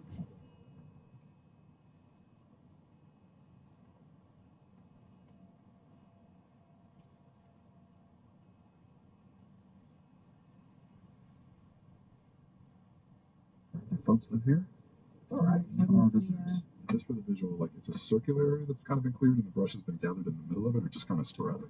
So like the path that you're following is a footpath where like much land travel's gone back and forth. It seems where it kind of has a natural shifting of this pathway. A portion of the path, the texture is odd, and the surrounding brush that normally kind of sits at the sides of it is discolored. Like someone cleared out that area and then filled the edges just to leave the path there. Let's throw something in the middle and see what happens. That's a good idea. Just leave it. I'm perfectly content to just leave it personally, but I'm fine with.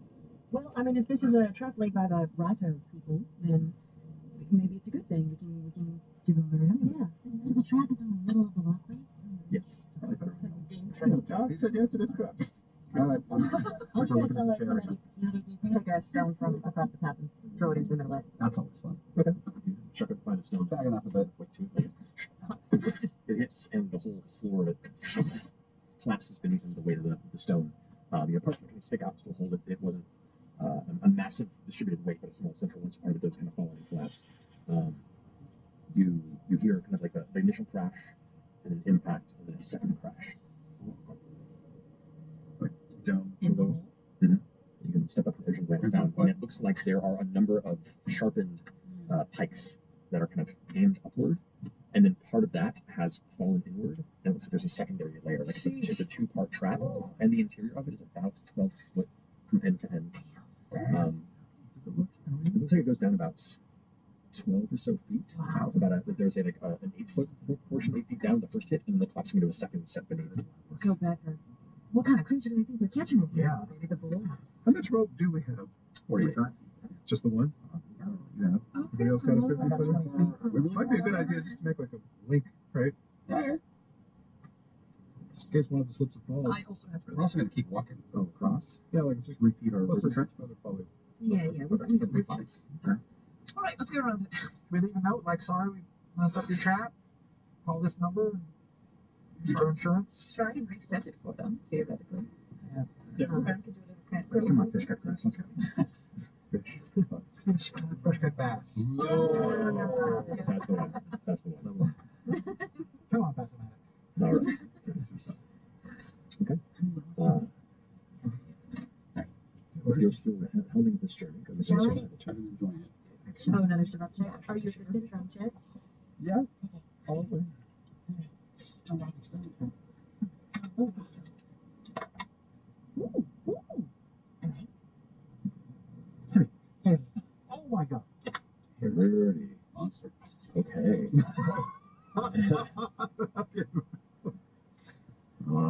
Sure. Yeah, you, along with the help of both your tiny compatriots keeping eyes out, begin to notice a trend of traps set through this part of the rainforest floor. You see a handful of these large nets that are pulled up and kind of kept at the base of certain trees. And there are also what look to be loops that are set upon the ground. Or snares? Snares, that's what I was looking for. Like these. Like rabbit snares almost? The large, heavy rope and multiple that are there. There's too much. A little. Big ass snares? Some of them are large and meant to catch larger creatures. But you continue keeping an eye out for these things, manage to avoid stepping into them, keeping out for certain. Wow. Now you're just showing off. You see them easy to none more have stuff like that. What are you about? Of course. All over. What is she trying to trap? What is she? All kinds of things. But you were friends with like little floppy bunnies and stuff. Would you catch them and then befriend them? No, those just appeared some days. There's no answers, but all right. Eventually, the gathered pool of water in this kind of basin that's formed, this deep in the valley, comes to an end. You find the edge of the crescent, and you begin to see the rocky climb of what you can assume to be the base of the mountain, the first one, the closest one. Do we see the big tree? You see a number of trees everywhere. A big one. How are we supposed to know which one it You is? see one that's Maybe we have to break the tree line a little bit. It's a rocky, like wall to get to the base of the mountain. so the jungle is just slowly beginning to incline, which connotates, based on the journey you've taken this far, that the landscape is beginning to rise towards, like as the mountain is beginning to form in front of you as you travel. When how's the sun? It's this might be like mid-afternoon. I'll send Pate on a quick scout. Yeah. While you do that, Matthew, is a tree an object or a creature? Or neither? Depends on what tree. Jesus. This tree could be a creature too. It was a titan, right? It was a dead person. Was it? Was it? Technically, Sort of. Does Does that have locate object or locate creature? You could try to locate, Or find a path. But, like, I think technically the spell says we have to have something from the place that we're going. It's the most annoying spell because like it assumes that you already have been there. It's I don't know. It's like. Do we have anything from this tree? No. We have Ashton. I'm not from this. We do have Ashton. I've never been here before. Like, yeah, but what if your blood has? how do you know you haven't been here before? While I can't prove it, it would be highly unlikely, given what I know about my background at this point, that at any point my family would have made it this far. This is very far away from the village we found. Did you already get some like tinglies? I mean, yeah. So, what if, when you were a kid, you were here, and didn't you remember getting shunted away somewhere? Yeah, that was, well, that's different, but okay, no, I'll play this game. Sure. Different how? I mean, honestly, I guess it wasn't. It doesn't feel the same, but it's worth a shot. Did you find the path and use him as the thing that we have from the object? Yeah. I mean, it's cool. What if it worked? How would you do it? With a little, We just little drop of his blood. Sure. Little pinprick? Sure, I could, I mean, it doesn't say any blood, but I mean, you'll know really quick if it doesn't work, right? Because it'll just point at him. Just a little pinprick. That's what I need. I'm happy to burn a 6th level spell just to try it.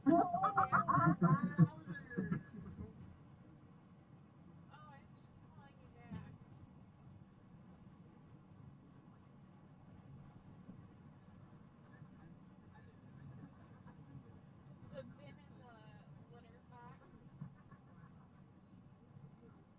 means it's 55% full.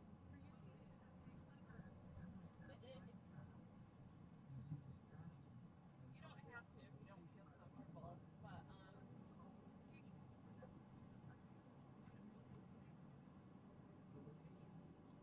you just pull the drawer underneath. You know where they collect all the cat litter from their feet. Pull that drawer out. Just slides out. There's trash can and bags to the left of it.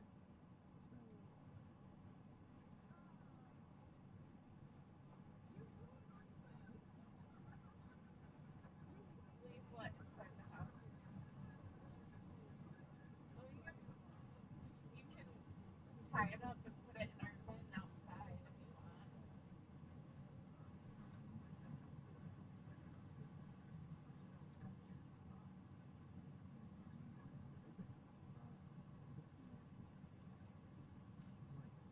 Yeah, there's trash liners to the left of it on the little lip.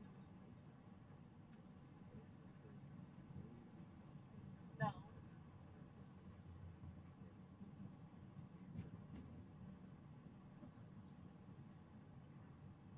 Yep. It's that easy.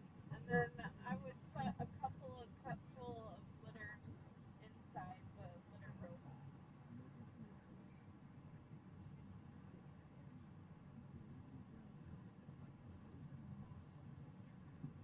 It it does when the cats use it, but it says it's low on litter. So you just it tells me on the app.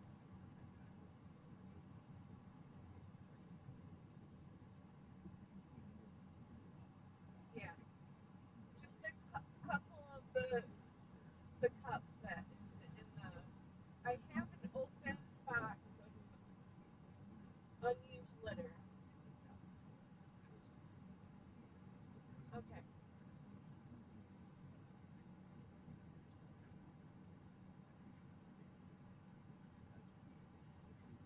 Okay, that'll be good.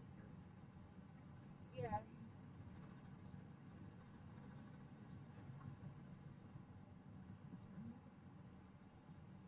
Yeah. It does it like sometimes I give them a day to not eat, but they probably are hungry. Because the goldfish use probably ate up all the slow release food.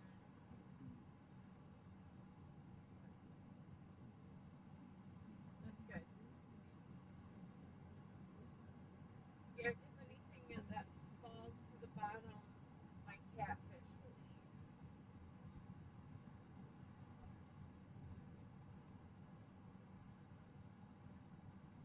Yep, that's perfect.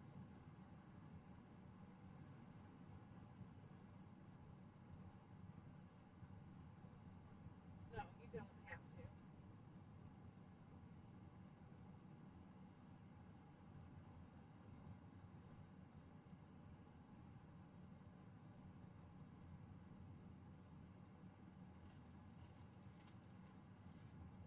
Well, misses human interaction.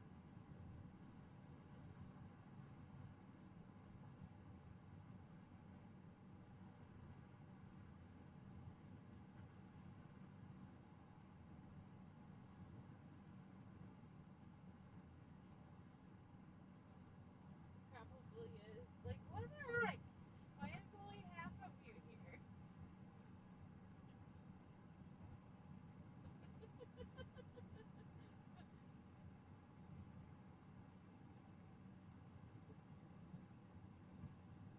Yeah,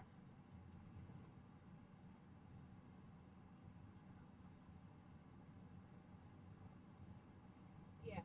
Probably either Thursday night or Friday. Yeah,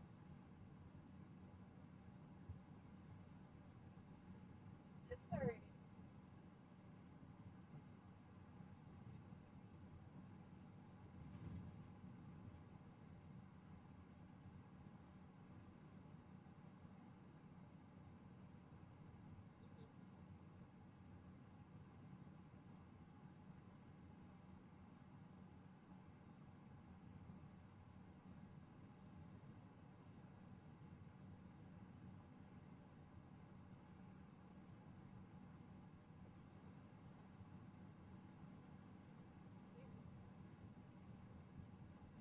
They probably were hiding on.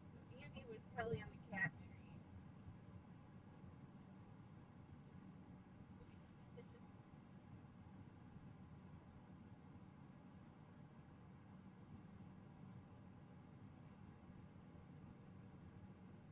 If you move their cat treat dish, they'll come running.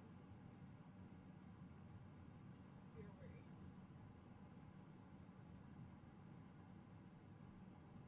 It's only 4 right now. Yeah.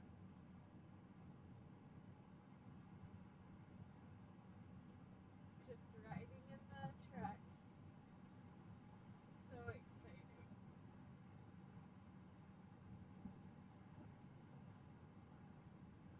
Yeah, we got some good views of the mountains.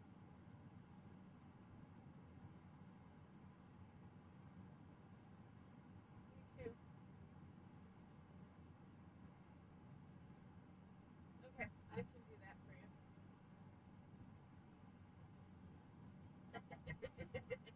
Yeah, that's fine. Uh-huh. Okay.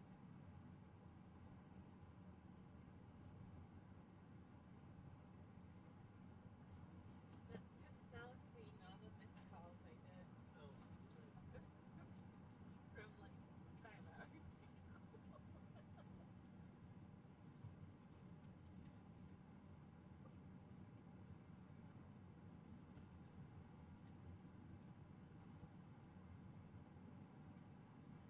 He's all nervous. Oh. The cat litter robot. Why, did you text him about it? I texted Mom. Oh. Maybe you shouldn't have said anything. Just let it.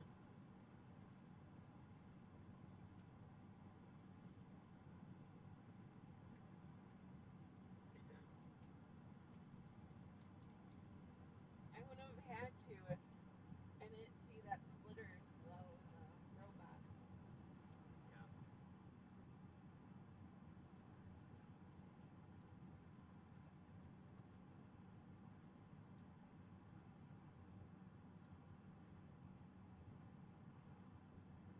So he wants to clean up all the cat vomit.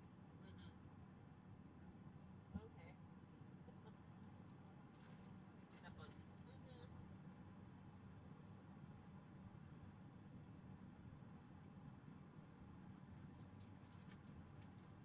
There's gonna be more because they're eating the dry food, and we were not there. Yeah. Dad was worried that he left the door open too long and couldn't find the cats. But they both showed up when he was locking the doors. Yeah. As you all kind of begin to see Oren waving his hands in the air, a voice shouts out, "Tomato!" And emerging from the nearby brush, you see 5 figures in thick, heavy, kind of green-brown cloaks that look like woven moss, almost like the forest undergrowth itself has been made into a cloak that just encases the entirety of the back of their frame. Their arms just barely poking through. You can see heavy longbows, these wicked-looking, kind of metallic, these dark gray metallic longbows that are bent backwards. You can see are made from the same woe steel that you encountered in the bases previously. You can see a number of them while the hoods are up. Their faces are painted in similar colorations to kind of help obscure their skin tone and blend in better with the surroundings. From within the cloak, you can see colorful, adorned armor made of numerous, it looks like almost wooden plates that have been bound into a torso piece. And you can see it's a very unique type of armor that you've only seen pieces of in your brief encounter in the remnants of the cavern where you fought with that creature weapon a day before. As the troops, it's their weapons drawn, arrows and knots into these dangerous-looking longbows. One of them, the one that the voice seemed to shout from, steps up. Manuda! I can cast tongues on myself. Yeah. Who's got the necklace? If you can harm us or help us. Help us. Put down your weapons. Everyone drop your weapons. I'm fine with that. You were saying I'll stay. Drop C when you're My own. In that tense silence, almost the insects seem to grow quieter as you all place your weapons down in that stillness. You can barely make out the eyes from underneath the hoods kind of darting about as the central figure. You see it kind of lowers the bow, and you see that the main figure, she pulls the hood back, and you can see a woman in what looks to be her early 40s or so, short, white hair that is pulled back tightly with what looks to be some strands or braids that pull into beads and colorful decor. Um, you can see the facial markings themselves also blend with a number of stars, and her eyes are a piercing, deep dark blue coloration as she stares right towards the center of the troop, kind of looking for someone to give any sense of leadership, but glances towards you as the ones who have reacted to the phrases she said and kind of told everyone to put their stuff down. Who are you? And how did you get here? That's where Oh, yeah. I'll use the break to learn the Aishio language. Yeah. So I'll come back to that moment here in a few minutes. Hang tight. See you shortly. It has begun.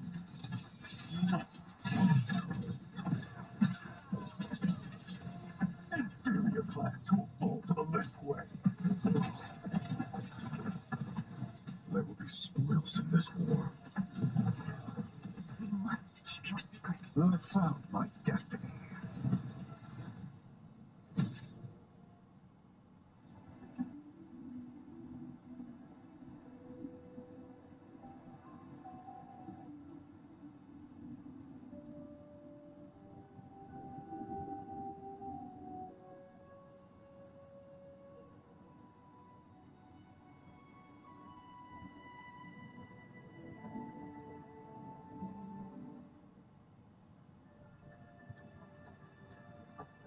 The Midnight Queen is dead. As the bell tolls for Her Majesty, her succession looms in uncertainty.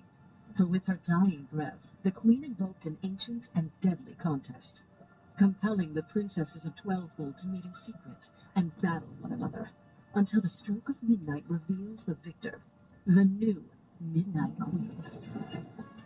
Her doom, the Gilded Champion. Dr. Lux, the Scholar Supreme.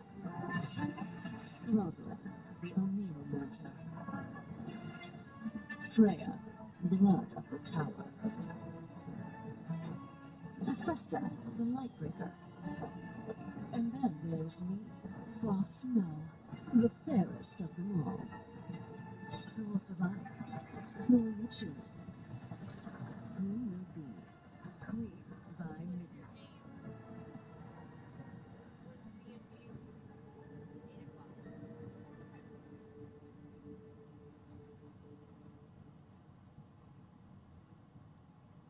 Hey critters, Laura Bailey here to guide you through what's new in the Critical Role shop.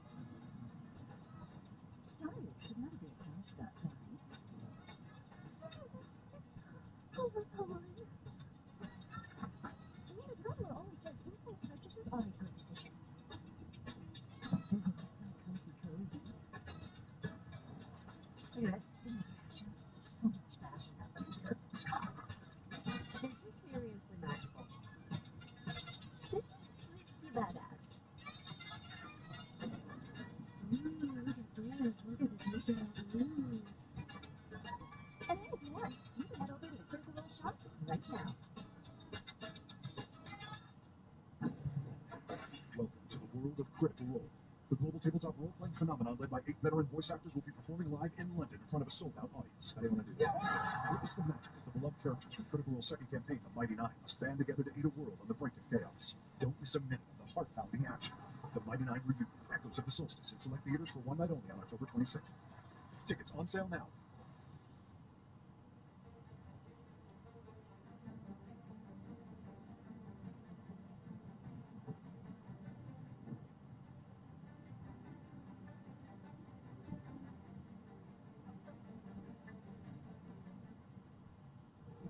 Festering within the heart of Newfair, the sour taste of vengeance lingers on the palate as we suffer another loss. This is the price we pay as investigators. The temptation to harness the power within our collection of tools and artifacts is strong. But to serve Candela, one must acknowledge the danger in such hubris, and that underestimating such power leads only to destruction. It is always and forever our duty to stifle any remnant of greed that seeps into our realm. The Circle of Needle and Thread, assignment number 538, Flesh and Blood.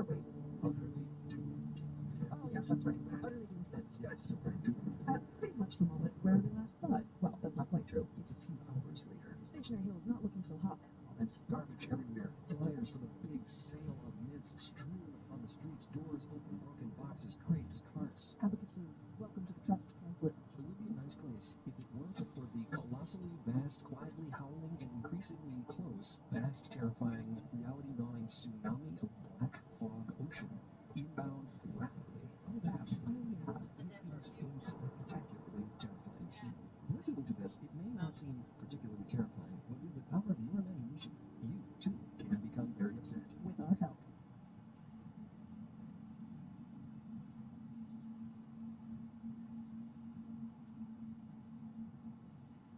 In about 10 miles, take exit 144 to merge onto I-25 North toward Alamogordo.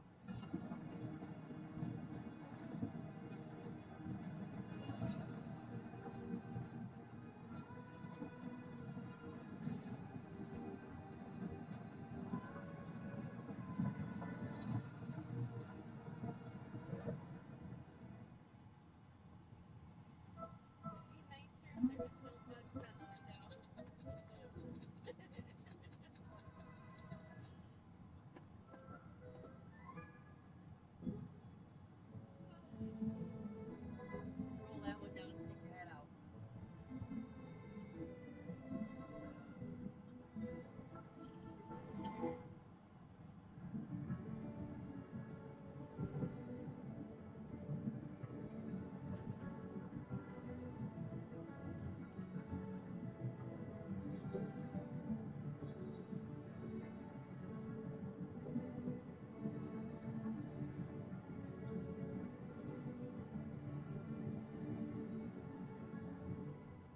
Hi everyone, it's me, Jester. So the Traveler and I were going to tell you guys all about subscribing to Twitch, but it sort of seems like he's not really here right now, which is so stupid. Traveler! Traveler! Oh, it's like, you know what? It's fine. I can do it by myself. With myself. I invoke duplicity. Oh, hello, Jester. Hi, Jester. Okay, so what we're going to do today is tell the people at home all about the good stuff they get when subscribing to Twitch. Oh, I don't know what Twitch is, but that sounds good. Let's go. No, that's perfect, because this works for you too then. Okay, so there's a professionally moderated live chat, and if you subscribe, you can post links in the chat. Like a link to a cool hamster video? Exactly like that. So what we do here is tell, like, really cool stories, right? And sometimes, like, crazy shit happens when we're telling those stories, and people that subscribe get special emotes, so you can express how you feel. What if you live on the side of Exandria where it's really late, and you're like, I'm just gonna close my eyes for a few seconds, and then it's 2 hours and music is playing, and you're like, oh, what is the whole show? That's a great question. Well, if you subscribe to Twitch, then you can just watch all of our VODs as soon as the live broadcast ends. So cool, right? So cool, I know. Another really cool thing is you can gift subscriptions to people. Like, I could buy a subscription for you, Duplicate Jester, and for other... Look what I found. Oh my gosh. Look, precious. I could throw a dick. Oh, well, technically that might break Twitch's terms of service. But there's no rule against, like, throwing chubby little snakes. Yeah, or a really long balloon sword. Yeah. Or like a really thick girl with like 2 honking nuts at the end of it. You come there with 2 tomatoes, a banana, you know, sitting next to an onion and another mushroom with like a little cat on the dog with just 2 feet. Yeah. Archie, where are you? Should we go look for you? Yeah, sure, why not? Oh, don't forget to subscribe to Critical Role. Okay, let's go. Okay.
And welcome back.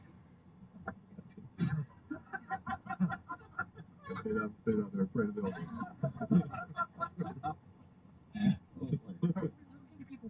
So, as this crew of 5 cloaked figures have partially surrounded you as you acknowledge their arrival, they have you at weapons knocked. The tension is palpable, and a central leadership figure, a female hunter figure of this troop, stepped forward, pulled her back, and spoke to you in common, asking who you are and why are you here. Oh, why she was asking her. She switched over to common. Oh, Ifadola. Went back to it, did we? The two of them kind of look confused. And what happened? We maybe found traces of them. If I have an offering. I want to reach into my pack and get it. It's not a weapon. May I? The arrows that are currently knocked, 2 of them go directly towards you, and Titan. Super slow. I would expect it. Okay. I might have to hop off my friend's shoulder. She waits for you to hop off. We wiggle. That's interesting. Fingers on the hand, and you can see like there's a very well made kind of leather fingerless gauntlet that goes on the mid forearm. It's beautifully and intricately made with this like back lacing that goes across the entire forearm. You can see these metal rivets right on where the knuckles are. Can I reach for it? My sword. It's over there on the ground. Okay. Slow. And I'll pull out that necklace. We've found this. Right in a cave, closer to the coast. In 2 miles, take exit 144 to merge onto I-25 north toward Alamogordo. Long to 10 years farther.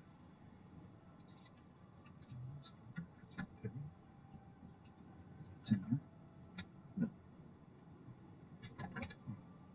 He'll be grateful to have it returned to his family and his memory preserved in strength. She steps back a bit and just puts it in a pouch. We are visitors here. We're really sorry to be. I don't know if this is your land. But we're here looking for Evantravir. For what purpose? For me. Blood of Titan. I'm looking to know myself.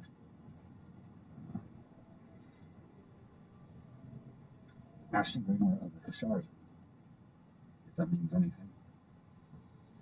It does not mean anything to me. But you're looking for answers. There's a lot going on in the outside world right now. I don't know how it's affecting you here, but things are, Use the right lane to take exit 144 to merge onto I-25 north toward Alamogordo. looking to some older answers.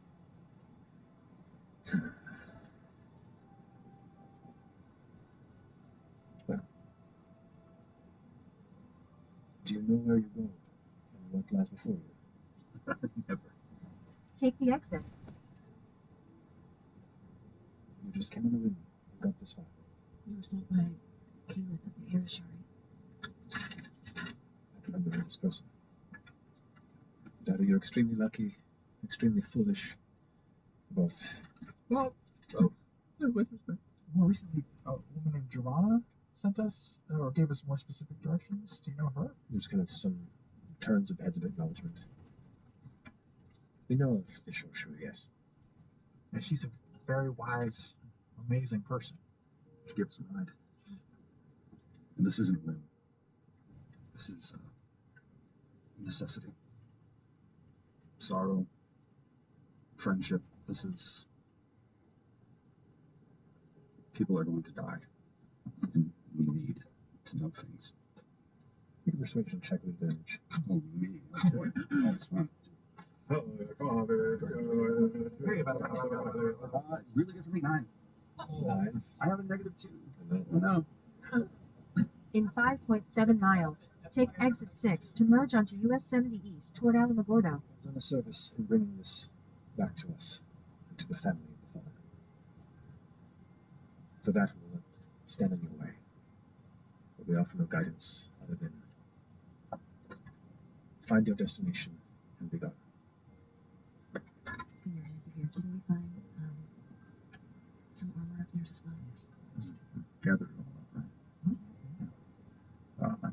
That's something nice to do. We did find a few more of their personal effects. Were you worried about this? No. No, we were attacked by a creature of some kind, and there was a nest. It seems like quite a few people have lost their lives there. We meant only to return it to you. We're trying to learn it. Return it. Okay, well, I've got some of it. I don't think I have the swords, but... Okay. We also messed up one of your traps, like, half a mile back. That was nice, though. That is how we were made aware of your presence. Can I ask a question? The spirits at night.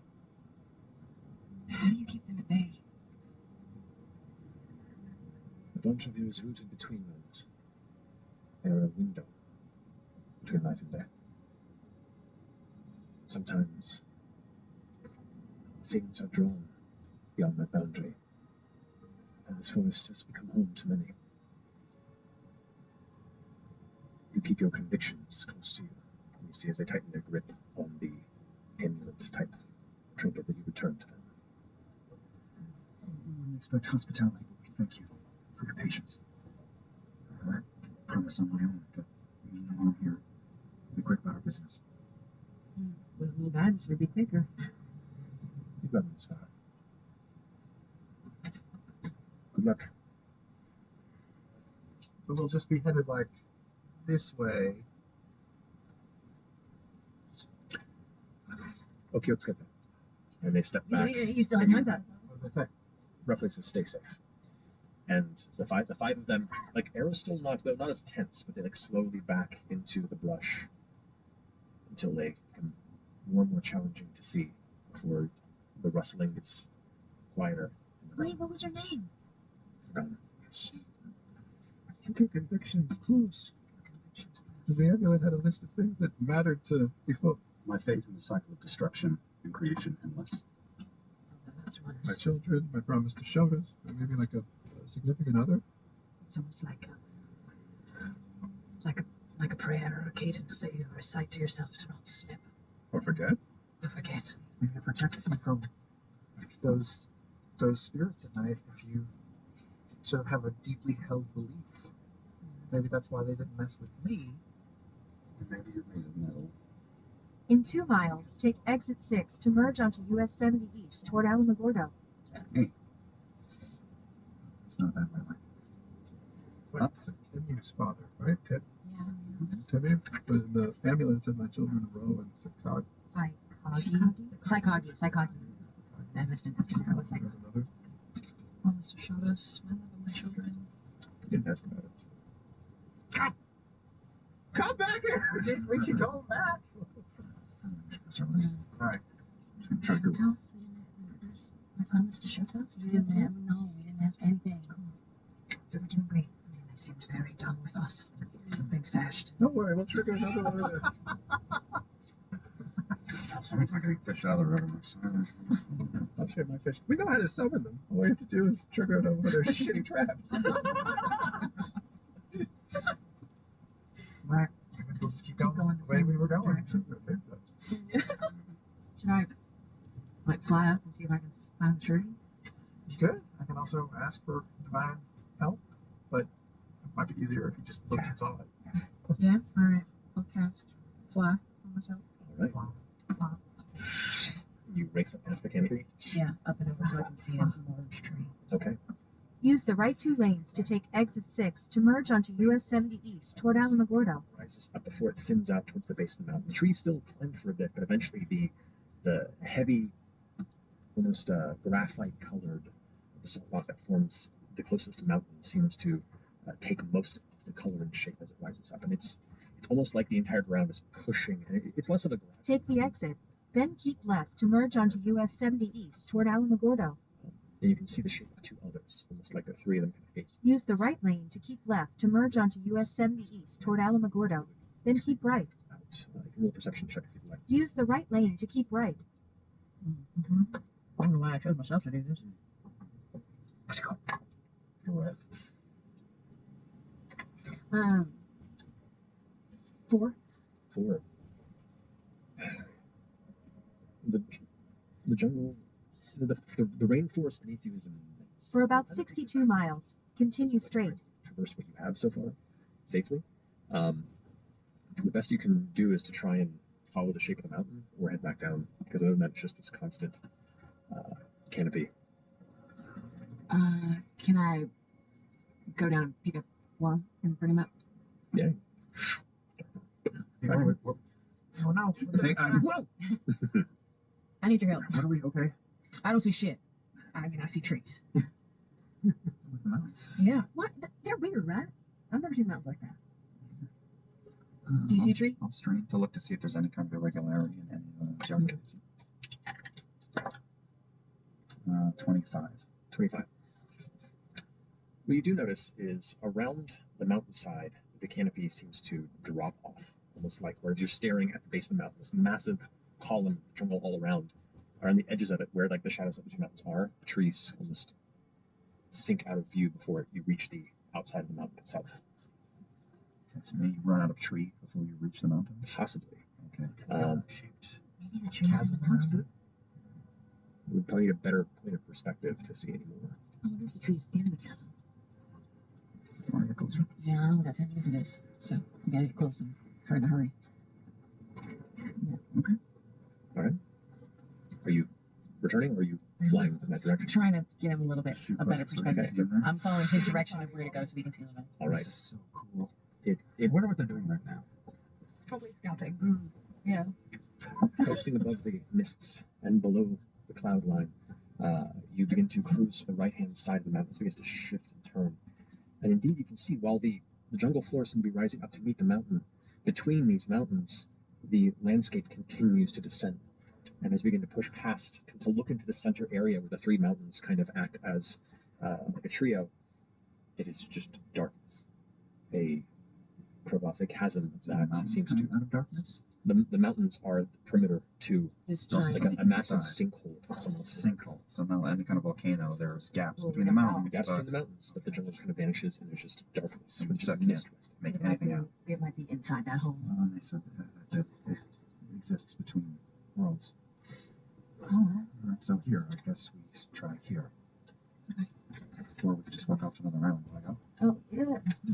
That's fine. Yeah. Return to the rest of the troop.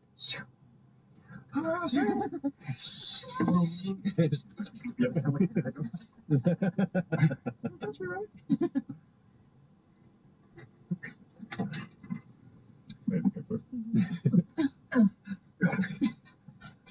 Medium set.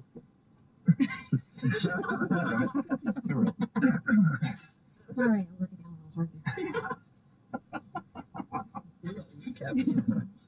Third minute, yes. Dang it. There's a big hole. Let's go to it. What? Vern, are you leading this final trek? Yeah. Yeah. Ready? One more survival check. Is it a hot hole? No, kind of like a cold hole. A dark hole. A misty, moist hole. I hate all of this. The whole thing. Everything about it. I know it was. She's got this. Did you do it with advantage? Just Jet's helping you. Oh, okay. It's a dirty 20. Oh, that's great. 28. Thank you.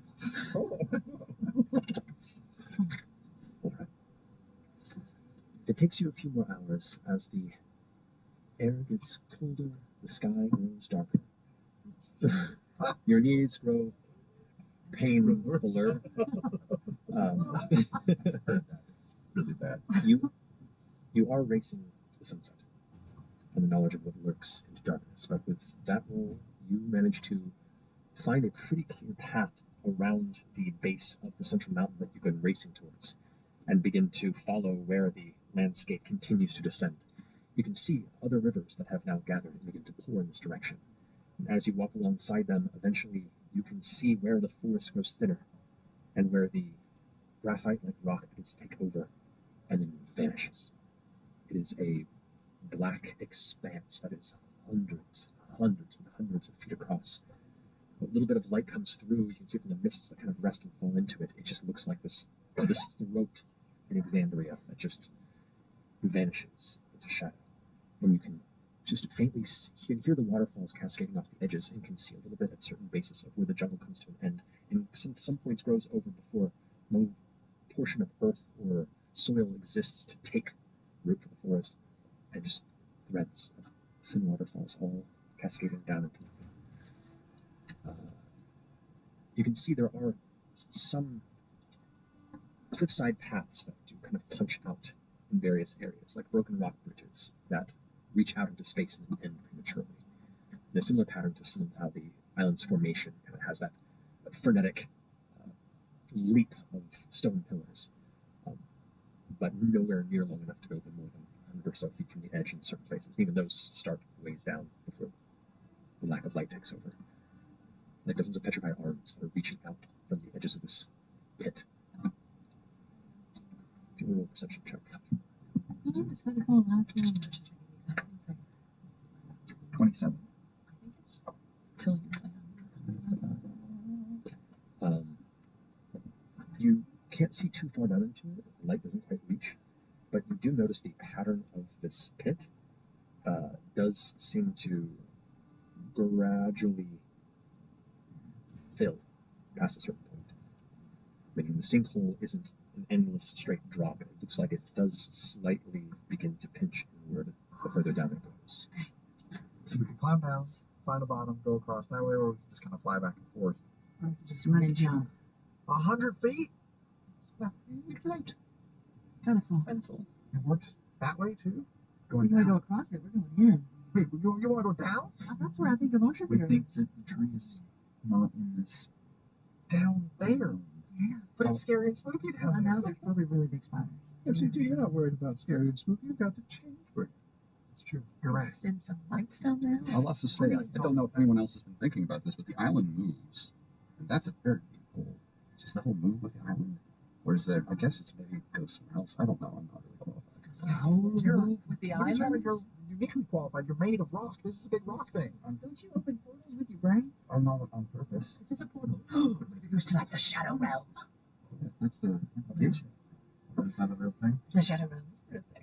It's like kind of on top of our realm, but like it's like this. We can see how far down? We can see We can flatten this on top of how far down another can we see? flat. Like 200 feet, you can see some of those pillars that are reaching out and come to premature ends. I'm And then below gonna that, send my dancing orbs, my light orbs down, and as they get to 120 feet, I'm gonna double the distance and send them further down and see if we can see a bottom. for a total of how far? That would take it 240 feet. 240 feet. The lights reach the end of it, and the darkness continues. Wow. I'll take out a trusty ball bearing, toss it in, and just listen. And Cast count. light on it first. Oh, can we do that? No, cast light on. All right. Remember when we dropped your coin into a hole? But then I got a different kind of coin. You did. Oh, wow. How do we never think of that? No, we need The some change bringer was with you this whole time and you didn't even know. The change bringer was the friends with me. So long ago. Maybe one day we'll go back. Oh, we should be watching that bearing. All right, here we go. There it goes. Okay. Counting. Make a strength check for me. Strength check. Yeah, make sure it doesn't go Really flat. throw it down. What do you mean? Just a straight check? Just a straight. You roll a 1 and you hit yourself in the head. Yeah, as I pull it back. Natural 20.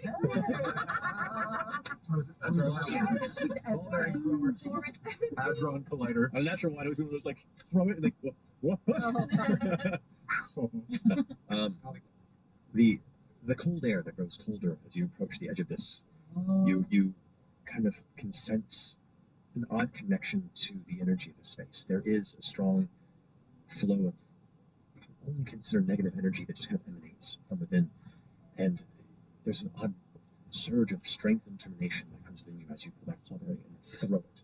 And it goes down. You watch as it goes, and the winds catch it, and it shifts and moves. As it falls, it falls, it falls. 300, 400 feet, and then it just is gone. It is immortal. Oh my god. What do we do? It's just turned. I don't. How long, here's the thing. How long would it take to go to fall 400 feet? Seems like it's more than that. I mean, here's the thing. Featherfall lasts for 60 seconds. We could cast it again as we did to the. I could theoretically cast it again, or we could just jump and we let the lights be ahead of us and cast it. You're also at the last presupposing that minute. there is a bottom, which we are not sure that there is. We have a company to fly. Do you want to Not send like Pate down first? I do think Pate will be able to see past what we already know. He can go far, but not as far as. Could we put a little bit of ball bearing, like a bell, on Pate's neck and fly? And have a little Let's do it ourselves. From side to We side. gotta take a risk. We can't keep spinning pate ahead. I got the diameter is I know, I do. 100 feet Maybe more. that does, right? We're pretty mean to him. I know. Can you bring pate out? Side to side? Yeah, or like half a mile. Oh, it's like probably closer to half a mile. Big caldera. 2 miles across. Yeah, just a massive sinkhole where just the ground is gone, and then it like slowly comes up, little bits kind of poking out, almost like hairs on the inside of a throat. It's just like this odd, like stone chasm. Nothing. It just disappears in the shadow. Just because we had necrotic stuff before, and it's a dark hole and it's cold, could I just like get a good whiff and feel if there's anything funky like coming from down below? Sure. See if there's a funky smell coming from down below. Natural one. It's like you get lost in the memory of like a fine summer morning on the beaches of the Menagerie Coast. You have a set recollection of a pina colada type drink that just is delicious in your tongue. You have no idea where that came from. It's distracted you for a moment, but it was a nice memory. We use the rest of that pineapple for creative reasons. Logan pulled out Pate. Okay. Yeah. Pate's out and I'm snuggling him because I feel bad for shaking any other thing. Hello, Diamond. Well, do you mind if I shake you? It's fine now. No, I don't want to. I just didn't know if I hurt you. I don't really hurt. Well, all right. Not really alive. Well, it's very weird. Jeez. Actually, Pate, do Pate and I get any weird sense of this, like having a connection to undead in other realms? Yeah. What do you think, Pate? What do you think? Start screaming. It's very dark. You feel anything otherworldly? Maybe. Get deep with that. Reach inside yourself. Do I sense anything? I mean, you sense what you sense when you step to the edge. And there's definitely like a. Is it like intrusive thoughts, like when you're at the top of like a skyscraper and you're like, what if I just jump? Hit me. Yeah. For you? Maybe. For me. Okay. I just mean in the sense that like you're the one that's concentrating on it, and but there's something familiar at the same time. There's something healing about this. You're standing in a cliff of a massive hole in the ground. I don't know what else to tell you. I say we jump. You gotta I say we jump. Let's Can I jump. do something about just trusting? Yeah. Could you cast locate object on the monster here right now? Maybe. Does that be within help us? Your spell dissipates because he's Oh, already on the Do surround. you have a dumb That's plan? right. Do I have a dumb plan? I don't know what the physics on that. You want to float it? I don't know. So, how many people can you make light? All of us at the same time? No. Up to 5. Okay. All right. So, and you can both do that, right? No, I can fly. Oh, you can fly. So I you're fine. could potentially carry someone. Fern can transform. I could carry someone. So that's 5 people. We're all kind of covered there. Yeah. And then we also have 2 things two immovable objects. So God forbid if things go south, as long as we have a rope. Not if we were hurtling down, that'd be bad. But if Just floating us. yeah, floating down, there's an emergency stop that we have available. Okay. Well, are we going to tether ourselves together with Just a rope? float it. Just float it. Is there any reason why we think this tree is at the bottom of this endless chasm that reeks of death? Yeah, because they and said not the like boundary beyond was whatever? between mountains. They said it was between the mountains, but they also said it was between Worlds. There's worlds. a window between. Yeah. Yeah. It Yeah. seems like it's going to plop us out into another dimension. Yeah. I say this with supreme confidence. Okay. We'll be ready just in case we get down to the bottom and it starts pulling at us also. Maybe I'm reading into this too much, but you know how I think they said he was like a vessel of the sorrows of others? So maybe this is like just, you know, a fat vessel. That's why it's just so dark, 'cause it's just a bunch of sadness and hurt. Oh, fuck, that was fucking deep. Yeah. Just a big old vessel.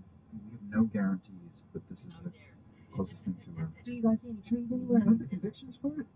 Like remembering the things you're doing it for, the positive things, because if you get down there and you feel the sadness and you get lost, and Maybe it's like that part of Last Crusade. You just have to take sort of a step of faith. should we make our own like reminders? We probably should in case we lose ourselves. Yeah. Yeah, everybody write down their shit. I take out a bunch of little miniature chutneys that I've carved that are about the size of a quarter. Here, remember your love for me. There's just a little bunch of little wolves or a bunch of little ewes. They're little fucking chutneys.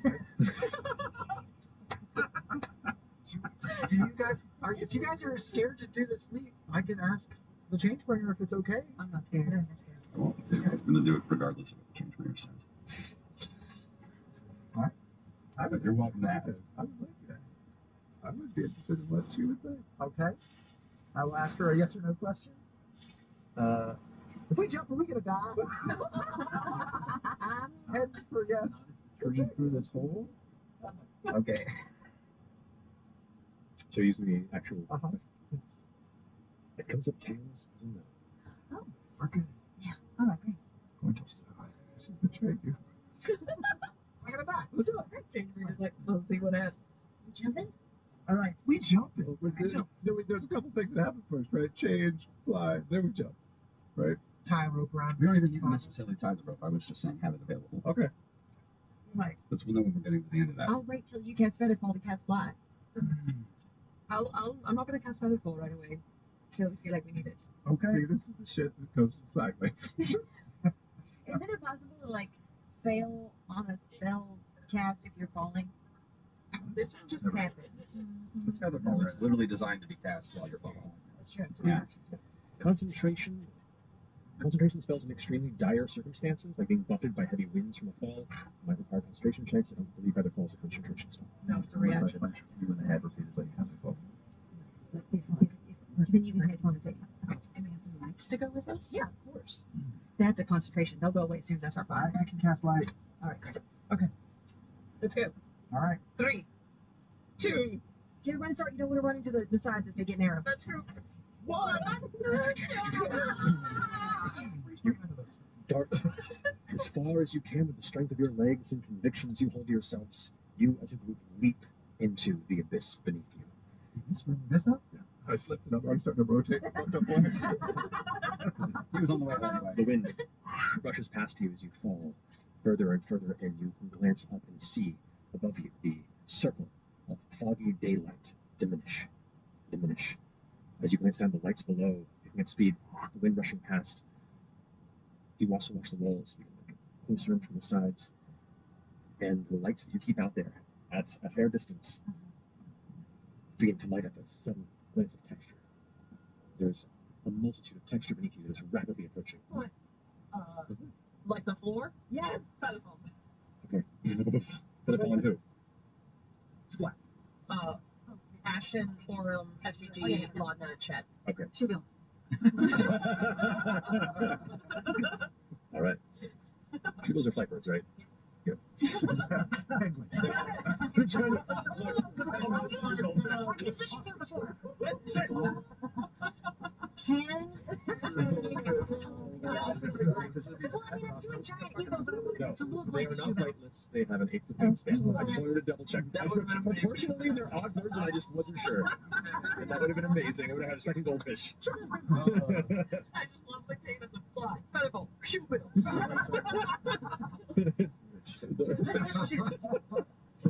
Heart.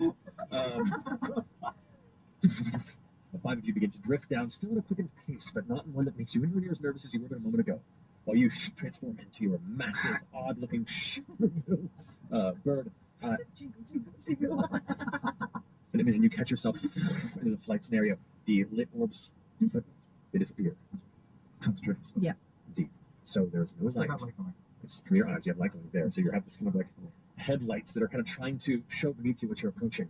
And as the texture, still not rushing to you at the exact speed, but still coming at you quickly, they look like leaves.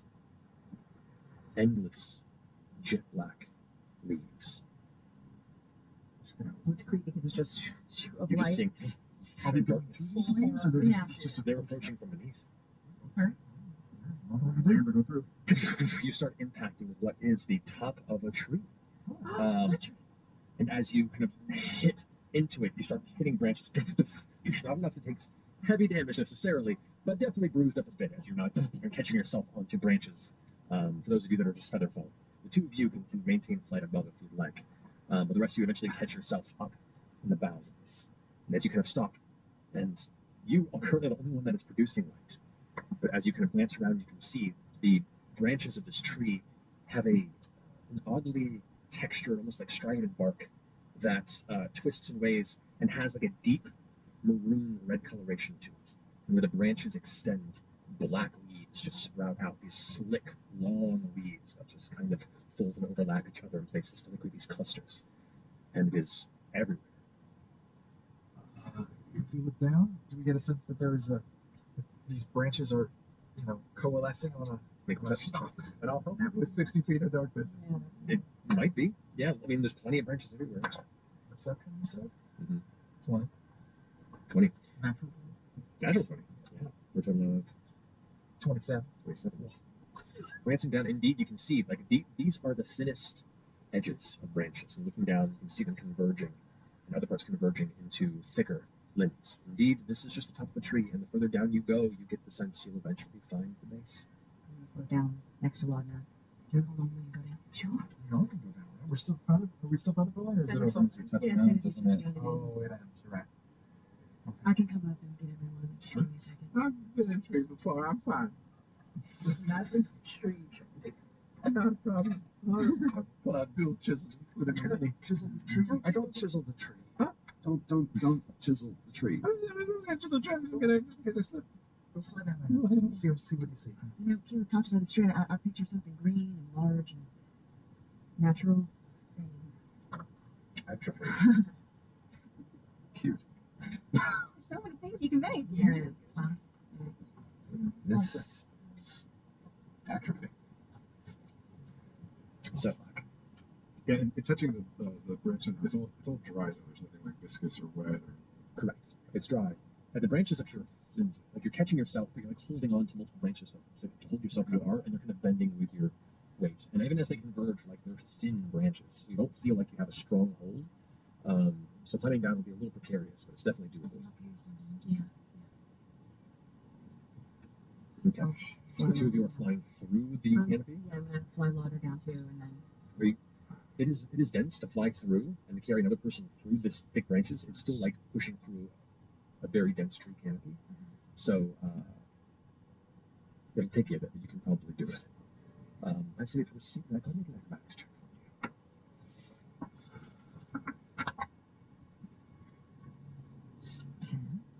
me. 10. Okay. Darting through and helping Ladna weave through the entirety of this ever thickening collection of trees. And it's not like a standard, expanding tree. This almost has like a red coral like expansion. It's going out all directions and dividing and dividing and dividing into thinner and thinner branches, like a capillary system. It is just expanding and consuming all the floor area of this cavern. You can even possibly see what little light is there. And to that point, you have no light. You have dark vision. You do. Which is a 10 acrobatics. You get partway down before one branch you push past that swats you both extremely hard in the face. You both take 3 points. I'll consider this slashing damage. The branches catch your cheeks. Go make a concentration check. Oh, for 3 points? I have to roll like a 1 in So order to. damage. Just get over than 10. I gotta. Do I add anything to it? I do. It's your constitution saving throw. Okay, great. I got over 10. Okay, good. 16. Slowly you push through branches until they get easier to get through. So you get to the thicker portions of where the tree branch bases are set. The two of you are the first to eventually break free of the boughs. And the boughs, they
where the tree branch faces are set.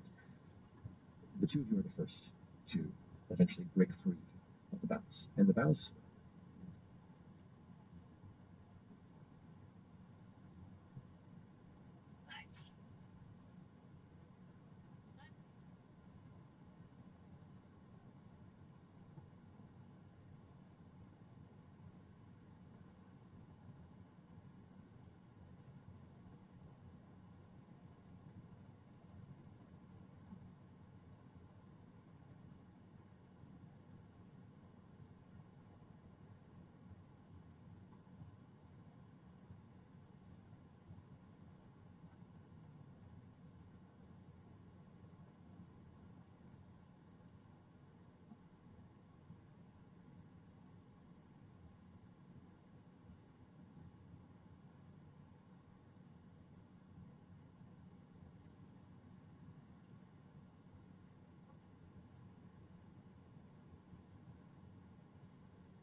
where the tree branch bases are set.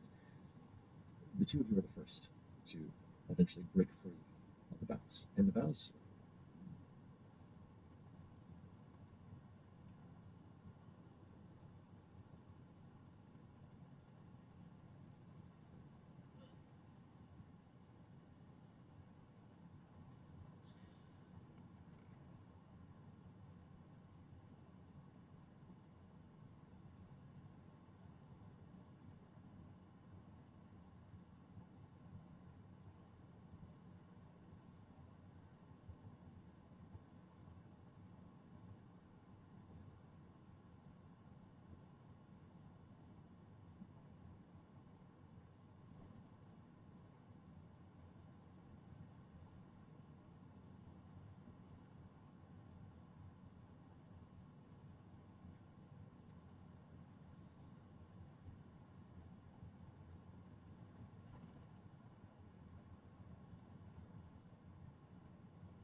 to tonight's episode of Critical Role, where a bunch of us nerdy-ass voice actors sit around and play Dungeons and Dragons. To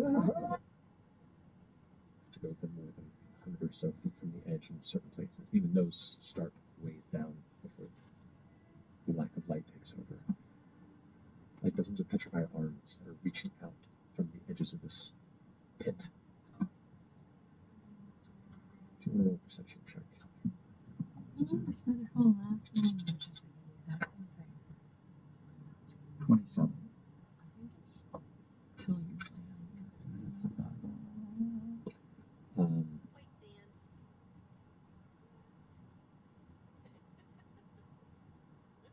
Gotta pull over just to play in the sand.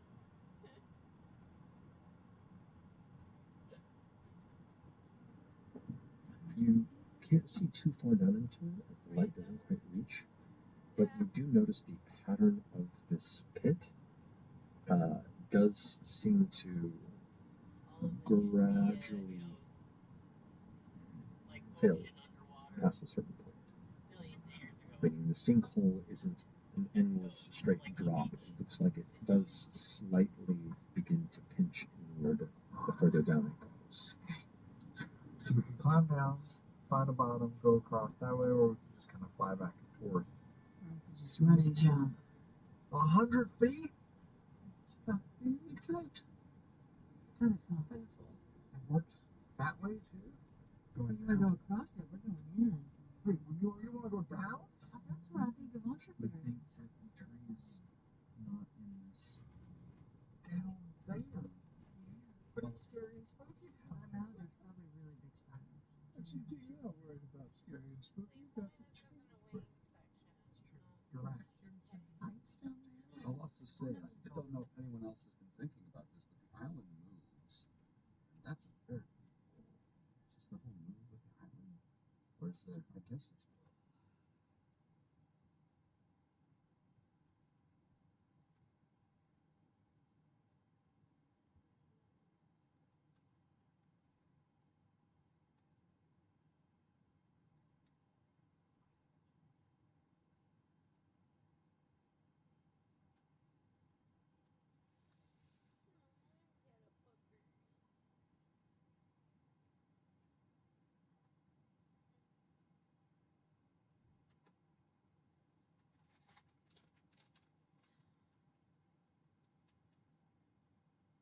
Do you have your wallet open? I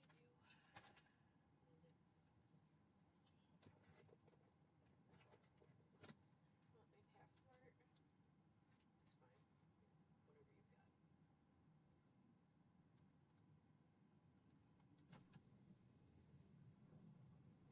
It's fine. Whatever you've got. Good, good. Working for a band. We got some gear. We got their gear. Band gear. Instruments and like drum sets and that kind of stuff. Yeah, sorry. It's kind of loud out here. Yeah. Alright. And you guys are both U.S. citizens? Yes. Alright, safe travels to you. Thank you.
cold air that grows colder as you approach the edge of this.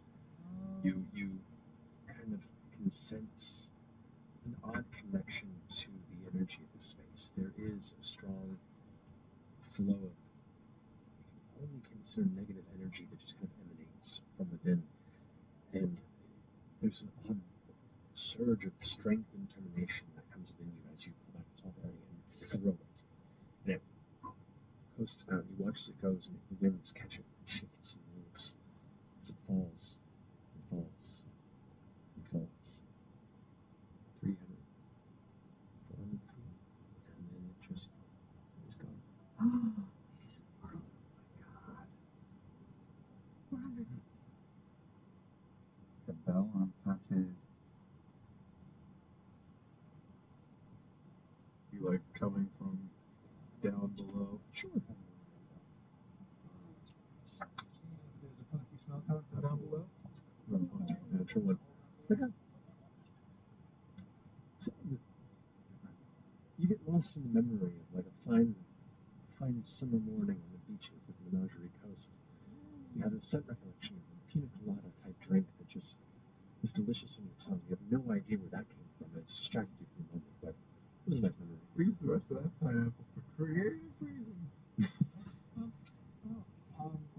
Lana pulled out. Lana pulled out Pate. Okay. Yeah. Pate's out and I'm snuggling him because I felt bad for shaking him the other day. Okay, I don't mind. Do you mind if I shake you?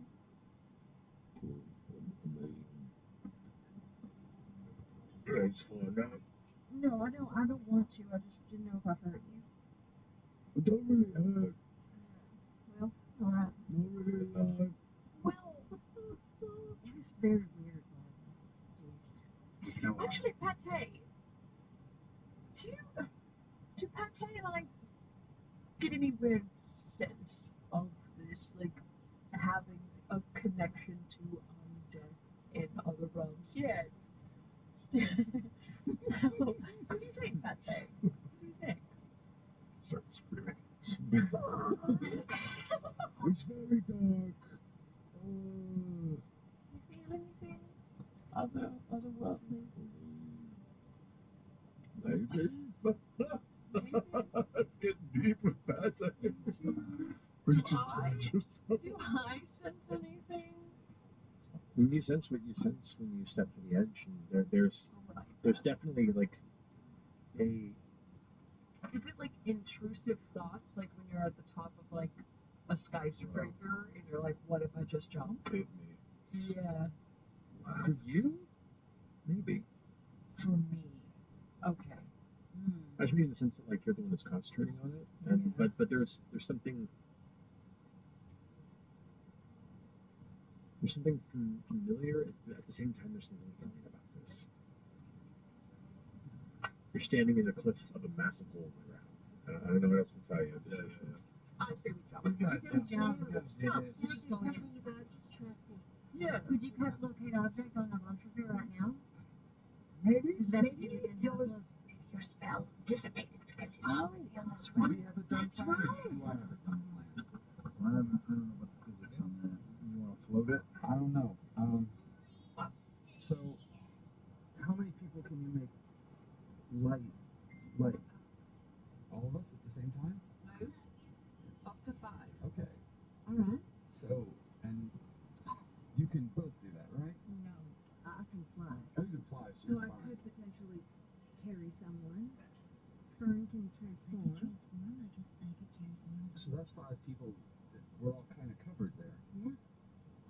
And then we also have 2 things that 2 immovable objects. So God forbid if things go south, as long as we have a rope.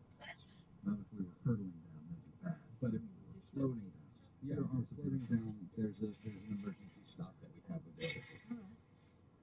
Okay. Well, are we going to tether ourselves together with a rope? Float it. Just float it. Is there any reason why we think this tree is at the bottom of this endless chasm that reeks of death? Yeah, because they and said not the like Lunchville beyond was whatever? between mountains. No, they said it was between the mountains, but they also said it was between Worlds. worlds. A window between. Yeah. Yeah. It seems like it's going to plop us out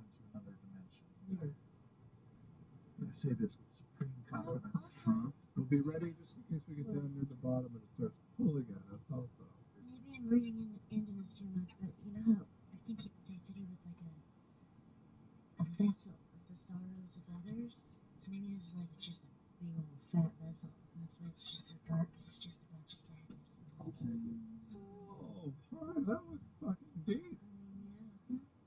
Just a big old vessel. We have no guarantees, but this is the closest thing to a... Do you guys see any trees Is anywhere? that the convictions part?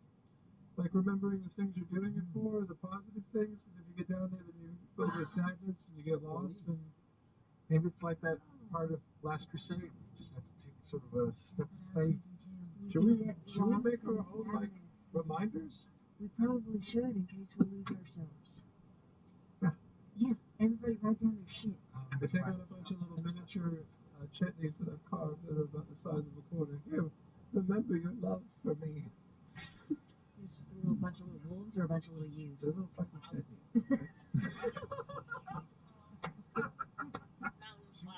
Do you guys if you guys are scared to do this leap, I can ask the change bringer if it's okay. I'm not scared. Regardless of what the change bringer says.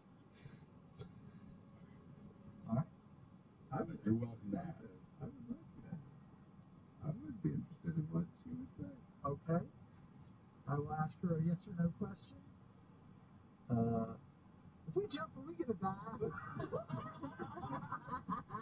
Heads for yes. Through this hole. Okay. So using the actual. It comes at tails as a no. Oh. We're good. Yeah. All right, great. She betrayed you. We're gonna die. Let's do it. Change bringers like, we'll see what happens. You jumping? All right. We jumped it. There's a couple things that happen first, right? Change, fly, then we jump. Right? Tie a rope around. We don't even need to necessarily tie the rope. I was just saying have it available. Okay. Right. But we'll know when we're getting to the end of that. I'll wait till you cast Featherfall to cast Fly. I'm not gonna cast Featherfall right away until we feel like we need it. Okay. See, this is the shit that goes sideways. Isn't it possible to like fail on a spell cast if you're falling? This one just happens. It's Featherball. It's literally designed to be cast while you're falling. That's true. Yeah. Concentration spells in extremely dire circumstances, like being buffeted by heavy winds from a fall, might require concentration checks. I don't believe Featherfall is a concentration spell. No, it's a reaction. Punch you in the head repeatedly as you fall. But if then you can do it for the taking. Okay. Can we have some lights to go with us? Yeah, of course. That's a concentration. They'll go away as soon as I start flying. I can cast light. All right, great. Okay. Let's go. All right. 3, 2. Get everybody start. You don't want to run into the sides as they get narrow. That's true. 1. Dart as far as you can with the strength of your legs and convictions you hold to yourselves. You, as a group, leap into the abyss beneath you. This now? I slipped and I'm already starting to rotate the fucked up point. He was on the way out anyway. The wind rushes past you as you fall further and further in. You can glance up and see above you the circle of foggy daylight diminish. As you glance down, the lights below picking up speed, the wind rushing past. You also watch the walls begin to get closer in from the sides, and the lights that you keep out there at a fair distance begin to light up a sudden glance of texture. There's a multitude of texture beneath you that is rapidly approaching. What? Like the floor? Yes! Featherfall. Okay. Featherfall on who? It's flat. Ashton, Orem, FCG, Laudnut, Chet. Okay. Chuville. All right. Tribbles are flight birds, right? Yep. Good. Penguin. You've used this shit here before.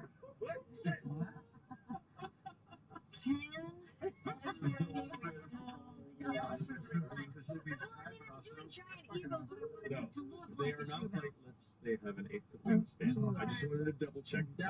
Proportionally, they're odd birds, and I just wasn't sure. And that would have been amazing. I would have had a second goldfish. I just love the cadence of fly, featherfall, shoe bill.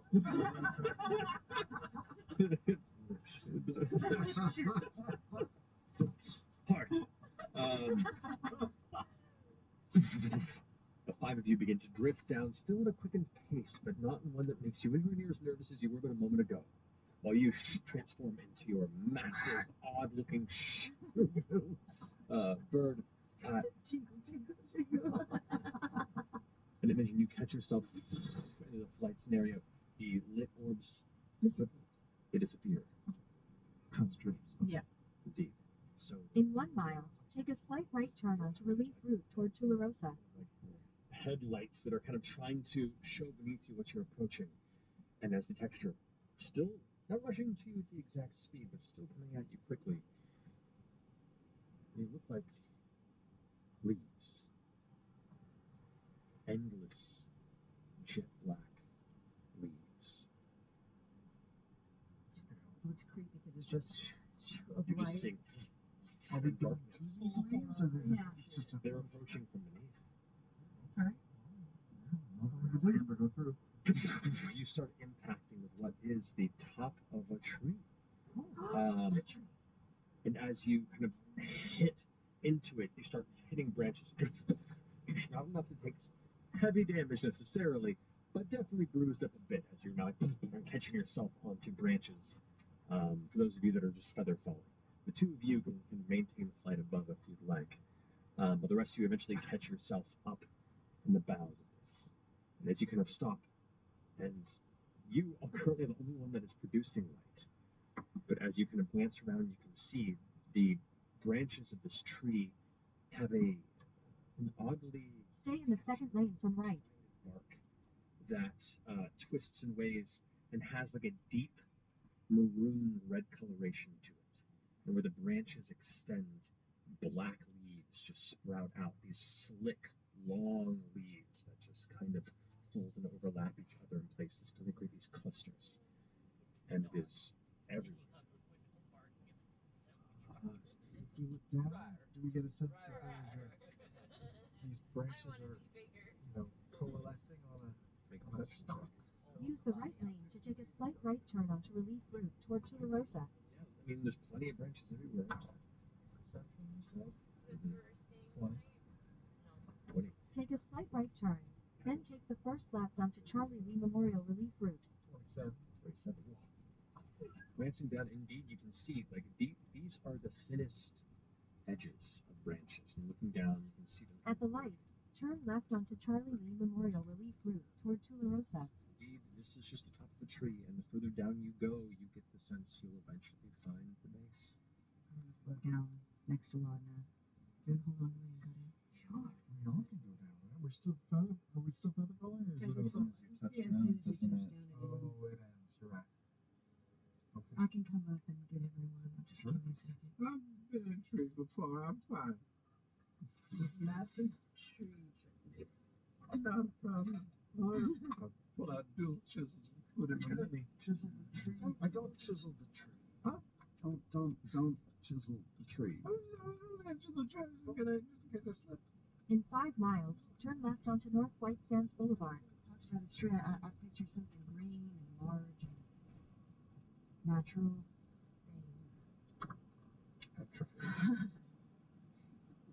Cute. So many things you can make. Yeah, it's fun. This is atrophy. So, Yeah, and touching the branches, it's all dry though. There's nothing like viscous or wet or. correct. It's dry. And the branches appear flimsy. Like you're catching yourself, but you're like holding on to multiple branches to hold yourself where you are, and they're kind of bending with your weight. And even as they converge, like they're thin branches, so you don't feel like you have a strong hold. So coming down will be a little precarious, but it's definitely doable. Yeah. Okay. So the two of you are flying through the canopy. Yeah, I'm gonna fly Lana down too, and then. Are it is dense to fly through and to carry another person through this thick branches. It's still like pushing through a very dense tree canopy. So it'll take you a bit, but you can probably do it. I'd say for the seat, go ahead and make an acrobatics check for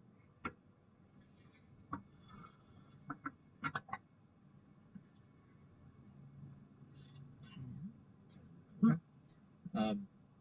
Darting through and helping Ladna weave through the entirety of this ever thickening collection of trees. And it's not like a standard, expanding tree. This almost has like a red coral like expansion. It is going out in all directions and dividing and dividing and dividing into thinner and thinner branches, like a capillary system. It is just expanding and consuming all the floor area of this cavern that you can even possibly see with a little light is there. And to that point, you have no light. You have dark vision. You do. Kind of help guide her. Which with the 10 acrobatics, you get partway down before one branch you push past that swats you both extremely hard in the face. You both take 3 points. I'll consider this slashing damage. The branches catch your cheeks. Go ahead and make a concentration check. Oh, for 3 points? I have to roll like a 1 in Still order damage. Let's get over there in 10. I gotta, do I add anything to it? I do, It's your constitution save. Okay, great. I got over it. Okay, good. 16. Slowly you push through branches until they get easier to get through. You get to the thicker portions of where the tree branch bases are set. The two of you are the first to eventually break free of the boughs. And the boughs, they end 5 feet off the ground. And the ground is an interesting description. You touch down on a blanket of seemingly endless roots that just spiral out from the tree and entwine and knot and continue to stretch. And the roots themselves, what light you have visible, like there's wet vegetation and moss, like dark moss that grows through the roots as well. There's thousands and thousands of small objects embedded in between and on parts of the roots. You see gemstones, you see little carvings, little sculptures, pieces of ceremonial attire, musical instruments, and many, many skulls. Maybe it's what's been left behind by people that perished here. Are you alright?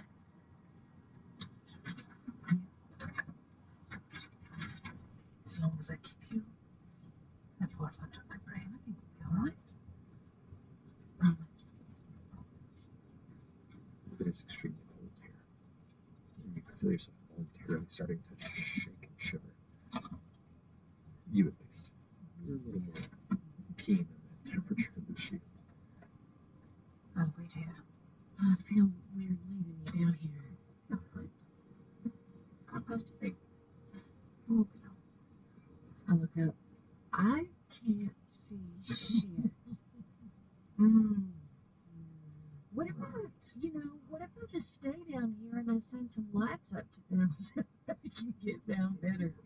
I mean, That might help. Aurum, super dexterous, phone, fine. FCG's questionable. But maybe Fern can pick FCG up. Okay. All right. We're in here, right? On the That's a note too. Those of you who are still kind of in the upper parts, you can look up and can see the sky above still. You can look up and still see like the circle of lit sky above. I'm gonna I'm just gonna start making my way down. send some dancing orbs up from the ground and send it up through the tree branches so that they can see where they're going. That's very helpful. You see a handful of globules that are mostly obscured by the cluster of overlapping I'm just gonna tree move branches. them around and move them up.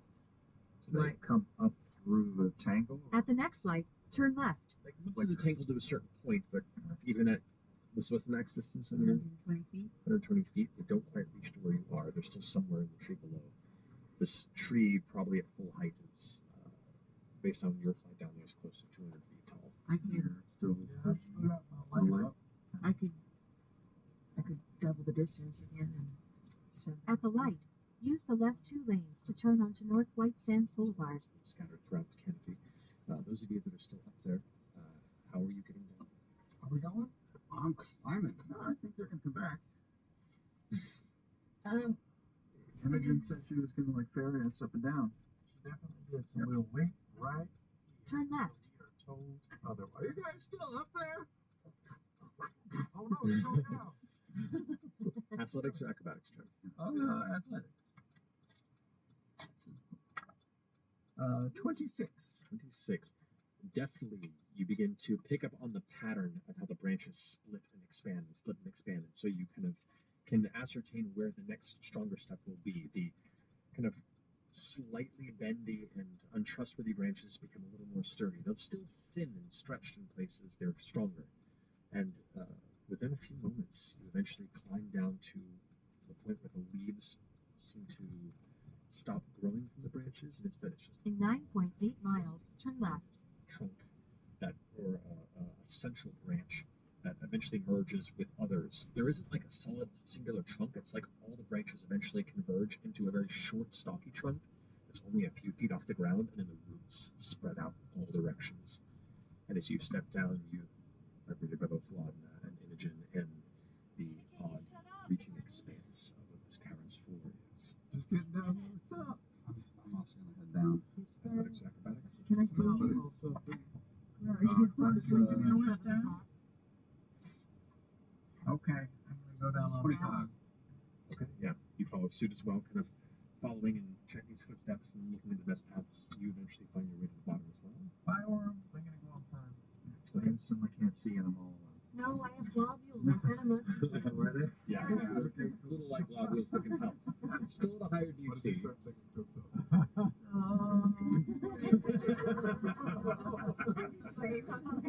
Looking up at the sky for circles. All right, so you go ahead and fly. You're kind of a large creature without large wingspan. You're just pitching going through the tree? Okay. Make an acrobatics check with disadvantage. Using the bird's dexterity. Okay. Okay. Bird 630. Dirty 20. Whoa. 20. That okay. In spite of how thick it is and how ungraceful your descent may be, you do tumble. But you manage to hit every major cluster of black leaves over a hard branch and don't sustain enough of an impact to do actual damage to your form, other than the fact that you lose a number of feathers in the descent. And as you eventually and slam onto the ground, you watch this like rain of gentle feathers eventually come to rest around you. I'm gonna change back. Oh, thanks for the lift. Or are we coming down? And I start happing my way down. Acrobatics or athletics check? Always acrobatics. That is a 23. Landed with a thump. So with just the lights at your disposal and no other aid, 20 was the DC. So it takes you a little bit, but you do manage to kind of trapeze leap from branch to branch, quickly darting between them, and find the rest of your troop here awaiting the base of the tree. Sorry I didn't come get you. That's all right. I couldn't see shit if I didn't have the lights. Right. And I couldn't have the lights if I was flying. We're at the bottom of the triangle. It's okay. There's a lot of skulls. There's a lot of shit. Oh, look at all those There's a lot of skulls. yeah. You can see they're tied up into the lower branches as well. There are many vines that kind of dangle and kind of tether from the further up branches, and you can see there are things tied and left dangling from the lower presentations. Not just We piled should make an offering? Is that what I'm...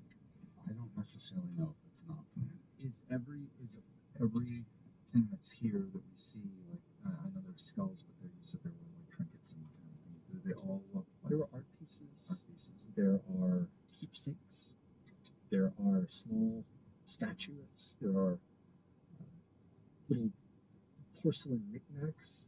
There are wood carvings. Do they look like they span many Exandrian cultures? That was my question. Are we looking at Ashio culture down here? You can make an investigation.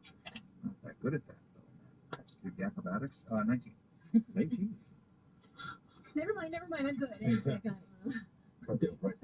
There are a number of things, just based on the glimpses you've seen and what knowledge, you being the one who actually has some knowledge of the Asian culture, there are a good number of these items and relics that are themselves Aisho and or Aisho adjacent, even just host culture related. But there are a number that are beyond that. There are remnants of attire and left ornamental weaponry and all manner of objects that span from many places in Exandria, and you're unable to ascertain the age because nothing here has a dust coat. If I spend 3 to 5 minutes scanning everywhere, do I see anything that looks like it might have been left by Keyleth of the Airshard?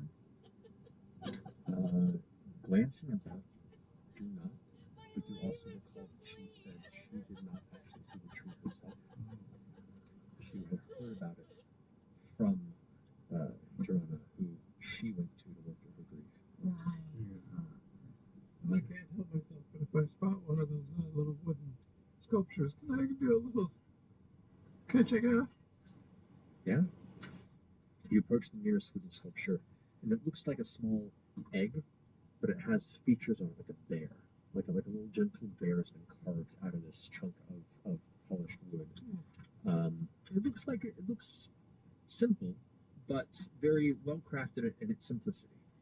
Something either a child would cherish in their space, or someone who was an enthusiast of nature's fuzzier creatures to just look at and enjoy. That's cute. Is it attached to the tree as well? No, it's just kind of resting between roots, it looks like. Okay. Grim psychometry as I touch the object. Make an history check. I know, right? 15. 15. You sense that this object once belonged to an old soldier who had accepted the demise of their innocence. And this was left as their final sacrifice. That's all you can gather. Just that kind of that feel. It's not detailed, but there's heavy energy around this. That's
In a quarter mile, turn right onto 7th Street.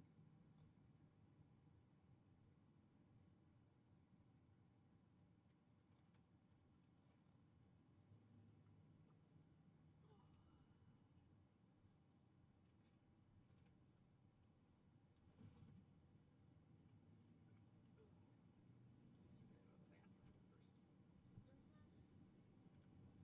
Okay.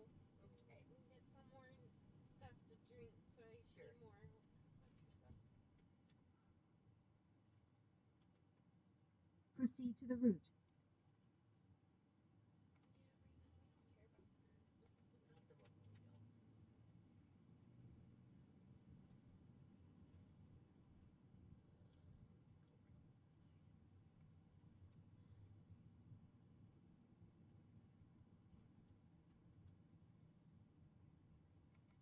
At the stop sign, turn right onto St. Francis Drive, then make a U-turn at Radio Road.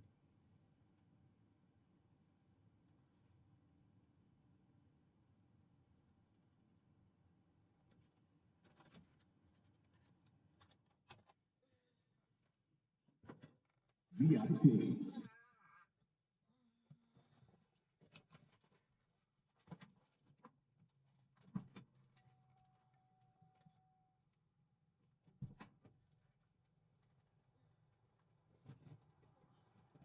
you want your brisket or this chicken at all still?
make sure that that I didn't accidentally activate something else.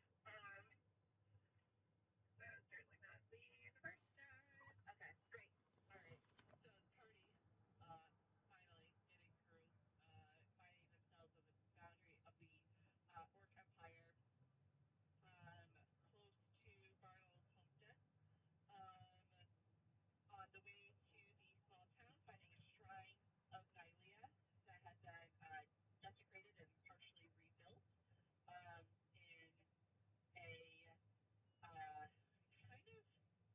syncretistic way, where Nylea takes the place of, first takes the place of a Theros in your mythology, but also being portrayed in Orc garb doing Orc religious things. The party moving on to see a harvest festival that they recognize as just being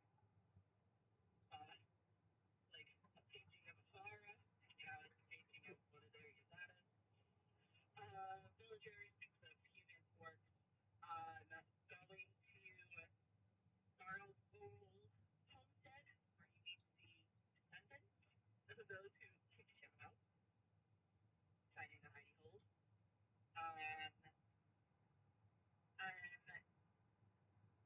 Other Lear checking back in,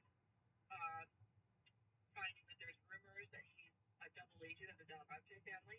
The Seekers releasing documents they claim they found on a pirate ship that defected to them that show he's been paid by the family to steer Haven on a bad path. Lorenzo believes Lear, but his advisors are skeptical. The party also being told that if you go to Bursa, conveniently on the path, there is a bookkeeper there that can get the book that Sarah picked up from the scholar in Traffic to Feywild, that it will go quickly to Madame Delmonte. I believe that was everything that happened. And we pick up. You guys had left the village and you were walking. Right.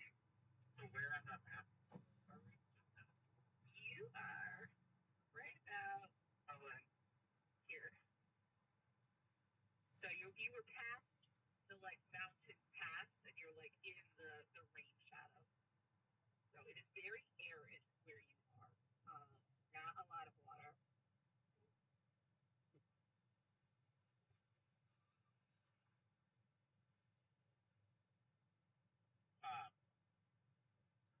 Yeah, and we had just left the homestead, right? Yeah. I think Arliss was trying to say something. Yeah, I was like, didn't I also send to Florin this what the Seekers are really doing? With their destruction of temples. Yes.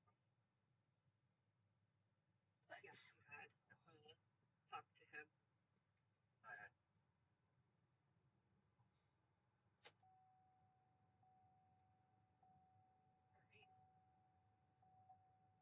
So I assume so. As you guys can see from the map, there are several ways to get to Orkstangle from Bursa. Really, you have to go through Bursa. You can go north and around. You can go south. There's many towns along the way, and then there are smaller villages that are not on the map, but these are kind of the major settlements. But we're headed towards Bursa right now. Right now you're headed towards Bursa because you're here. Right. So you kind of have to. You can choose where to go from there, but you have to go through Bursa. Let's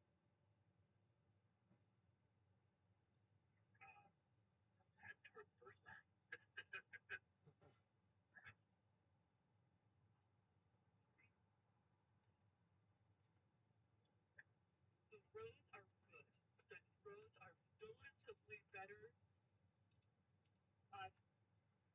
got off the mountain pass than they were when you were leaving Haven and when you were going through the previous cities. They are wide, they are maintained. It is also, there are not like a lot of like trees around, so if there's anything coming, you'd be able to see it. Like it is travel too. You are seeing families, you're seeing farmers, you're seeing merchants, and you are seeing a lot of soldiers, kind of going to and from orc soldiers. They don't look like they're necessarily going to somewhere, just kind of generally patrolling. Did it look like any like special kind of orcs that last time we fought them? It was like inferno orcs. Yeah, whiny, tiny ones. What do you mean by inferno orcs? Like pretty much immune to fire damage? Yeah. Little whiny titties all over the wing. They're like regular orcs. Yeah, I don't think they were. I think they won.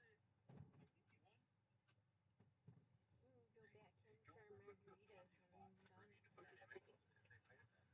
They're immune to fire damage.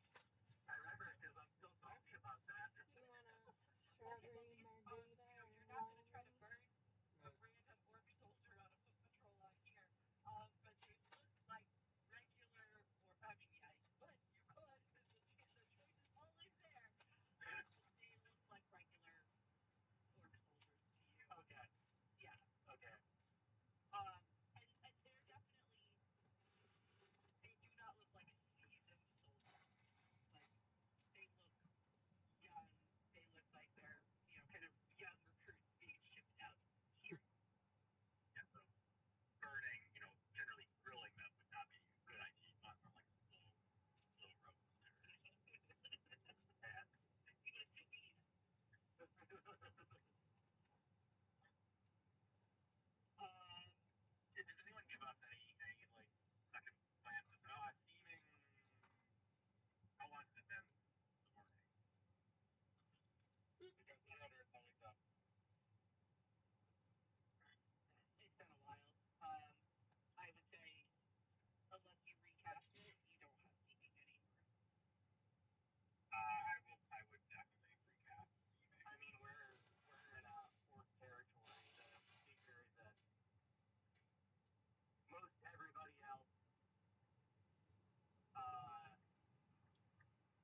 is on the east side of the continent, or the west. I mean. So, do we not need seeming? Is that the consensus? No, we do not think we do. I feel like it's two conflicting answers. Arliss, you don't think we need seeming? I do not think we need seeming. I think we should start out with seeming and see if we see anyone we know before we start drilling it. Because I've never been here, and I know that people really don't like me right now and really don't like me. And I would like to be able to see them before they see me, if I have to. But you convince me, Lear. So maybe we should see them. Oh man, that'd be crazy. Start maybe compare them to the quick deal. I guess as the first cast of it, I feel approaching the end. I just, when we're out of sight of like anybody that's gonna pay attention, I'll just recast it. Lear, I've heard that you're an expert with disguise kits and such. Maybe we could make a few well-crafted disguises so I don't have to expend my highly coveted magical energies to do this. Yeah, it's been a while. Everybody needs someone to give me a little bit of help, maybe some guidance to do it. But I've been able to make this really good. It's like plastic and go over your face, like put it on really fast, but it works great. You can look like a totally different person pretty fast. I'm gonna go mute for a little bit, so assume you have guidance. Alright. Okay. Alright, Katie. Assume I have guidance.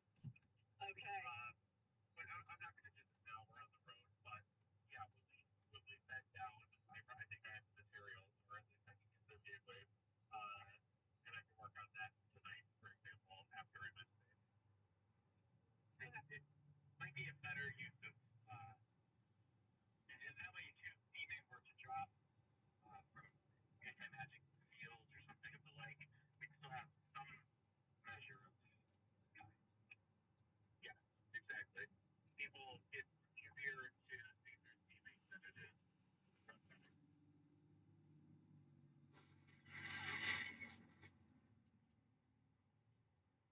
Sorry, I'm just writing something down that somebody said, and I was like, ooh, that was good. I'm glad you guys said that.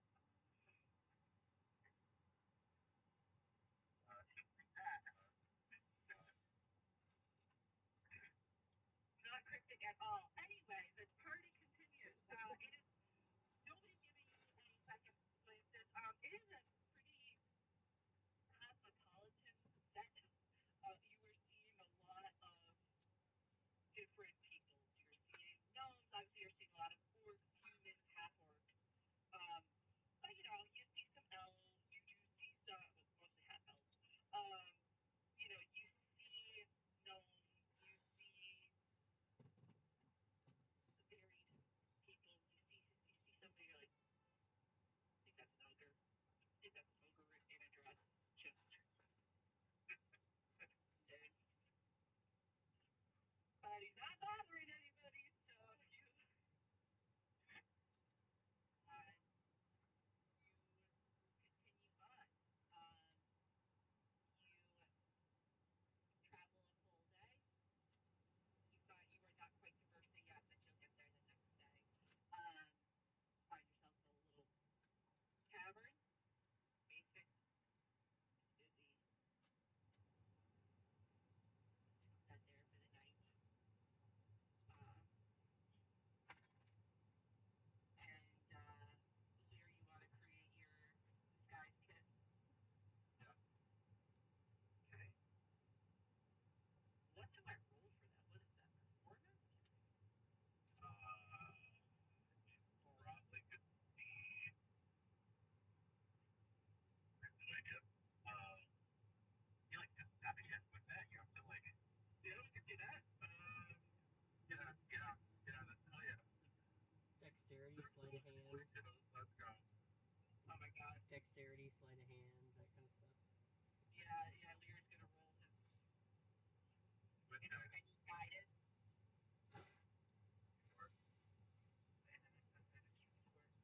Uh,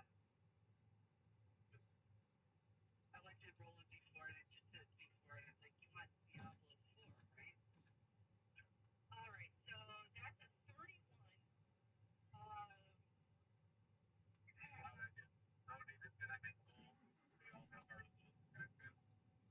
Yeah, you make, it's a 31, yeah, you make disguises for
be a really old half orc too. I like it. I assume Arliss is his Timu version of himself because he said he had to go.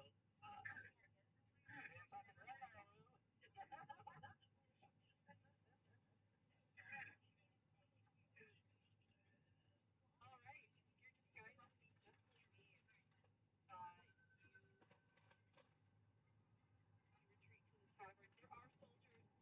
um, at this tavern. Again, they are young.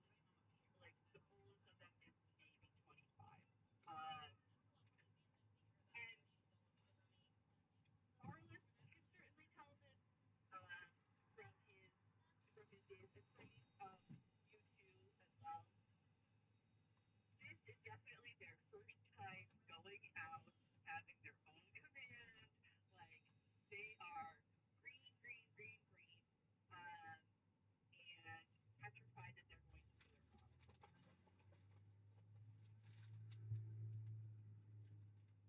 Is anybody trying to dismiss other conversation? Conversation. Yeah. Yeah, sure. And you hear them kind of like whispering, but like badly whispering, because they're babies. Um, just north of Bursa, no one's come out. Not sure what it could be.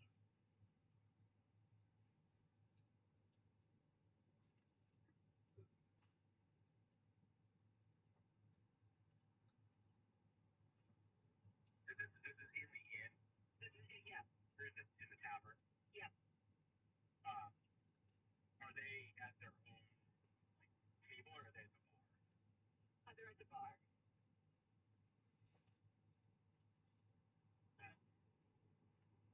I'm gonna lean over towards Lear.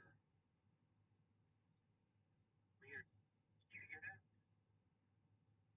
I did it because I'm driving and I can't hear shit. You communicated. Yeah, they said just north of Bursa. No one's coming out. Not sure what it could be.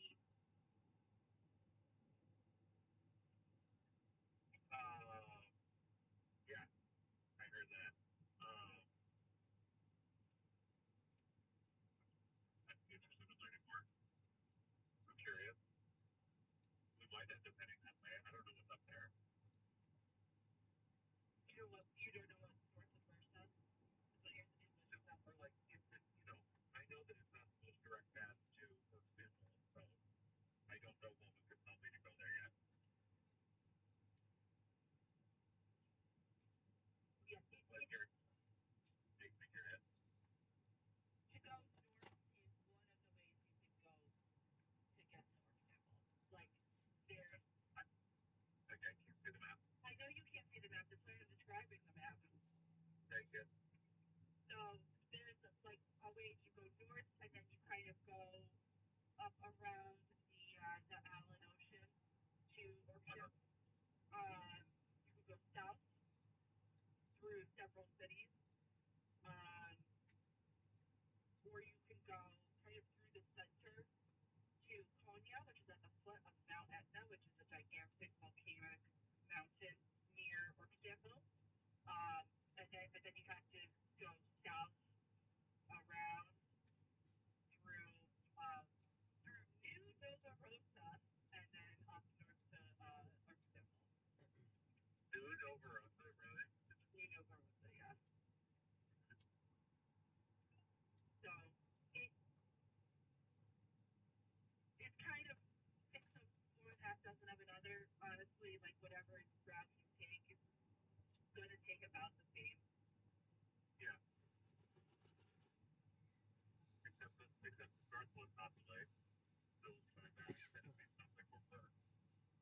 I didn't hear what you said, but. No, I'm talking to Sarah now. It seems like they're all equal except for the north one now. That seems like it makes it more work. If no one's coming back. That was my thought exactly. That we should avoid going north. Arnold saunters up to the bar and orders like, I'd like 4 of your cheapest shots, please. Like next to these soldiers or whatever. And the bartender is like, yes! They pulls out from underneath a liquor. And borrows these bedtime for. You know that this is orc liquor. This is Peter has better characteristics than on use orc liquor. He pours 4 shots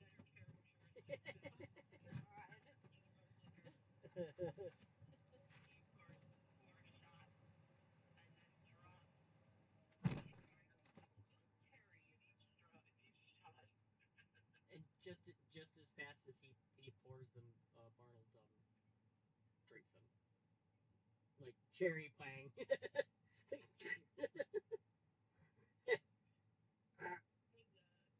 soldiers notice. 4 more.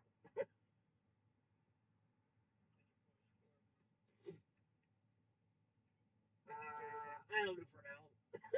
He walks away to a table by himself because he knows he doesn't want to go back to his friends. Like we're trying to listen in, but like, yeah, obviously he'll feign being super sloshed, but is not drunk.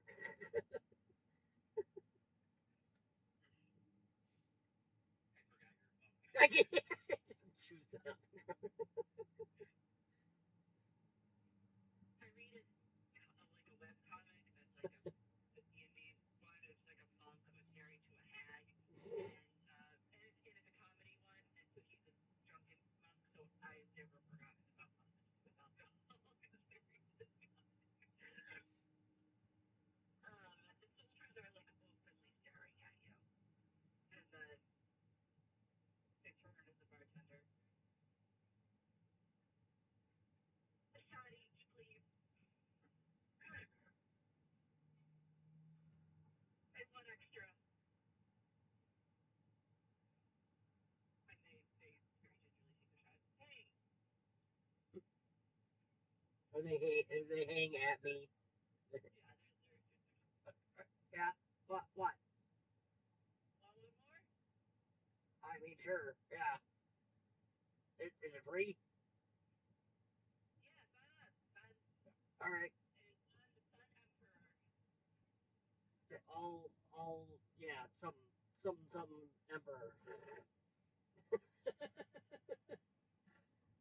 May his glory reign. I don't know. Long may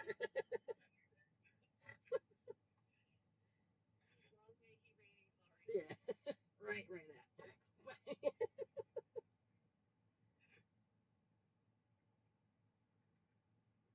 Traveling? Yeah. I mean, are we all?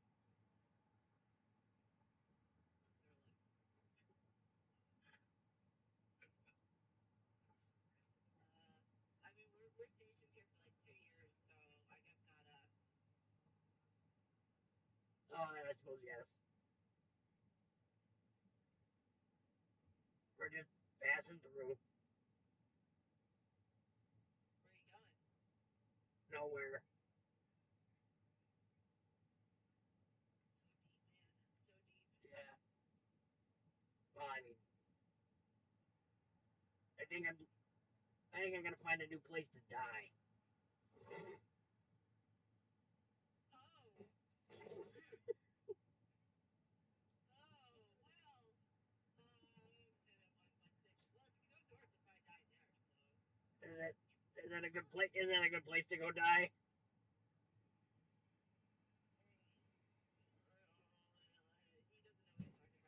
know what he's talking about.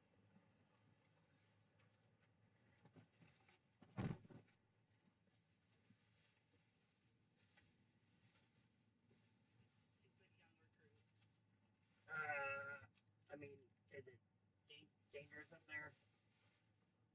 We don't know.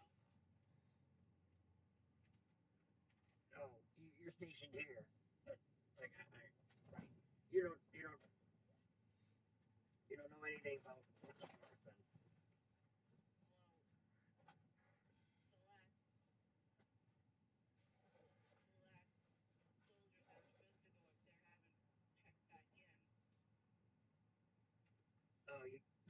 sending people up there to for reasons? Well, I mean, first it was just standard patrol, but then when that standard patrol didn't come back, then we set up the other patrol, and then they haven't come back. So now we're waiting on reinforcements from the capital to really go up. I mean, what's up there that's so important that you gotta send people that keep disappearing? Well,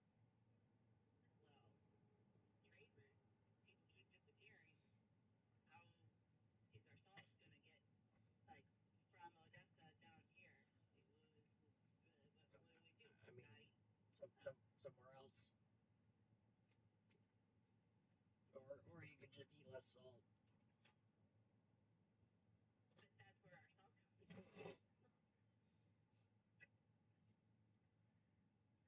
And Barnold is faking being more and more drunk, like head down on the table. I mean, sure. I mean, seems like you should send someone who's really good at looking and exploring first, and then reporting back, versus just sending people who, like, it's their mission to like kill whatever it is. Well, that's why we're waiting on reinforcements from the capital. We don't know shit. Looks like that too.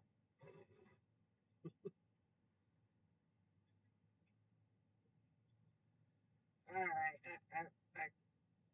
I gotta go throw up.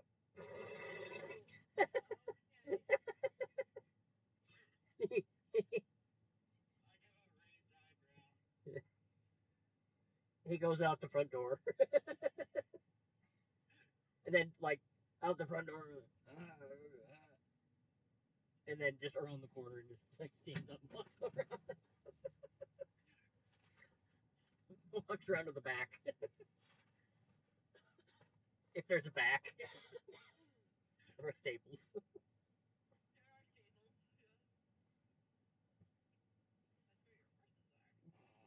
That's where your horses are. Right. He'll take a few minutes and stumble back in. And then come over and like just plop down with the others. When he leaves to go to the stables, I want Puff and Stuff to not like be like conspicuous, but just like on the floor, like acting like he's eating crumbs, but nearby there. Is that Puffin? I'm not made of tin here. Shut up. My God, he was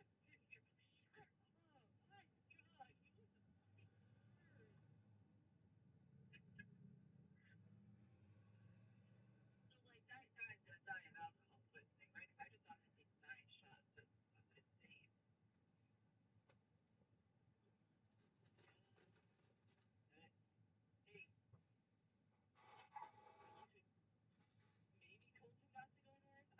I don't know, man. We're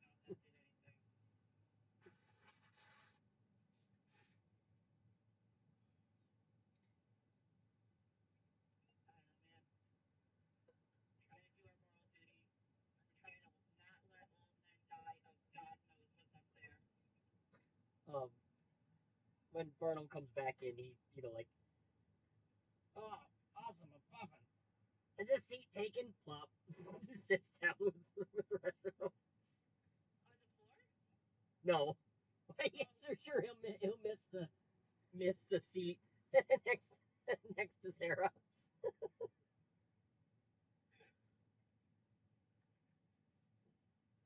Hello, little birdie. And the last thing Puffin Stuff hears is we're just gonna sit down, shut up, wait for the reinforcements to come in. They're gonna know better than us. Of course, they'll get all of the, the glory and the in with the high command, but whatever.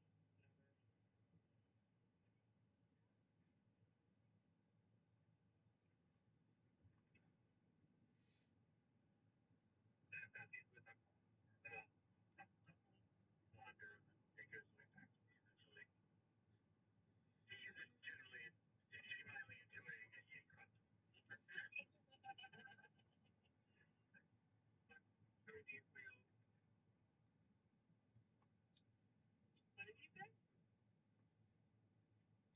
just had that succulent Chinese meal. Have you seen that video?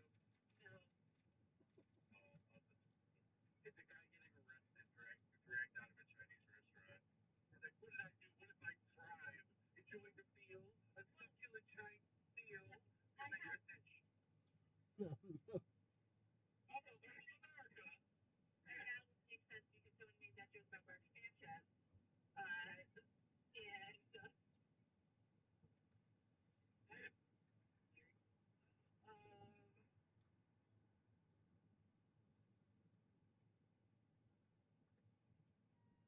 do you guys want to do anything else, or do you want to go to sleep? Is there a place that can be private? Yeah. Okay. We're private. Do you do anything to bring Barnold upstairs? Yeah. Oh, alright. We were all there. Or just leave him sleeping on the floor in a booth. Sleeping. I would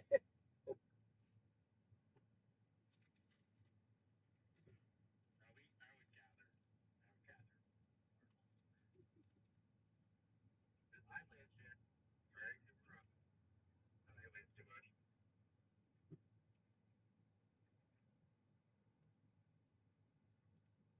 He would help. He would help Thane being, like carried.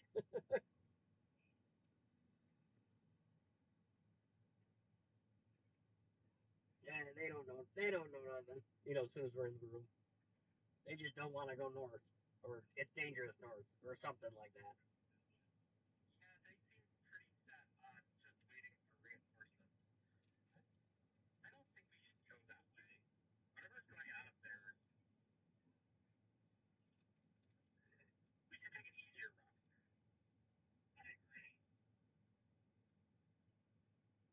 So, just because we need to have double that one, and the Asmodeus is significant.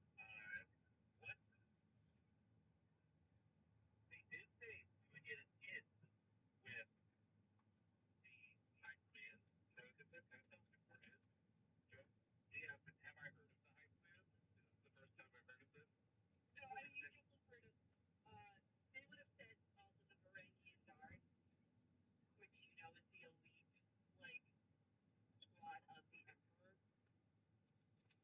Okay, so, we could. No, dear, I know what you're thinking already. We're trying to travel, we're in disguises. We're trying to travel under the surveillance of any guard and merchant from here to Istanbul. The last thing we need to do is draw attention to ourselves. We are diplomats. We don't need to be skulking around the homeland. Really, the only people we need to be scared of is the people from our own homeland. These people invited us here. So we're good with them. Being able to talk to them, learn about what's going on with them, that's kind of the whole point of us being here. What we need to be worried about, I think, is the Seekers, is the family. Those people, I hopefully don't have to be worried about pretty bad. That would be a 3-on-1. Haven wouldn't have a good time with that, but it also doesn't mean that we should go running off towards something that has killed apparently multiple companies of orc soldiers.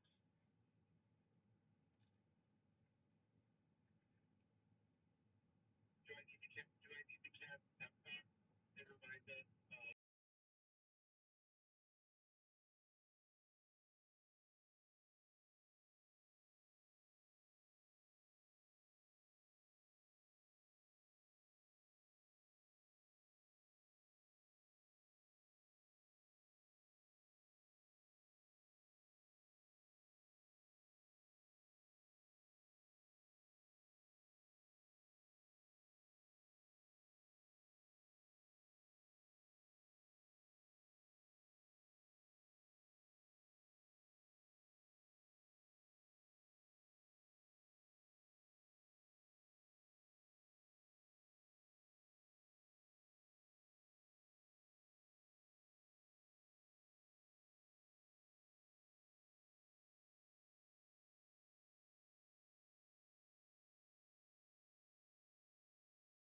those. I was of those who stewarded the protection of Tormunda, who helped mediate the division of Mount Igora, who trusted empty promises, and watched our legacy become ash. When the leaves fall free and tumble, you hear a shattering sound as one of the baubles falls free.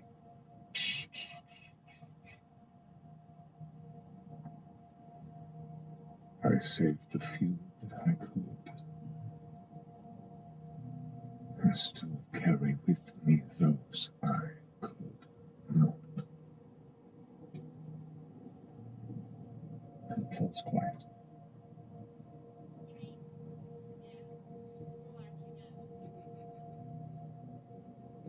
Where were you before launch here?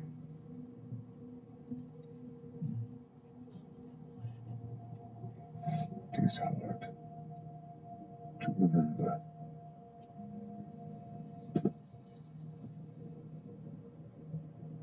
I was a guardian.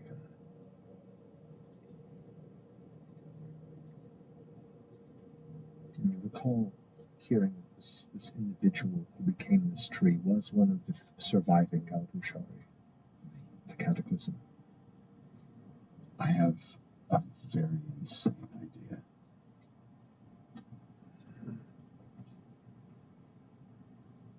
Do you smoke? I pull out a pipe. And I fill it with tobacco.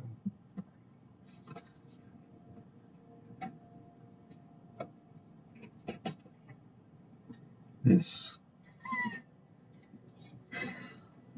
reveals the most heroic moment in your life. I haven't been stupid enough to smoke it myself yet. But do you want to see you at your best? Just once? It's something I can offer. You hear the squeaking sound of the eyes shifting behind the bark.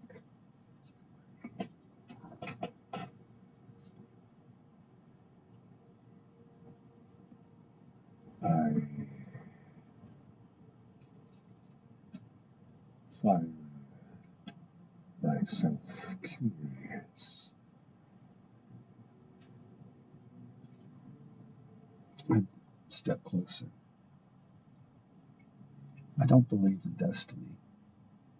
And if it does exist, I don't know if I wouldn't crush it underneath my boot at every moment I found it. It exists. I live through destiny. My roots reach into the skein of fate and the golden threads that guide us all. Well, I have a lot of very big people who keep talking about my fate and your fate. But I have a secret. I'm nobody. I've been nobody my whole life. And there is great power in that. Now, be a small man for a moment, you big fuck.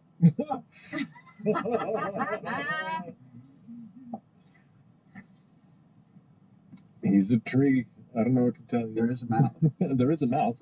Not much you can. I'm going to try and I'm going to attempt to fan it in and see if that happens. I'm actually going to attempt to Shotgun. Yeah, You're gonna more or less. You guys. Fucking going. Just a baby. I'm gonna try. So, rest behind Ashton to wander toward the tree. As you blow the enchanted smoke into the somewhat agape, awful-looking maw of this tree. You hear this like sound as the leaves begin to shake, and you can feel like the stagnant air around you is being pulled into the tree, like every leaf is breathing in at once. And as it does, the smoke drifts into the opening. The mouth kind of closes for a moment. The eyes pull shut. And then the eyes open once more. And you watch as smoke pours out of all of these tiny little holes across the base branches. As it does, each little cloud of smoke is a person running, and then caught, running and caught, running and caught, until they're all brought to the tree and vanish through it. And more, and more. Hundreds of people. And the smoke drifts off. Thank you.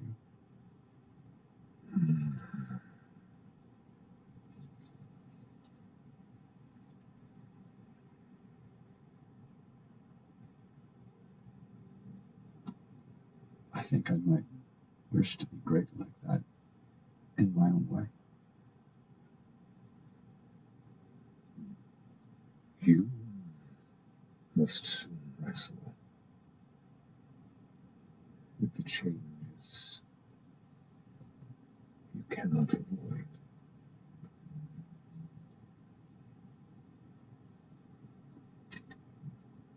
The threads show me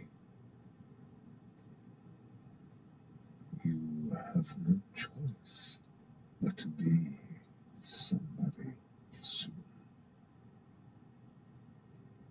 We'll see. There are no nobodies that come this far to see me. Well, then, show me.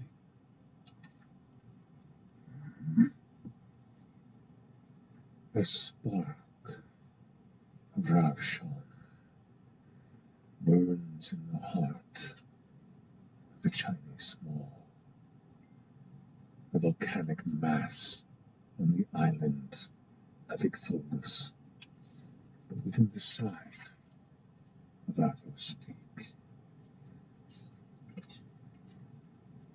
It is my destiny to show you the way. But be warned,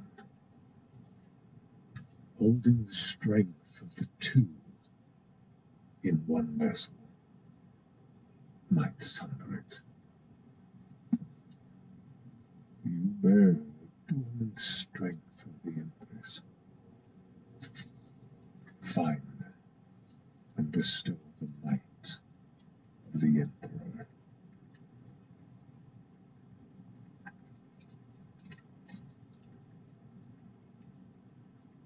You. I sense our time is short. Him specifically, or all? Oh. Why have you come?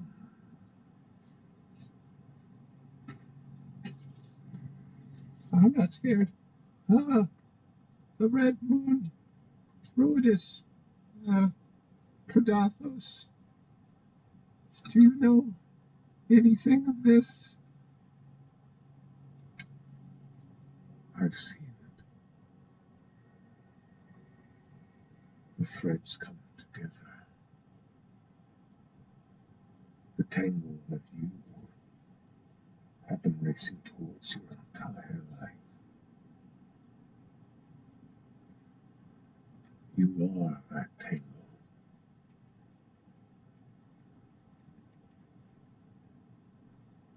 He sought these answers, but you are all bound to this journey.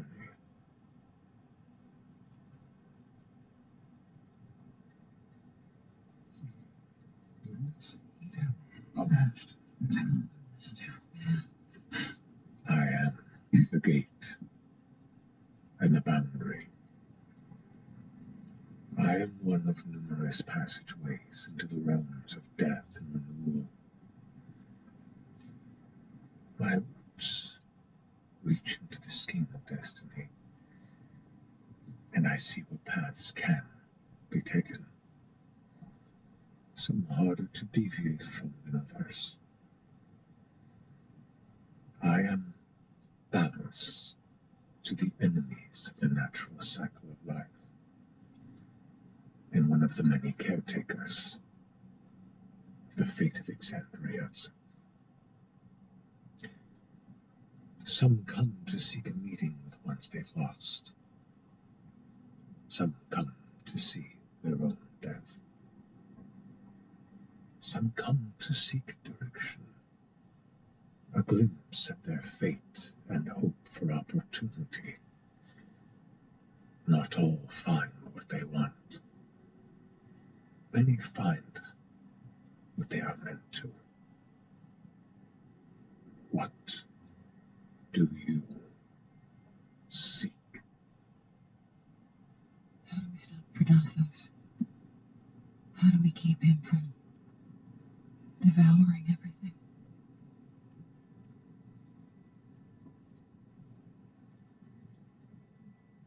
Not all answers are clear, but you all walk a path together. Your tangle is the chaos that can undo that which has been carefully planned for so very long. Should that be what you wish?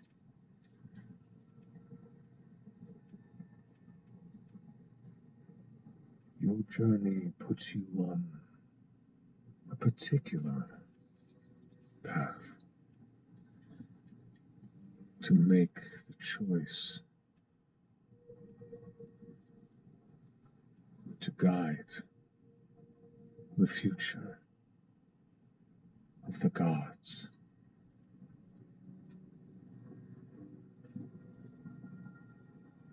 What do you believe in?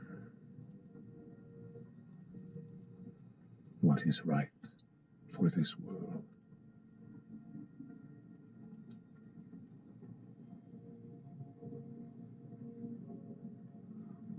We want what's right for this world. And it seems like we've been put on a path that will help us shape it. But as you said, the fate of the gods is also at stake. Can you see what might happen if this crisis is not averted to the gods?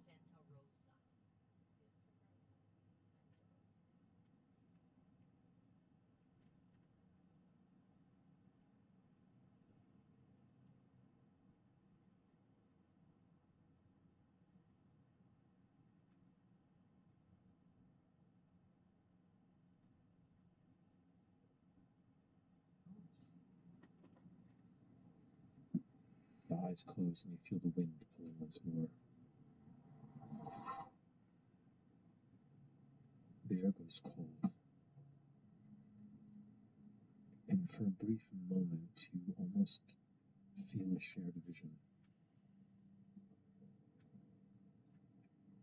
You see the thin line of the bloody breach widen. You see the skies crack You see beings of impossible fathomability. Light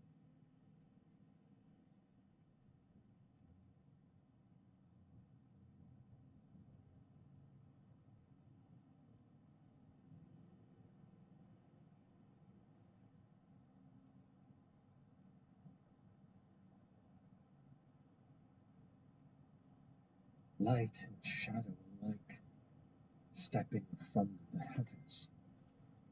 You see a lattice of infinite gold apparate and shatter, and you see the lights and shadows leave, chased by a glow of endless red.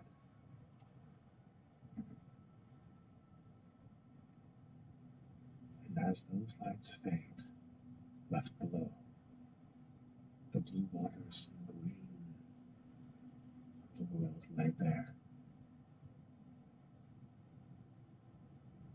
and the fishing pools.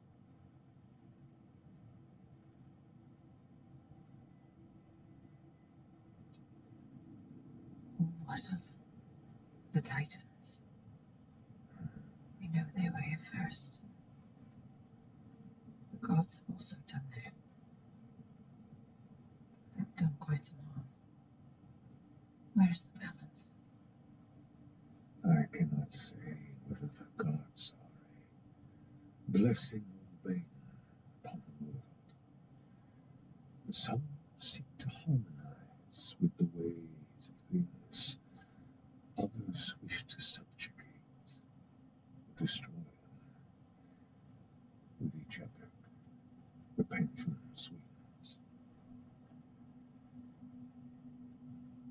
The Titans are gone. All that remains is what was before and what was after.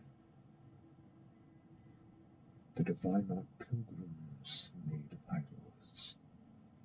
Refugees become conquerors.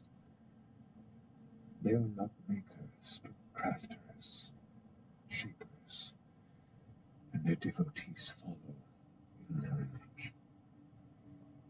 They take what is found and they make it into new, sometimes beautiful, sometimes terrible. Is that their nature?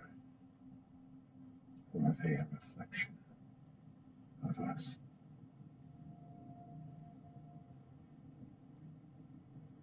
If history's told us anything, these higher powers go to war against each other, against the Titans. Mortals are ground up like wheat. We can't let it happen again. How do we stop that from happening again?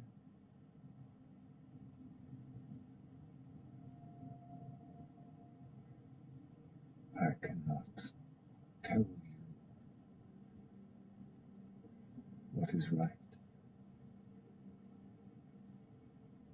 Your convictions guide your path.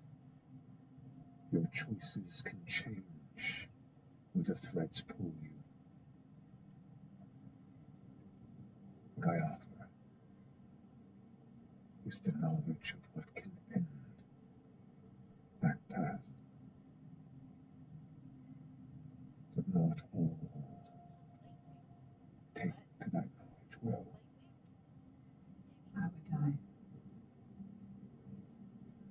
Did you say, how do we die? Yes. How we die.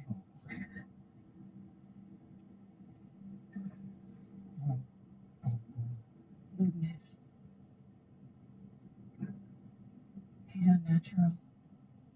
He goes against the fabric of creation and destruction.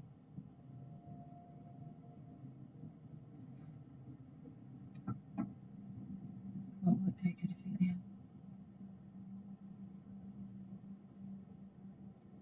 You already walk that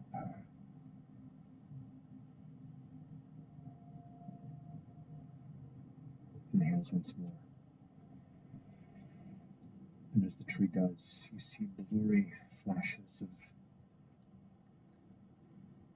the earthen spark that beats in the chest of your compatriot.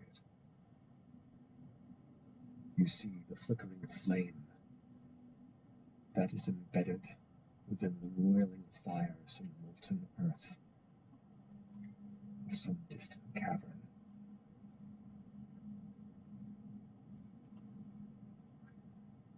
You see an endless dusty expanse. You see cries of anguish. You see bloodshed and war. You see the bloody bridge. You see the moon.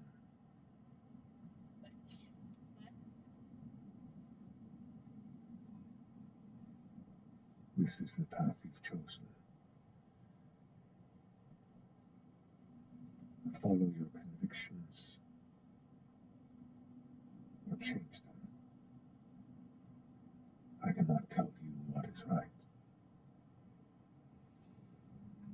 If we continue down this path and intersect with the ones who would seek to destroy the world and the gods, can you tell us at least not how to achieve our goals, but how we'll know when it's time?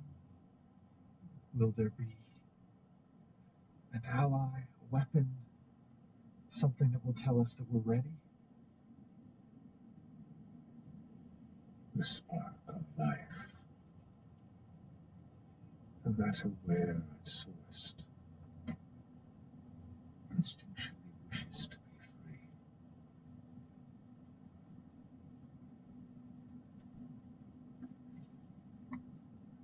Wherever the hand of tyranny resides,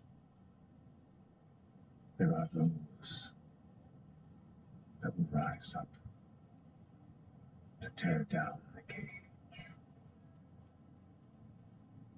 familiar or not.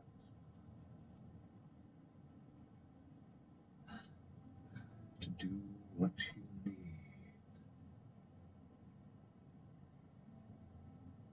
Look for conviction. Look for strength. But above all else, look for trust. Look for allies.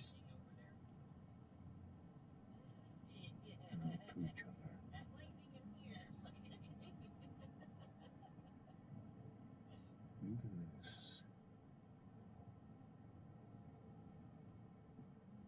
Wilderness should be stopped.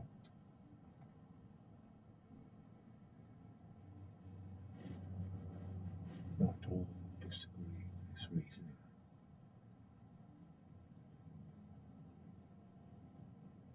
It may very well be there are harder choices for you to make the further you draw close to your destiny.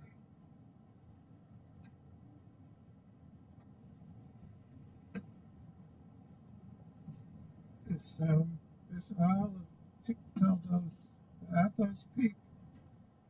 We only have a small piece of a map, and the islands move. Spoke that you might be a gateway. Is that true? The eyes kind of stop in place and both kind of focus in your direction, but like beyond you.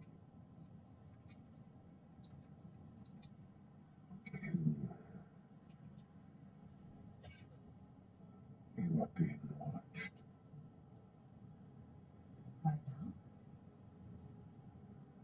You kind of follow its gaze, and the boughs of the tree kind of glow for a second, and you glance over, and in the empty space behind you, you watch this faint blue, kind of glowing orb, like an eye, just kind of Son of a bitch. appear before it shatters.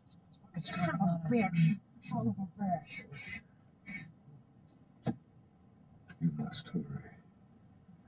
You watch as the tree twists, and you hear the creaking, heavily shifting. Who's been out done? The branches on one of the heavier bits of the trunk begin to split.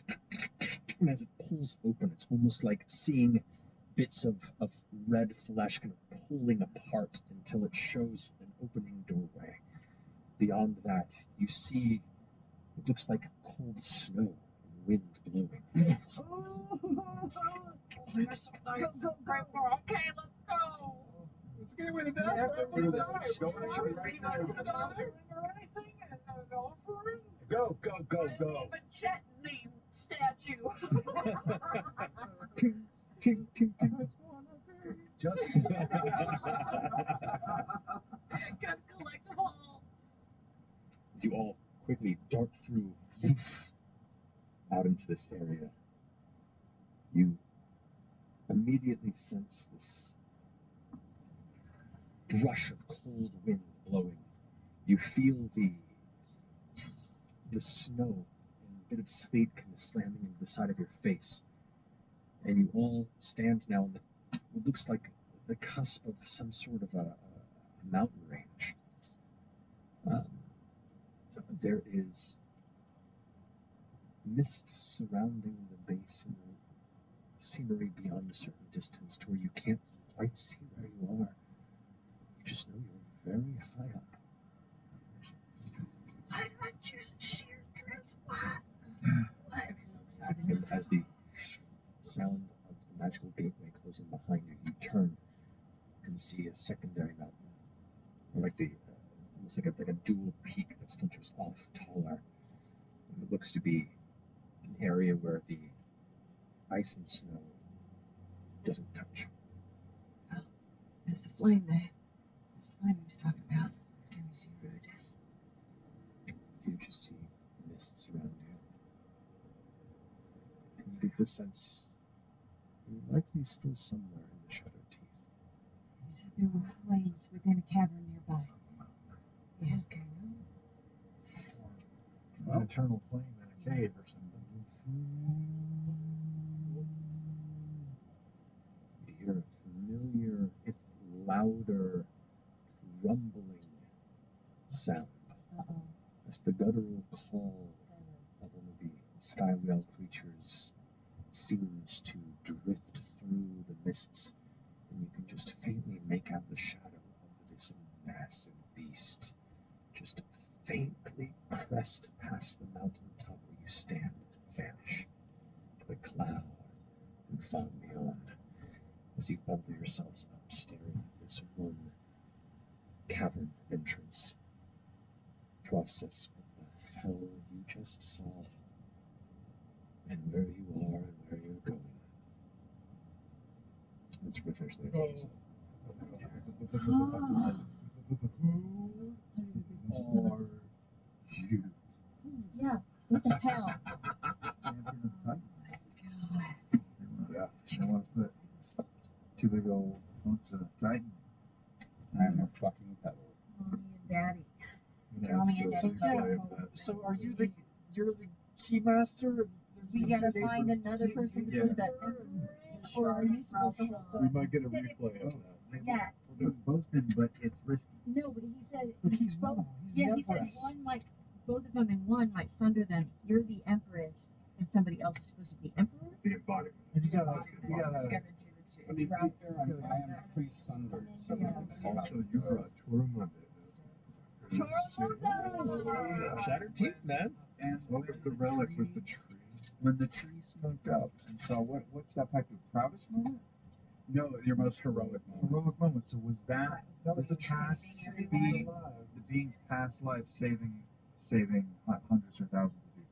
Gotcha. Or at least helping them pass on, helping them transition. Is that their skulls? That's from them to know, I and think us that to is postulate. since it was nearby. I think that's all their skulls that were embedded in the tree. Answer all the questions.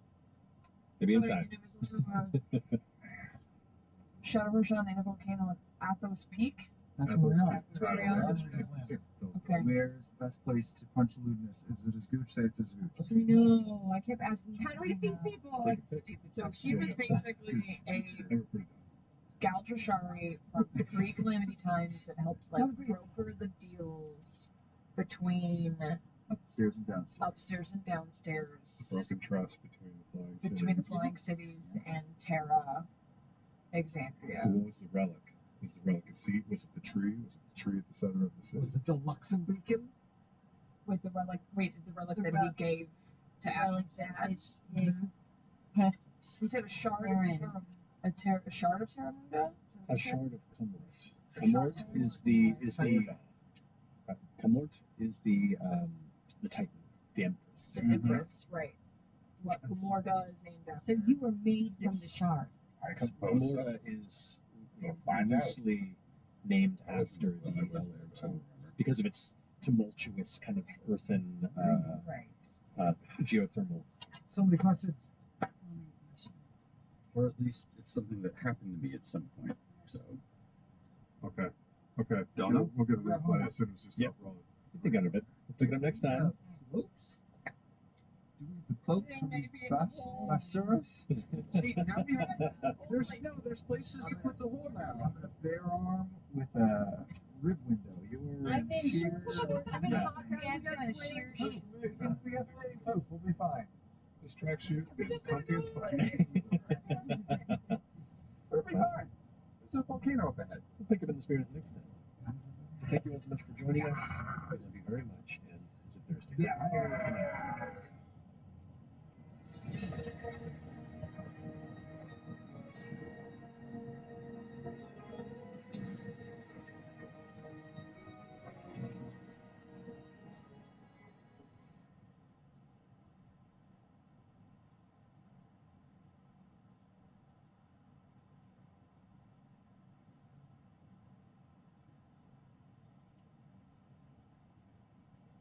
Hello. Hello. Hello, everyone. Hello, everyone. Welcome to tonight's episode of Critical Role, where a bunch of us nerdy voice actors sit around and play Dungeons and Dragons. Wow. Before we continue tonight's session, we do have some announcements to get through. First, our sponsor, NordVPN. What bit are you doing today, Sam?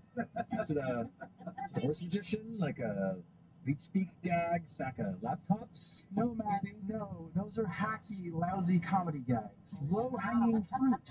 Lazy material. Our friends at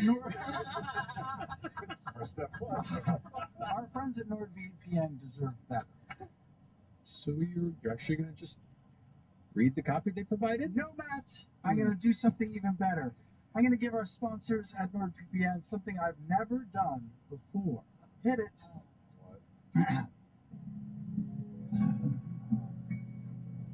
To tired, worn-out bits, I close the door. I'm doing something that I've never done before. Let it be known to all, I do declare that tonight, for the first time, I'm gonna care. Because they deserve it. Here we go. There's a long intro. Sorry. This sponsor's paying up. I better bust my hump. Tonight I'm really gonna fly. This ain't just any bit. I'll actually give a shit. I'm gonna show 'em I can try. And I'm not gonna throw this ad away. I'm not gonna do it the same old way. No stupid horse costumes tonight. Let's do something original. Something really San Regal. Today I'll give it 90%. I mean, come on, let's not get crazy here. 90's fine, it's like third gear. If I did a whole 100, I'd be spent. 'Cause tonight I ain't gonna phone it in. Not gonna use my Sam stand-in. Maybe now I can finally hold my head up high. Let's change the key for NordVPN, shall we? I'm not gonna give Liam the punchline or rely on Ashley's comic timing. No cigarette, no snifter of cognac. No makeup, no deep fakes. Hey editors, just take a break. Tonight it's all me. Well, except for the guy who had to make this musical track. Cause NordVPN means so much to me. They let you hide your internet IP. And tonight, for the first time in 2023, I'm actually going to try. That was actually pretty great. So what's the bit you're actually going to do for the? Oh, we're out of time for the bit. So just go to nordvpn.com/criticalrole. Our viewers will get an extra subscription time with their order. Try it risk-free now with a 30-day money-back guarantee. Matt, back to you. Fantastic. Turning over to Alex, you wait, took you so long with sound check. Indeed. We also have a fun announcement for Darrington Press. We have a new game. Paper Cards, Bell's Hells, is now available. In this cooperative card game, you'll assemble members of Bell's Hells to pull off a legendary heist. Play your crew cards, hoping to add up to the treasure you're seeking without going over 21 and getting caught. Use member crew abilities to turn the odds in your favor, including rules for 1 to 4 players, 2 difficulties, and you finish a full playthrough in about 20 minutes. This gorgeous, compact game was designed by Manny Vega with art by David Rodriguez and graphic design by Matt Paquette and Company Co. Company Co. Saying the thing. Yeah, it's got a bunch of really cool art, awesome bits for characters. Great artist. The muscle, Oh, it's so good. the mastermind, the trickster. So yeah, there's all sorts of fun stuff there. The inside. Yeah, it's a fun card game. Check it out. You can find it in Critical Shops and Darrington Press Guild stores now, and look for it soon in other friendly local game stores. And for a quick little intro, that concludes our announcements. Yeah, look at that. Straight to it. I can read the song twice as long. Too late. Just the right amount. Yeah, it's just perfect. But on that note, let's go ahead and jump into tonight's episode of Critical Role.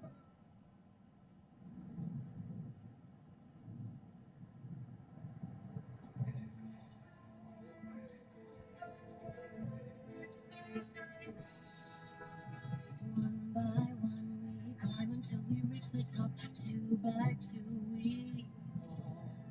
Will we meet our friends or meet our destiny? Hold your breath and roll.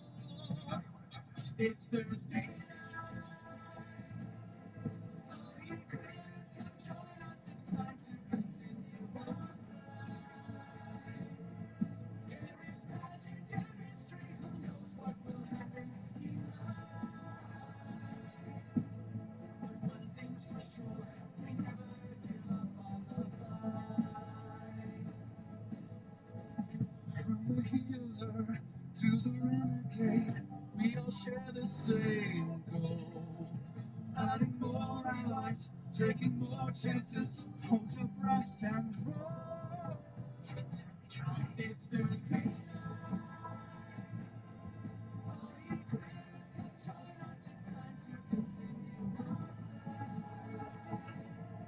There is magic and mystery from darkness of friendship will rise. One thing's for sure, we never give up on the fight.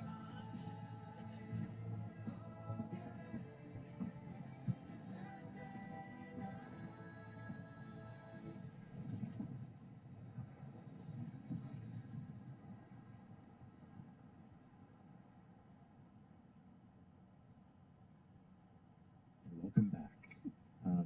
Before we get in, Tim, you wanted to say I just wanted to say thank you to Colin McGinnis for the lovely piano track. Oh, Yes. yeah.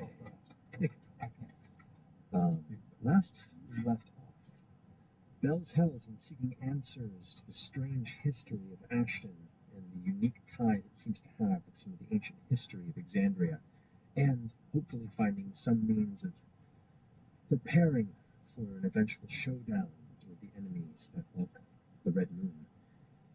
You head to the Shattered Teeth.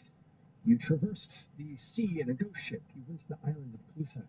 You trekked through the jungles and eventually found of Entrevere, the great tree of atrophy, at the bottom of a massive chasm surrounded by massive mountains.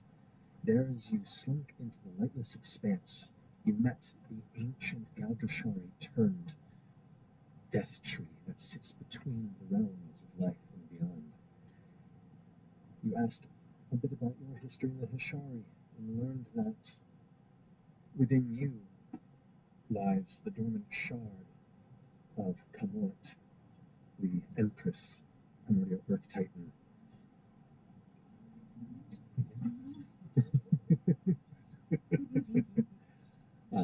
But there exists still, not too far from here, another island in the Shattered Teeth, another remaining kind of vestigial shard of the other primordial Titan that was destroyed in the destruction of Dominus, that created the islands of the Shattered Teeth.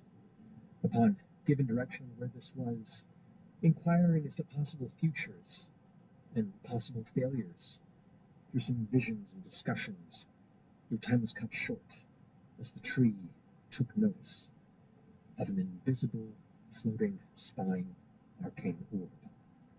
Upon shattering it, it opened a pathway to the mountaintop of which this shard is supposedly found, and sent you on to the next leg of your journey, with haste. As you all stepped through, emerging from a leafless tree on the opposite end, you all find yourself standing on a cold, snow-covered mountaintop, as the peak kind of divides into two different rising spires, the tallest one obscured by clouds above. The snowfall, rather thick as it falls upon your not well-prepared forms, the cold chilling through you instantaneously.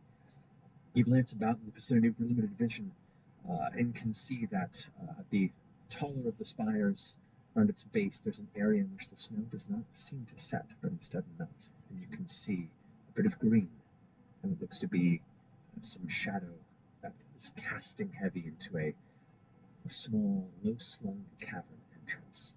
So, that's how what would you like to do? Are we freezing cold? Speak for yourself. I came prepared. Oh, your jumpsuit. Juicy. Yeah, Dumbledore keeps you warm. But if we need to move fast, I guess we could get everyone's heart rate up. It's fine. Help me with the mind palace again. How far off from this cavern are we? From where you're standing, maybe about 150, 200 feet. Okay, that's not bad. And it's not like up the mountain, is it just straight ahead? Or? It's a little bit of a climb up, and there's an area on the side of the mountain where the snow itself is just missing. You can see kind of the melted sleet that kind of sinks around the outside of it. Slick as we try to get up to it. I mean, coasting at least. Yeah. We got rope. We got pitons. Pitons. Piton. Piton. Do we have piton? Wait. Okay. Is it super steep? As you kind of jog up to get a better perspective, it's fairly steep. There are outcroppings and rough spaces where it is climbable with some challenge, but the icy surroundings met with the perpetually melting perimeter around that kind of cavern entrance might make it a bit challenging. What you do see is it isn't like an open, mouth of a cave. It is kind of a jagged opening that looks like more than maybe 3.5 feet wide, but it stretches about 20 or so feet from end to end at an upward angle, and you just see kind of the dark shadow within, and just the area around it for about So like 20 or 30 feet is melted. A horizontal climb, somewhat. A horizontal opening to the cavern, That's what I meant, but it's a fairly steep climb to even get to the lowest part of it. It's about, I'd say, from the smoothest bit of solid land that you can step on, you gather it's probably a good 45, 50 feet up. Okay. Which isn't terrible. Not to do this plan again, because I don't want it to get old, but we could Okay. just jump and feather fall again. But it's up. Oh, I thought we had to go down. Up. No. We could just jump on that. No, is this it?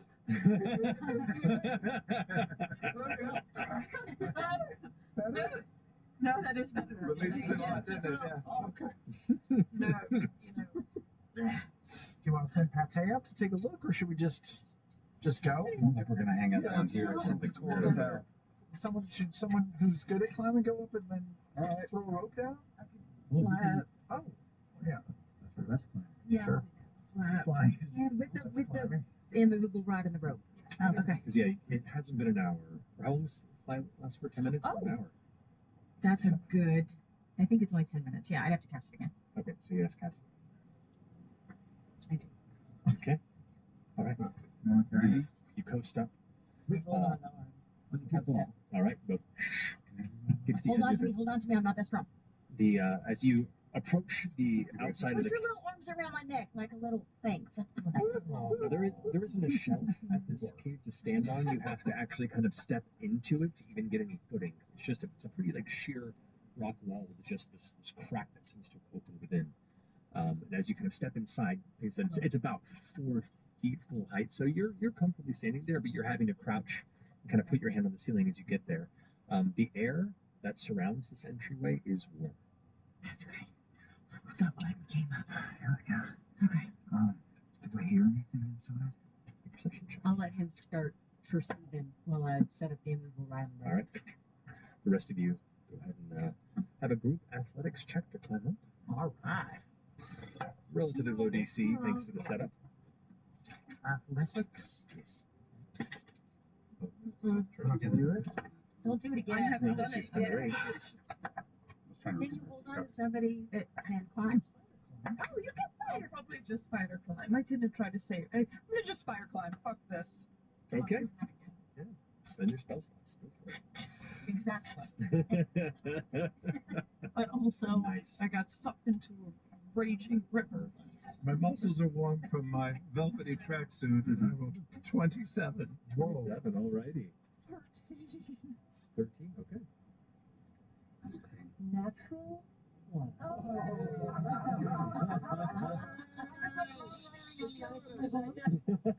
She's taking traction. And indeed, you start as the rest of you start sitting up there, it's pretty much Fern and Laudna. Still Collins deer.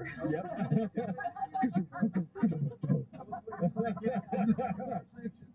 So, Fern, you lose full grip on your feet and end up clutching the rope as you now swing free, which knocks the rope with a strange swing as you're kind of pulling up the caboose. What did you roll? I spider climb. Oh, you did spider climb. Yes. Oh, well then. I gotta have no traction with my hooves. So you hold tight, and the rest of you can pull the rope up. You didn't fail as a group. This group check. But it takes a moment, but you manage to pull Fern up, and for Fern in particular, being kind of the tallest member of the team, you have to get quite low, and the majority of you, aside from the two tiny gentlemen, maybe FCG, it's kind of coasting right above where you're heading as you kind of begin to peer through with your vision. You can have to bob your head a little bit time to time, but the two of you feel pretty comfortable in that. So the interior here is quite lightless. The air is warm, the ceiling is shallow. Who's taking point and who's looking for what? I'm putting out the light orbs. Okay. I will also cast light. Right? I want to see Too much? Maybe. I don't want to be too bright. I'll just put on my tail lights. So anyone won't hit us. Can you lower your hydraulics so you're shorter? Well, that's a good idea. I am a hoopty. Yeah. So I've got hydraulic. Yeah, I do a lot of. Sweet.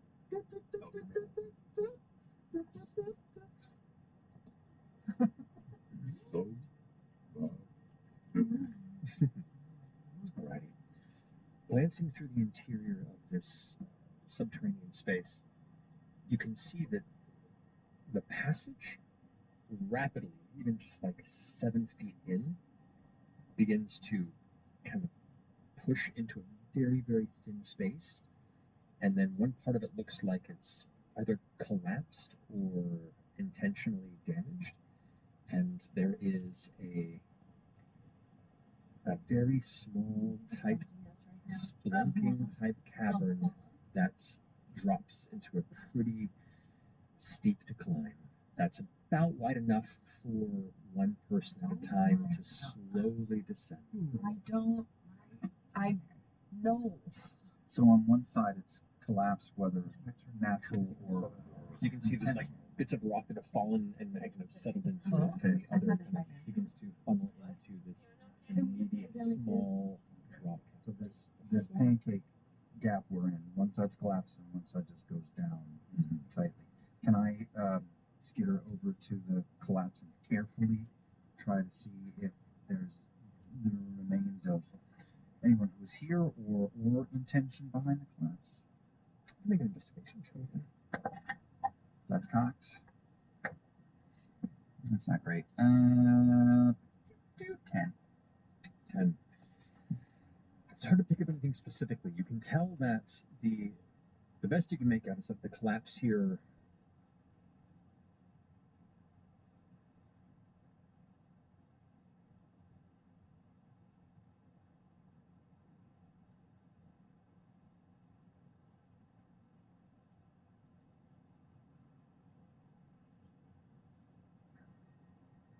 was localized.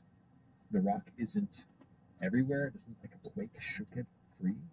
The damage appears localized to that area. Any gaps in it? Even teeny? And this is rock or ice? It is rock. There is no ice inside. The warm air and even the rock itself, as you kind of put your hand against it, the very like stone itself has a faint warmth to the touch. Oh. It's a drastic shift from the freezing exterior. Is Fern gonna fit? Fern can fit carefully, hopefully.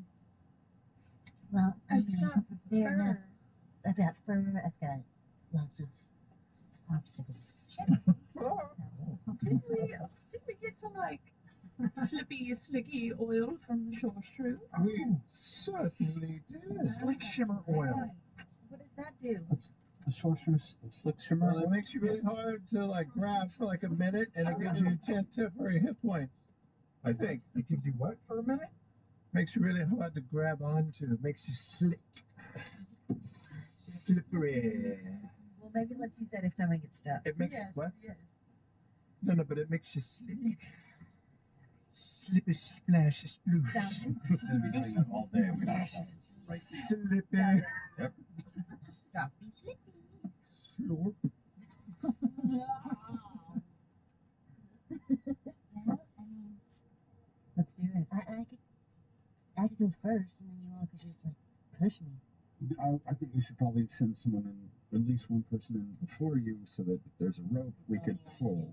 How tiny can you go? Is it ropes you would be able to carry? Yes, I can. Wait, aren't there things that can crawl and climb and Yes. not What am I goats and thinking? things? What am I even thinking? Not being slippery. You could be a snow monkey. I got you distracted. Silly. A bat, of course. Okay. What a silly thing for us to not remember. Why would until we- this moment. I mean, well, that's my job to remember, but thank you so much for also taking the blame. Okay. I know it did I sound know like it would be fun. kind of funny. All right, I'll turn into like a little bat.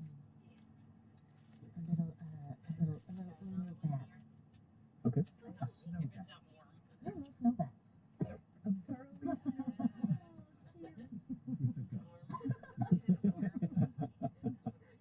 Riding a monkey. Yeah. Yeah. I can't see at all, actually. Yeah, but she can hear. There you are, sweeping your great snow fleshed exterior's glory. So cute. It's a good look. Can't do this stuff. So I will edge down just ahead of the group so I can be on alert. And we've got two sources of light, so we're getting like shadowy, bending light in here as we go. I'll send one of the orbs down with you, so it's as far as I can. So who's the most likely to get stuck?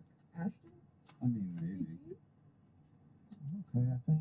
Interesting. I feel like FCG, because everybody else can like suck in.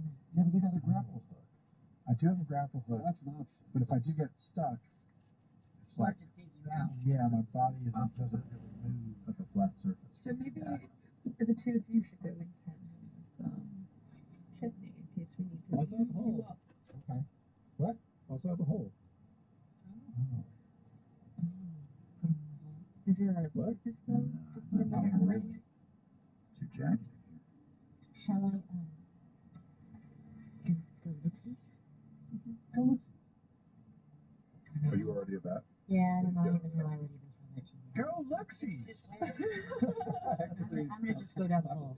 Oh, we can still talk. Telepathy, you mentally. guys can still That's right. discuss, That's right. Okay. Yeah. God, we remember everything right now. I'm gonna go down the hole. Okay. You kind of skitter flapping from edge to edge, and it does get pretty tight. You are uncertain if in your normal form it would have been as easy. But as you begin to clamber down this crooked chimney of a cavern that begins to become pretty straight down at a certain point, where you're having to, or you actually can just kind of flutter down, but you can see people having to use the pressure to get down, and eventually at some points have to push themselves through. Do we go backwards or do we go forward? I'm confused. That's up to you. But as you land, the rocks are warm. You can feel that on your little bat feet as you kind of land and clutch for a second, going down further, 30 feet, 60 feet. At some points, it like pinches in pretty close where you're not even certain if some of your teammates will be able to get through necessarily. At about 120 feet, it comes to a stop. The cavern just stops.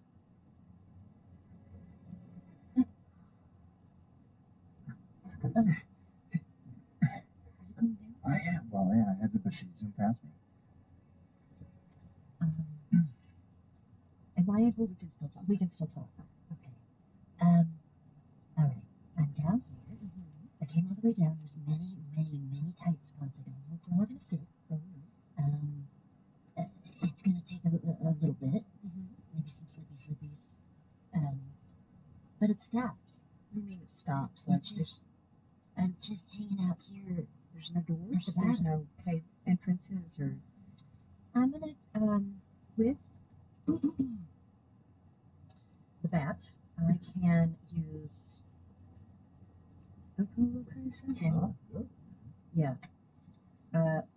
Keen hearing, and I have advantage on perception checks. Yeah, so go ahead and roll a perception check with advantage using the bats. Well, actually, no, using your mine. Okay. your wisdom, since you are a druid.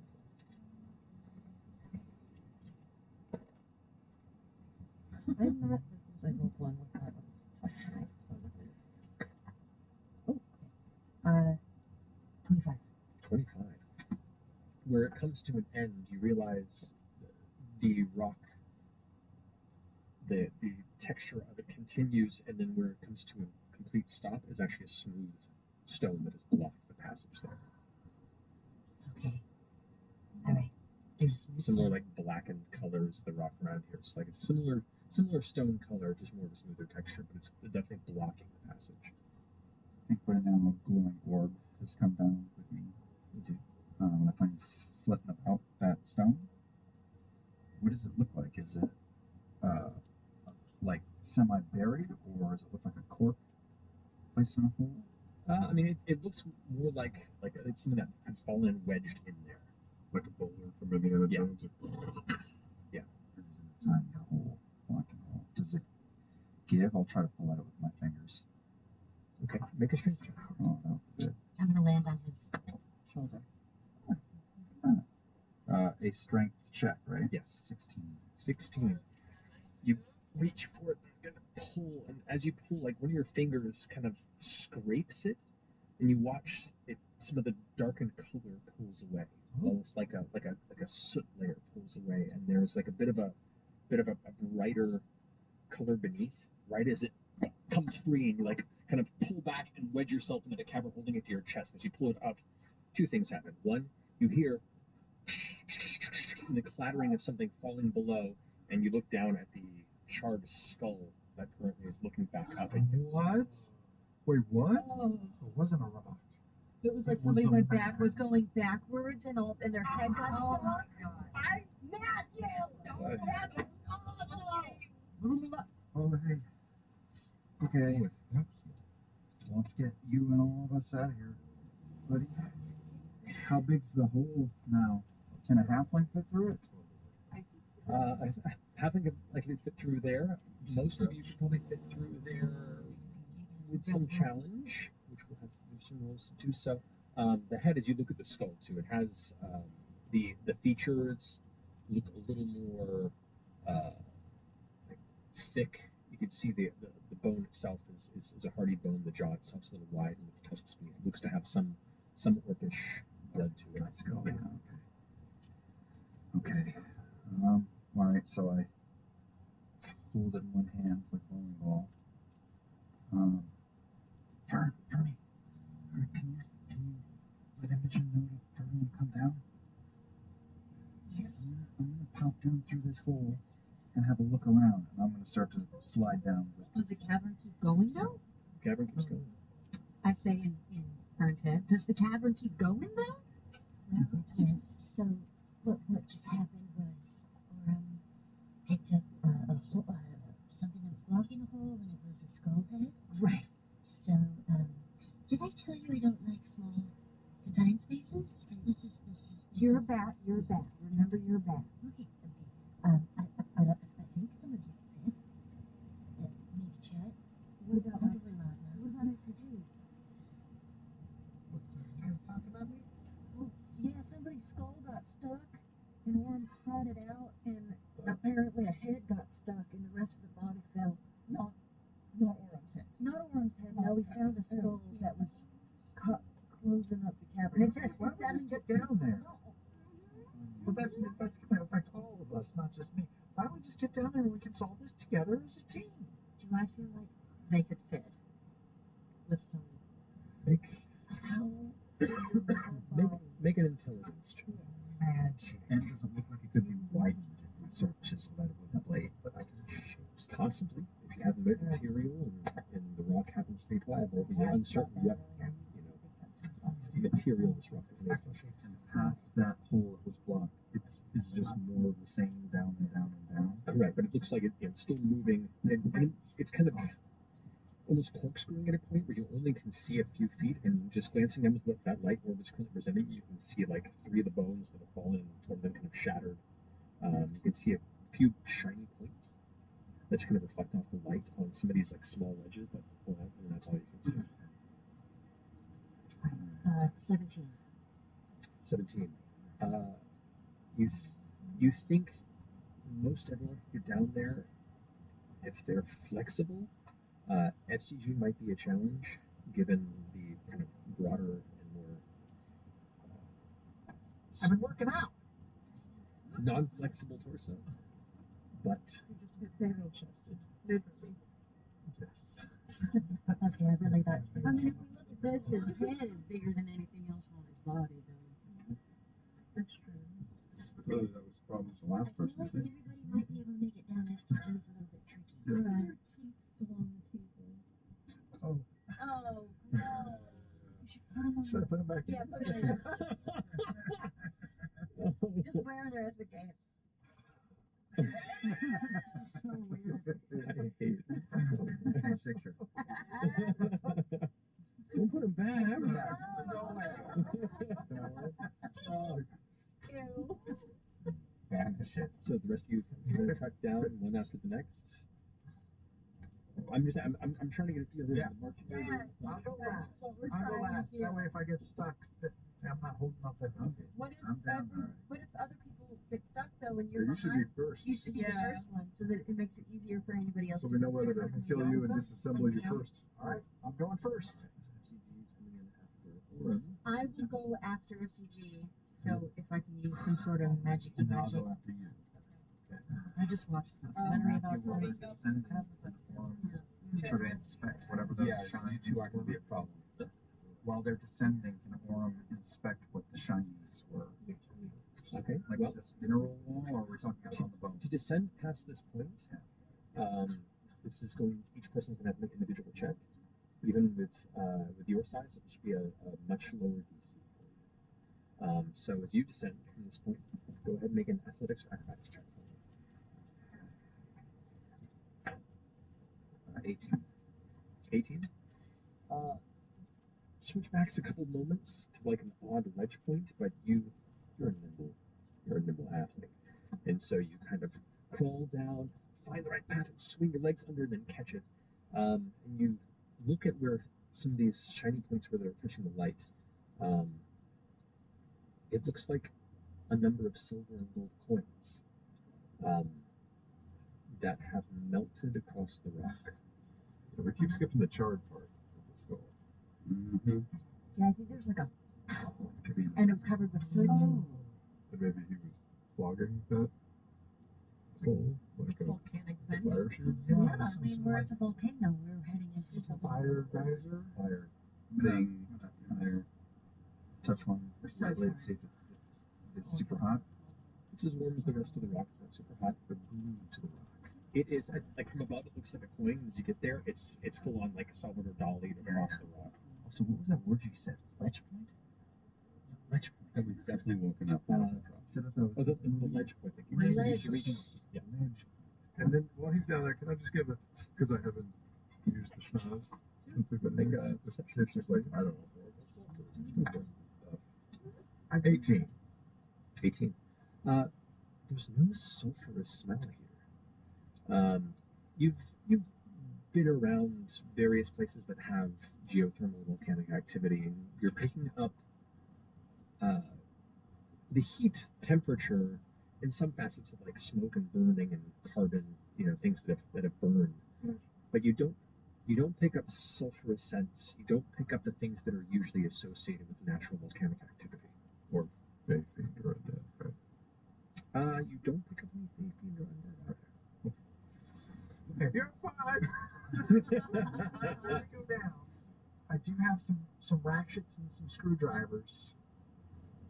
You could take off my wheel and my arms and disassemble me slightly so that I'd be easier to like push through. You go down, and if it happens, then I'll try to Can you do unscrew like a I won't try. I'll do it lickety split. I've been looking at you in detail for months now.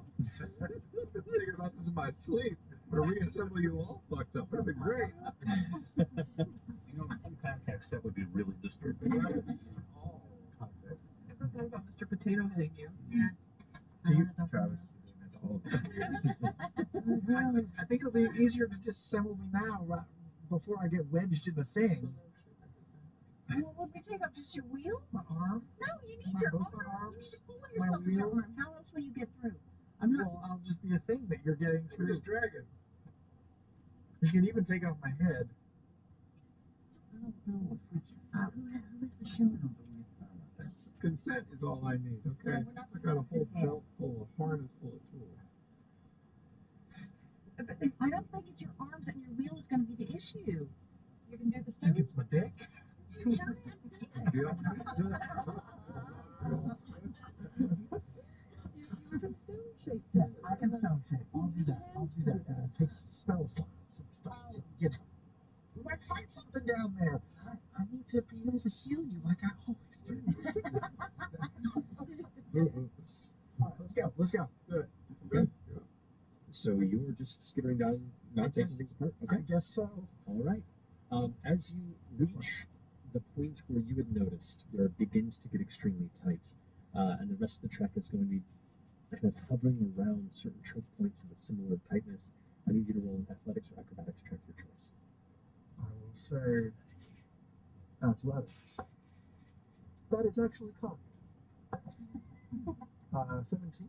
17. There's the word guidance is also Oh, As you, hey. Oh yeah, I'm getting ready to finish the episode early. Wheels first or head first? Boy, scary either way. I'll go head. No, what if I get wedged? I'm going head now. Head first. Okay. As you kind of pull yourself down, like it gets to the point where only one arm can fit up front, and you're kind of pulling yourself in an inverted position further down, and you get wedged stuck for a second. The metal, you hear squeak as it gets cut into the rock. Concentrate for a second. Think of the change bringer, the bringer of paths. You know this is where you're supposed to go, and with one pull of strength, the rock that's holding you snaps off at the shoulder and kind of rattles down, and you come free and begin to lower yourself further down. You do manage to get through a few more of those choke points until eventually you find out where Orin is partway down, and you're both now. Are you continuing down, or are you waiting for the rest of your people? I'll wait for them to catch up. I don't want to go so far ahead. Okay. So you're both. The three of you are now moving up ahead of it. Head or feet first. How much of an incline is it? Or decline? It's nearly straight down at times. It's kind of switching around. Like I said, it's like a crooked chimney, and you're having to use the platforms to pull through. And I'm going feet first. Feet first. I'm gonna make an acrobatics roll. It's like the person that died. Can anybody nobody up here can guide me. Girl, everybody, can I, nope. I can. You can't guide where you're aiming. I can't, right? Yeah. You're all set. Well, I'm just gonna come up and, flutter by you from where As you're about to descend. everything's fine. Okay, Vern. Thank you. I don't know which dice. It's just stand real close. It's just like, This is not helping at all. oh my god, oh my god. That's so erratic. What am I rolling? Athletics or acrobatics, your choice. 6. A 6. So as you descend, you aren't able to look where you're going. You're just kind of feeling it with your feet. And you get to the switchback where FCG previously got stuck and managed to move past without issue. And then as you begin to descend further, your left leg will budge. You realize you've wedged your foot between two rocks. And that you try and pull and it hurts a little bit, and you're afraid that if you pull too hard, you might break your ankle. You're not entirely certain at this one moment what to do. You're just stuck. They can't back up. Those TikToks. This is my nightmare. I'm insisting on all of it. You put it on us. How high up is she from us? Like, how can we see this happening? You can see her feet kind of dangling a little ways up. I mean, if you hear kind of the stop movement, and you could time a little bit to kind of look over to where. My ankles, I'm stuck. Can I try? No, because you're head first. So what's facing me? No, you're still. You both just stopped. You're stuck. I thought that this emptied out into some sort of like. No, you're all still area. You're still kind of. You're just waiting for the rest to catch up. So you're pulling yourself with a robotic hand and using a wheel to like resist and roll against both the back. Okay, I've got an idea. Like all those scenes of R2-D2 crawling through cat cabins. We went down a weird rabbit hole of pandemic. Spelunking gone wrong. Okay. I've seen it too. I know. Can I try? As if I needed more reasons to never ever do anything like that ever. Yes. Sorry. Like, focusing my shocking grasp, I'm gonna try to focus my energy down to my foot, to my ankle, and try to and create just a little bit of electricity around that to like break up the rock where my foot is stuck. Certainly. As you concentrate and feel the energy pulse into your ankle, and the arcane electric charge unleashes, it dissipates into the stone. Electricity is pretty easily ground into rock, unfortunately. Okay, can I? Well, we can see her head, right? Yeah, you can definitely see her head if you start climbing down. Skip. You go one at a time. Huh? You guys go one at a time, or are you all now clambering? Oh, right. That was We're my thinking. probably laughing at this. I have a rock chisel. If you think you can deliver it down to her.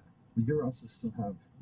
Would I be able to reach down? Would I be able to reach down to my ankle, or I'm stuck? I'm kind of wedged. You can't like move your body. If you want to go ahead and make a dexterity check to see if you can manage to move one arm down past. No, you could try from the back out before you. My ankle is stuck. I can't move my foot. Not if you break it.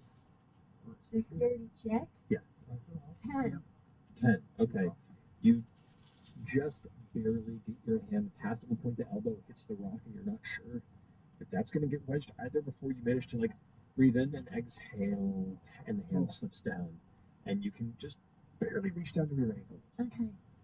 Can I feel what it's stuck in?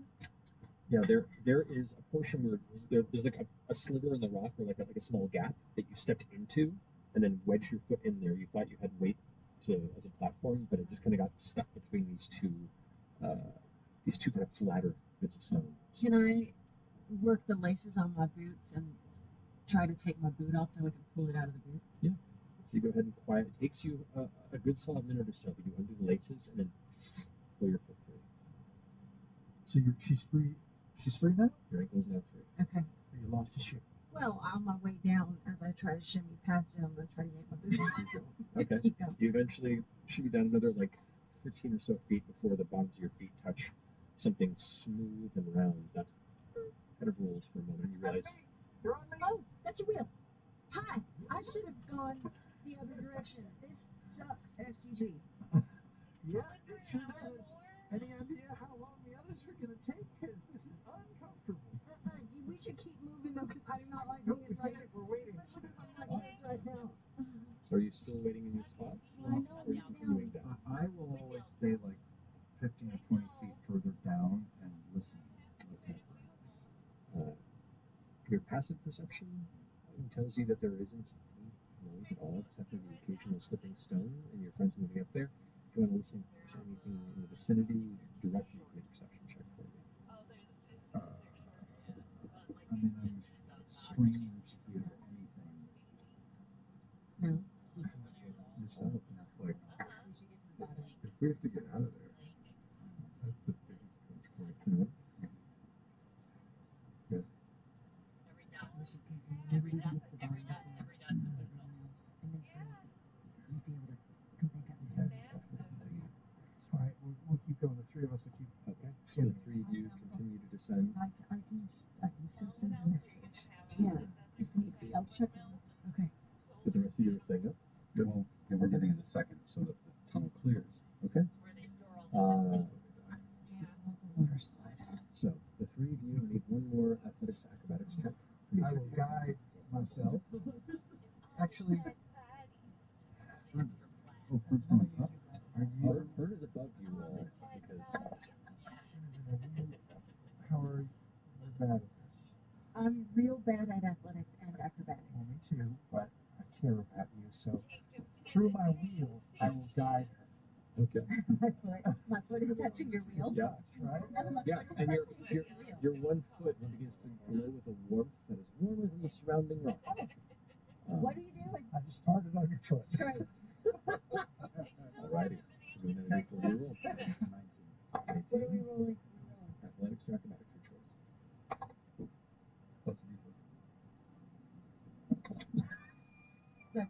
Was that good? That's nerd joke. Double nerd joke. All right. Imogen? That is a 23. Dang. She's going straight into me because I got an 8. Okay. So first you're going to order. You continue.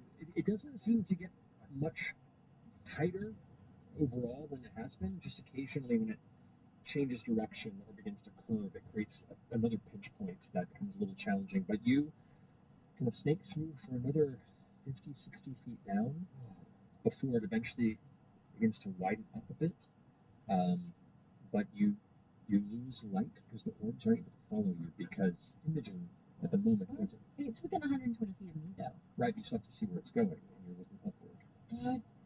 So I'll hold and just continue to listen. I'm pointing down. I've got lights on. Okay. Shining down a little bit. But you do not manage to get very far. As you do, but you float out of the cavern to get to Imogen. That's right. So no worries. You get about 15 feet down before you get wedged once more, and as you're like starting to panic, suddenly Why aren't you going? she kicks you, and between your 23, which is pretty dang good, and your 8, you kick him the rest of the way through, and you kind of like a blockage upset Orem as you're looking down. All of a sudden, light begins to filter in from behind you as you hear the absolute metal on rock chaos.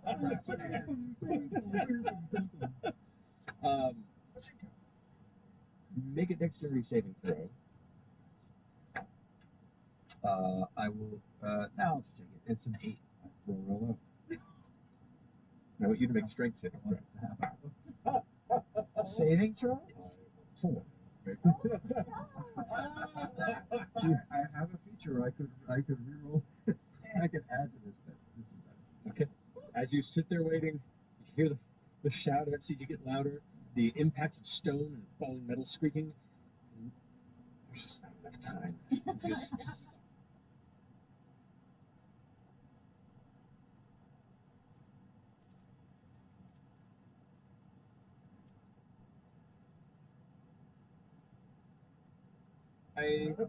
In the quiet, as like a bullet out of a gun, SG smacks in the back of you, and both of you go rocketing out into a small, like cylindrical chamber and fall about 20 or so feet.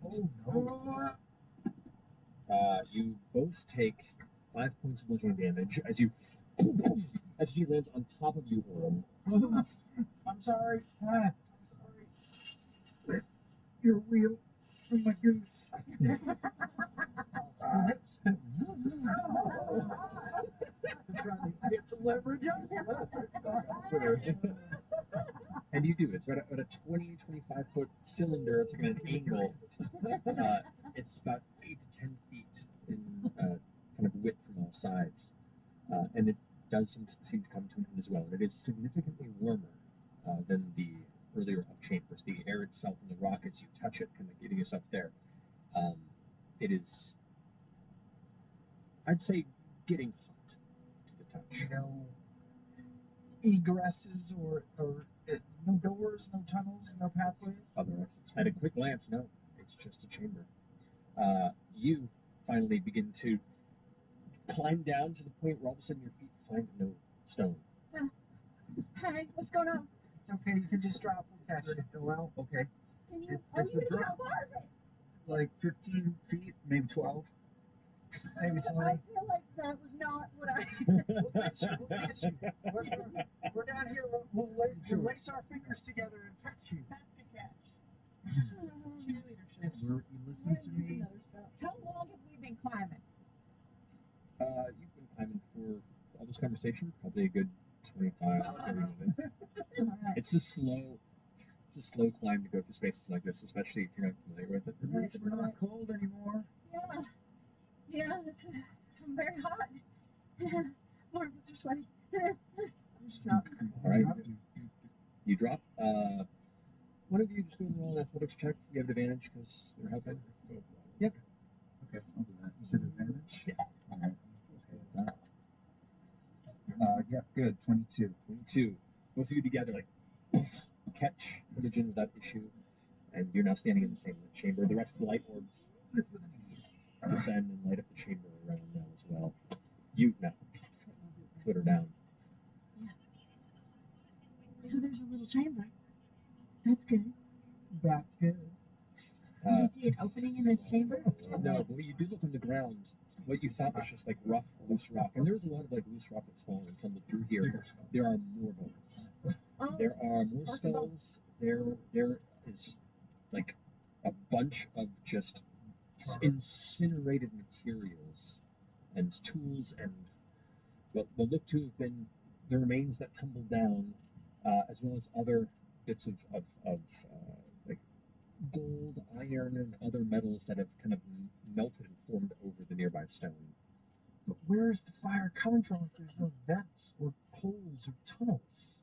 There's no hole in here. How hot is the walls of this cavern right now? It's like, I'd say like a hot bath, where it's not to the point where it's hurting you or like deeply uncomfortable, but like noticeably like that's warm to hot. I'll start pushing the bones out of the way to try to clear out the floor and see if I can see an opening on the ground or anything. Okay. The bones and pieces kind of sit out. You can see like fragile short swords and other types of materials that have been like slightly bowed with some sort of heat or material snap as they break against a piece of rock. What looks like parts of like leather armor just turn to ash as they get blown to the side. Everything here looks like it was kind of charred into place to a certain degree or to the edges, and then upon any sort of impact tends to crumble or show severe lack of strength behind its structure. Is the char on the top? I know, that's what I was just about to ask. Or like the underside? All over. Just all over. Char everywhere, like a layer of soot. There's flashes of intense heat. Could I try another keen hearing perception? Just trying to see if there's... Sure. Go ahead and make that try. Good grief, another one. 19. 19 is better. Listening around the 19, you don't hear anything, but you do feel an occasional vibration through the air, like from the rock. It's very, very faint. In about 10 miles, keep right. I'm not quite sure what it is, but there's just like the faintest, odd, arrhythmic vibration that occasionally emits from the rock base and kind of surrounding the bottom portion of the cylindrical chamber. Does it make the air move at all, or is it like vibration? I mean, you're feeling the vibration of the air from the rock. Did we fall past any kind of gaps or anything while coming through there higher up? You didn't see any, no. Okay. And we look to the floor. There's nothing hidden, right? Oh, you can make an investigation check if you want to. Please. Yeah, like tracing a hand all full circle around the chamber. I will guide you. Okay. 24. 24. A few things you pick up with the check. One, as you move things out of the way, that layer of soot and dust, the stone that makes up the bottom of this chamber is darker in color than a lot of the surrounding stone, and this is more porous. Everything else around here looks like it's some sort of a heavy granite. This is like a black volcanic rock. It looks newer than the surrounding stone that is making up kind of the bottom of this chamber. It's more jagged, and within the nooks and crannies of its porous stuff, it's where you see a lot of like the broken bones and the materials and tools and stuff, and some more of these bits of coins that are kind of fused together and melted into just like a chunk of gold with just a hint of ancient print across it. There is one single like brass inscribed ring that seems to have resisted the heat, however, that sits upon a blackened, charred fingernail. It's gotta be magic. Couldn't get destroyed. I can't identify. Oh, just save it? Okay. Sure. I mean, I can just look at it and see if I notice anything about it. Make an Arcana check. 10. It's pretty. Looks like it's handled the surroundings better than some of the other materials. That's about as much. I'm just gonna put it on my finger so I don't lose it right now. And attune to it. Is there a handsome green body? Use it better than I did. Oh wait, I have detect magic. I'll cast a first level detect magic. Okay. The ring does indeed give a modest magical aura to it. Anything else in the chamber? Nothing in the chamber, but you sense just this faint aura of magic that's faintly muted along the ground. This is magic. Okay. I figured it out. Right. And there's magic on the floor. Oh. I don't know. It just seems magic. The floor seems magic.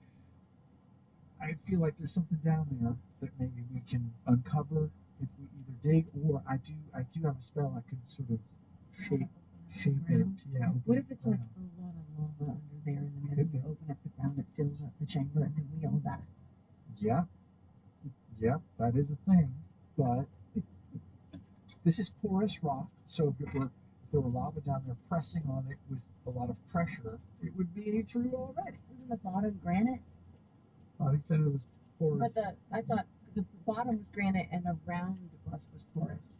Around you, most of this tunnel is granite, and then the bottom becomes like darker black porous volcanic rock. What happens if I sort of chisel a little bit? Poke it with a stick? Yeah. I mean, the very, very edges of it flake a little bit. Yeah. It's just okay. So yeah, if we poke a hole in it, it's just lava. It could, or it could just be. It could be another chasm. Okay. Yeah. Try it. If lava starts coming, you can fly out of here. Yeah. If lava starts. Yep, that's the end of it. Well, I can teleport. I've got teleport. Yeah. Yeah. So in an emergency. And we'll just teleport on out. Yeah. All of us. Yeah. Right. Mm-hmm. Okay. And maybe you should tell everybody upstairs. Yes. How long does it take to teleport? Are you down here? Right. See, we're fine. And letters are talking about stone. Yeah, like I can do stone shape. It's not a lot, but I can make I can make a 5 foot long like column of hole. That small hole might be better. About this long. Okay. Rather than big, so if anything does come up, that at least we're dealing with like a little leak rather than a large one. Narrow and long. That's what you say by it. I can't communicate with anyone up there. Why? Because I have a mental connection with Fern. I have the message spell. Right, we should use that. I never use. Okay. Are they 120 feet up? 120 feet above? I guess I'll find out. I'll point and I'll say, hey, Lund, we're going to maybe open up a hole with lava in it. But I say, because they're right on the cusp, go ahead and roll a d20 on a 11 or higher. They're within range. 60. 60? Then yeah. You're gonna do what now? We're going to open up a hole and lava might shoot out. We don't know, but just get ready. Imagine the last thing FCG hears is me turning to Ash and Chetty going, "They're about to open up a fucking hole filled with lava," and then it goes. So glad we didn't go down. I'm gonna perch on Oren's shoulder and my wings and little hands again. I'm just gonna hold on to like his hair, like a kid. Okay. Around the shoulders, not paying attention. Like little bats. Yeah. Like little bat hands. So cute. Yep. Hope we don't die. Okay. I will cast a stone shape. Hold Oren's hand. Your Pompeii cast is going to have a little bat on your head.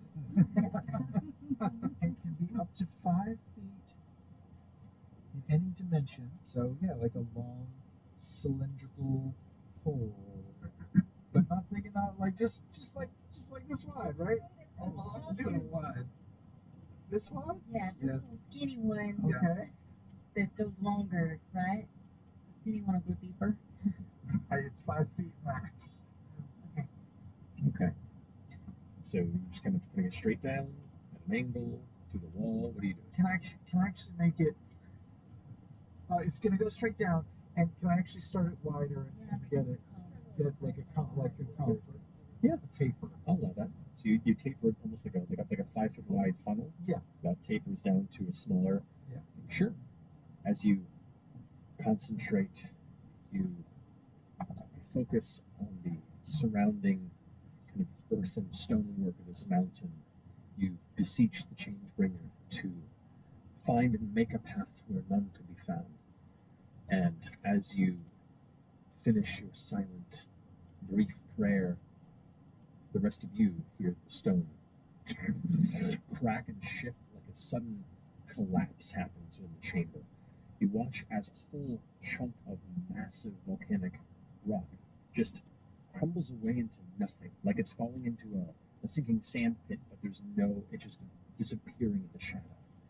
And as that fills up about half of the chamber now as this funnel, and the other side's coming back away from it as it rapidly descends, And then about 4 feet down, it In 1 mile, keep right. and just a glow of orangish light kind of opens and fills the chamber. Just light? Light fills the chamber? Yeah, from the glowing lava. Yes. We begin. Lava Do we lamp. see lava? The air within the chamber gets immediately hotter. Why, we're so dumb. It's gonna be fine. And that's it. If we peek, do we see lava flowing? The tone of the parrot is like, Under the hole. Well, 4 feet. So it started 5 feet wide, and we got 4 feet down. I can't do the math. Keep right. Right? Can I fit through it? You can fit through. Well, look, wait, don't just fly down into lava. Look and see how far down. Is there lava right under the hole? Look, can we look? Yeah, you could kind of get down and kind of keep yourself comfortable to glance downward. In about 4 miles, turn left onto US 54. Sight of a pool of orange, yellow, red, molten rock sits like a small lake, maybe about 20, 25 feet across in places.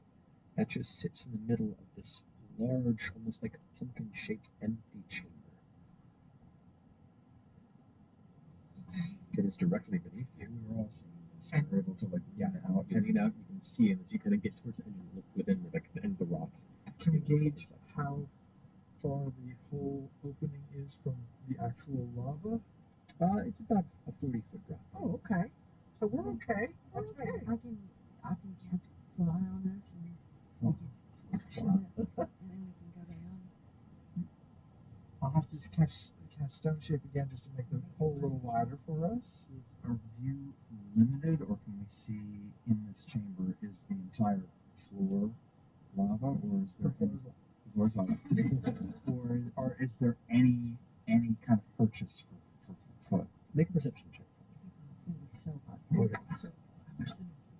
Rerolling a 1. That's way better. 27. 27. Oh, I know, right? Oh shit, that would be a great episode. I'm all about that. That got a stupid. As you kind of glance over and you grab the edge of it, and you kind of peer in to get a good look of the chamber below. One thing you do notice is the rock edge of the stone shape. As you kind of lean in one part and you catch yourself with the other hand, and you realize the ceiling and what you've created the cone, it's somewhat brittle around the edge. Means it could be broken to create a wider opening. Also, to take care in doing so. But as you catch yourself and continue to look around, the lake that's here, it's more of a pond. It is about 25, 30 feet across, and it is mostly just a circular lake of molten rock. And you can see it like cools towards the edges, and then there's just dark rock with occasional little veins of heated stone and bits of occasional like bubbling thrown magma. The rest of the chamber beyond that is just a wide, kind of heavy, circular chamber that surrounds it, almost like it's an air bubble within the stone that surrounds this small lake. You also see little kind of orange glowing creatures that are darting through and looking up at you. You see these small, almost impish-like humanoid thin beings with little wings and like elongated heads with a pointy chin. These little burning coals for eyes that are like hiding behind rocks and just looking up at you, about a dozen or so. Clearly inspired. How far away are they? From where you are, it's 40 feet down, and they're kind of scattered to the edges. So about 60 or so feet from the top. In 1 mile, turn left onto US 54. Curious or spooked, you're uncertain, but they're definitely trying to stay out of sight. While not doing a very good job of looking upward. The center of this lava pool that you're sitting at, there is about, at the very, very core of it, a perpetual boil. water. Occasionally it spits like a small chunk of magma that goes arcs up close to the top and then kind of lands back down or spatters on just outside of the lake and hits and glows for a second and slowly cools. Orin backs up. I really think we need to decide what we're doing here. Are we waiting for the others to come down? There's things down there, and not a lot of place to stand. But there is a place to stand, and we could fly down there and Have it send another message up to them and let them know we're gonna go through a tiny hole into a lake of lava now. Good news! Lava didn't kill us. It's down below us. We're gonna fly down and land near it. What? You're absolutely insane! Why did you wait till we get there? She said we should wait for them. Well, she said she's mad. Turn left onto US 54. Okay. We'll come on down then. All right. Come on down. But She's got better plans. Just hear me talking fast and trying to go. You would not believe what they have done. Nobody for jump. For about 38 miles, continue straight. This chamber, we've already weakened the ground. It might just collapse. The most of people I can make fly is 3. I could, in addition to using stone shape to widen the hole, make a stone shape that is a water slide. Looks like they made it So on we there. shoot out that way as we go. Pushing it down the You hill. know, at an angle. So that we could feather fall.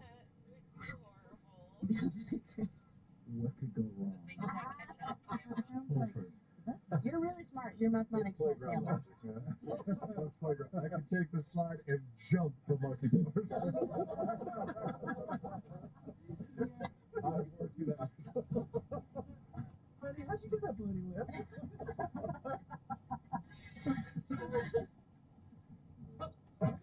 All right, so what's the plan? You're coming down. All right, so the rest of the crew, I need you to roll 2 super checks. The first one, just roll in athletics, acrobatics, each of you. So, and I still have spider climb, so I kind of use that. I'm going to go head first to kind of contort and spider climb along the Yeah, ceiling rock. still roll, but you have a much lower DC based on both your the 2 of you have smaller forms. Hers just thin and spindly. Yours just being tiny gnome boy. But spell. But so yeah, no, don't get me wrong. I'm not misrepresenting tightness. Oh boy. I'm.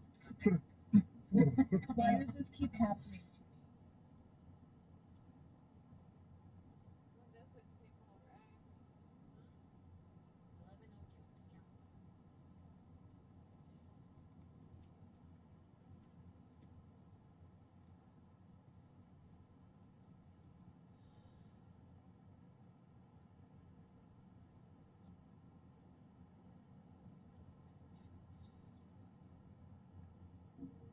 I rolled a 2. Oh, but your amazing athleticism. Well, I'm doing acrobatics, so it's full. It wasn't just to Santa Rosa. I'm debating just trying to like shove my way down and actually like rage a little bit of this to just see if I can like widen the hole as I'm going down. Do you? Well, I think I was going first. I thought I was going first. You're going You already first? went though. Hey, yeah. Hold your question, cheers, it rolls.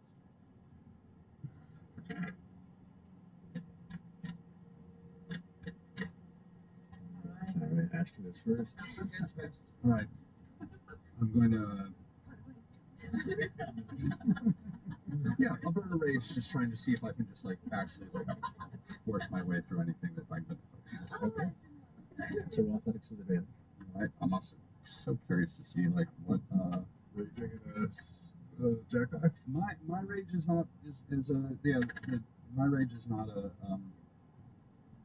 it's more of an internal smolder, just a lot of swearing. Not 20. No. 28. 28. Okay. With space at my dad, so I also have the wormhole pit. Being both a strong figure and of earthen blood, of Titan blood specifically, The stone and you seem to have an unspoken arrangement. As each impasse you would come to, you just, well, are you head first or leg first? Head first. Head first. You just, like, pull the rock free and it snaps and leaves a larger opening. Another point, you pull another piece forward and one rock's right in front of your head and you just headbutt it and it smashes off. You are almost like a mole digging through the ground as you begin to, like, hand over hand, carve this into a wider space, which I will say with a natural 20 will allow you to roll with advantage on your roll since you didn't go first. If you had gone first, it would have been a different scenario. Because he's specifically widening the hole out. Jesus Christ. 10. Okay, that's better than 4. It is. Still not great. But you had a much lower DC because you're so thin and because you had spider climb on. So it gets a bit precarious a few times, but Ashton is definitely carving the path forward. Gravel coming out of the portal hole in my head as I'm down.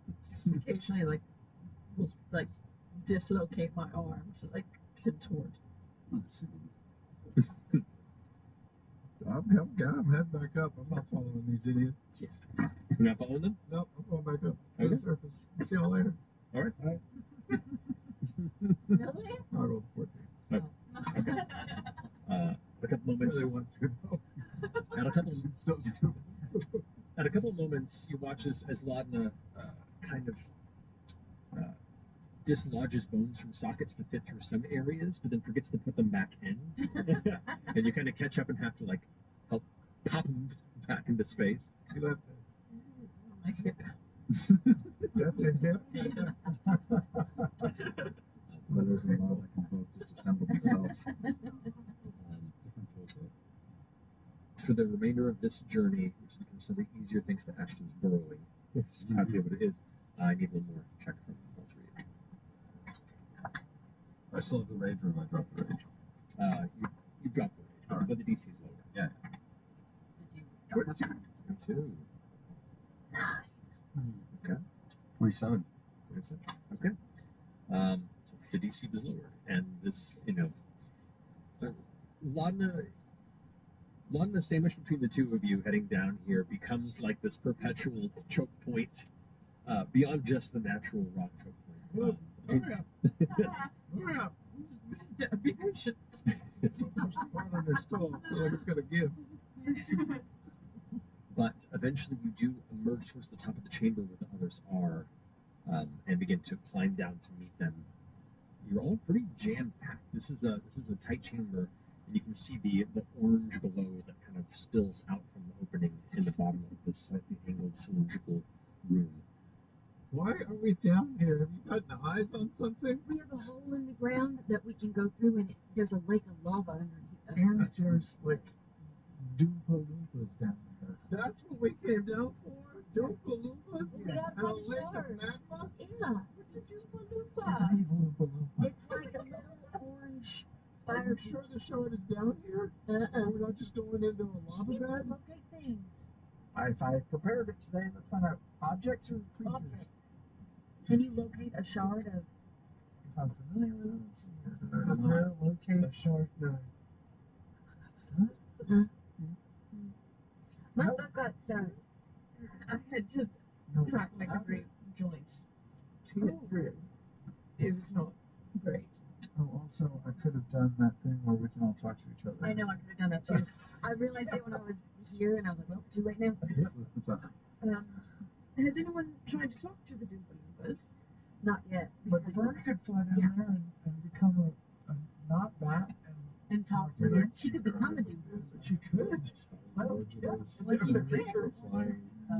Maybe like some sort of a foot and a half, 2 feet tall. And they're very thin and kind of elemental something. Pete speaks infernal. They would be small. They'd be small, but not beasts. You don't know. It lasts for about 3 seconds before he poops. Should I go down there? Oh. Just try and stay above the landing area, because if they attack you and you get hurt, you're gonna fall. Oh, that's right. If they shoot stuff up. Just So be ready as to, soon as you get in, go go to the edge so Yeah, you're not above the lake. Alright. And we'll open up the hole. So you descend? Just like really slowly. Descend. Lowering within. It is very hot in this chamber, and especially your snowback form is not made for this high temperature. It's not to the point where you're getting damaged, but you are very uncomfortable. But you kind of flutter off to the side, and you can see the handful of creatures on this side of the chamber kind of like crouch lower. I'll just get on a rock and hang upside down and look. You're hanging up the chamber. So they just kind of look at you. You can hear them talking. But the sound of them talking sounds less like language and more like someone grinding two stones together with a hint of a flint just catching on a match. Is this a Do I recognize it or it's their own language? well, let's see. What languages do you speak? Common, deep speech, druidic, infernal, sylvan, and thieves' cant. You do not know their silence. Okay, We can't hear this. Alright. Down here, they're kind of just looking at me right now, but I think they're talking to each other. Are they attack? They don't look like they're about to attack you. Come back up here. I can cast tongues on you. MCG is saying to come back up. Slam. I'll touch you. I will cast tongues on you. Now you can speak their language. But she can't speak. She's a bat. But you can unbat. She can unbat. Then she'll be stuck down there. What if they attack She can her? turn into a bat again, right? I can't learn shape again. I could polymorph myself, I guess, if I needed to get back up. Imogen. This is a big question. You've got options. You have 10 wild shapes at this point? She's gonna be so good at talking to them. It's not gonna matter. This is now how we die. Okay. You can always We take a could- short rest in the middle of the We cavern. could widen up the hole and fly down and just kind of fly above them and talk to them. All of us could just fly in. That's just all of us are attacking. Is that possible? I can cast fly on 3 people. Rhonda can climb the walls. Yeah, so like Ashton can carry Chet, I can carry Orem, and you can fly on your own. Okay. If I can. Okay. They seem to be pretty friendly, doesn't it? Do anything to me. Alright. Then widen the hole. I'll widen the hole. And Like, am I gonna do tongues on her, or we're all gonna go tongues? I would go cast Someone's tongues on still someone. needs tongues. So, Ashton might be able to widen the hole and not like spend any that's energy. true. Ashton's gonna widen the hole. Energy. Cast on somebody's good at talking to people. I mean, I love talking to Fawn. Also, we don't know Right. we don't know what they're speaking, so maybe somebody already speaks it, so we might be fine. Just be careful when you're widening. Pass it on. If we wait long enough, we can also just throw Chetney's dead body down there. I'm sorry, it's so hot. Are we doing anything? It is hot. For fuck's sake. And the longer we stay, the greater chance we have that this thing's gonna explode on us. Let's go. High temperatures affect elderly. It's true. Think of me. Okay, right as Ashton hits it, I'm gonna wait until it like makes contact, and then I'm gonna cast fly. I'm just gonna give it a good Just climb onto me around before I cast fly. Okay, on the count of 3. Yeah. Good old fashioned strength check. Nope, that didn't work. That was But you, Roger. That was a natural one. Yep. Okay. Oh, no. It does. Oh shit. You and as you hit the stone, the entire floor of the cylinder No. falls out from under all of you. Oh, God. And I when- remember the worst thing. I was on the wall. Right, so you hold onto the wall. And I had said the minute he made contact, I was casting. Thank goodness you did. As rapidly the entire floor of this chamber just falls from under all of you, and as you yell for a second, you catch yourself floating in the air in the middle of the chamber. You all drop about 5 feet. Where were you when that happened? This is on On me. On you when you were hammering? Yeah, because we were gonna go right when it cracked. Okay, good. Yeah, so he was holding on to him. And you all float down in the middle of this chamber above this like 30-foot pool of molten boiling rock, this kind of centerpiece. ice skitter and Yep. hugging walls. Does there seem to be a good place for everyone to I'm just gonna not be over the lake. Not hover over the center. Yeah, is there a place that looks like there's good footing for? Oh, yeah. Just beyond that pool, there is a heavy ring around it of just rock, just like cooled rock that is not molten. All right, heading to whatever is the most strategically advantageous chunk of that. As we're looking around, like, do we see? Is there an opening in the chamber anywhere? Make a perception check.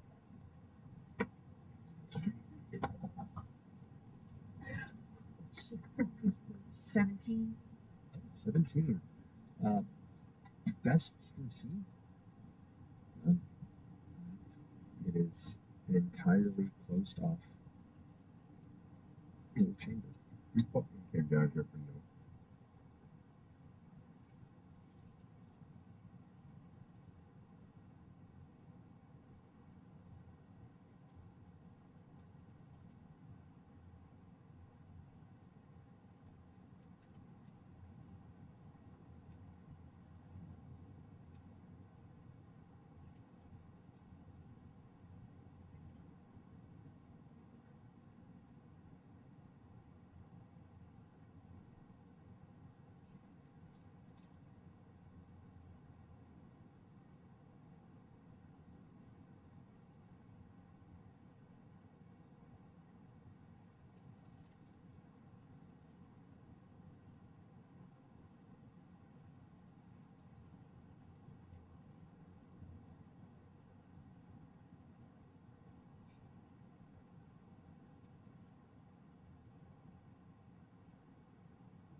Wait, I thought you said there were little splintery, maybe the through the lines.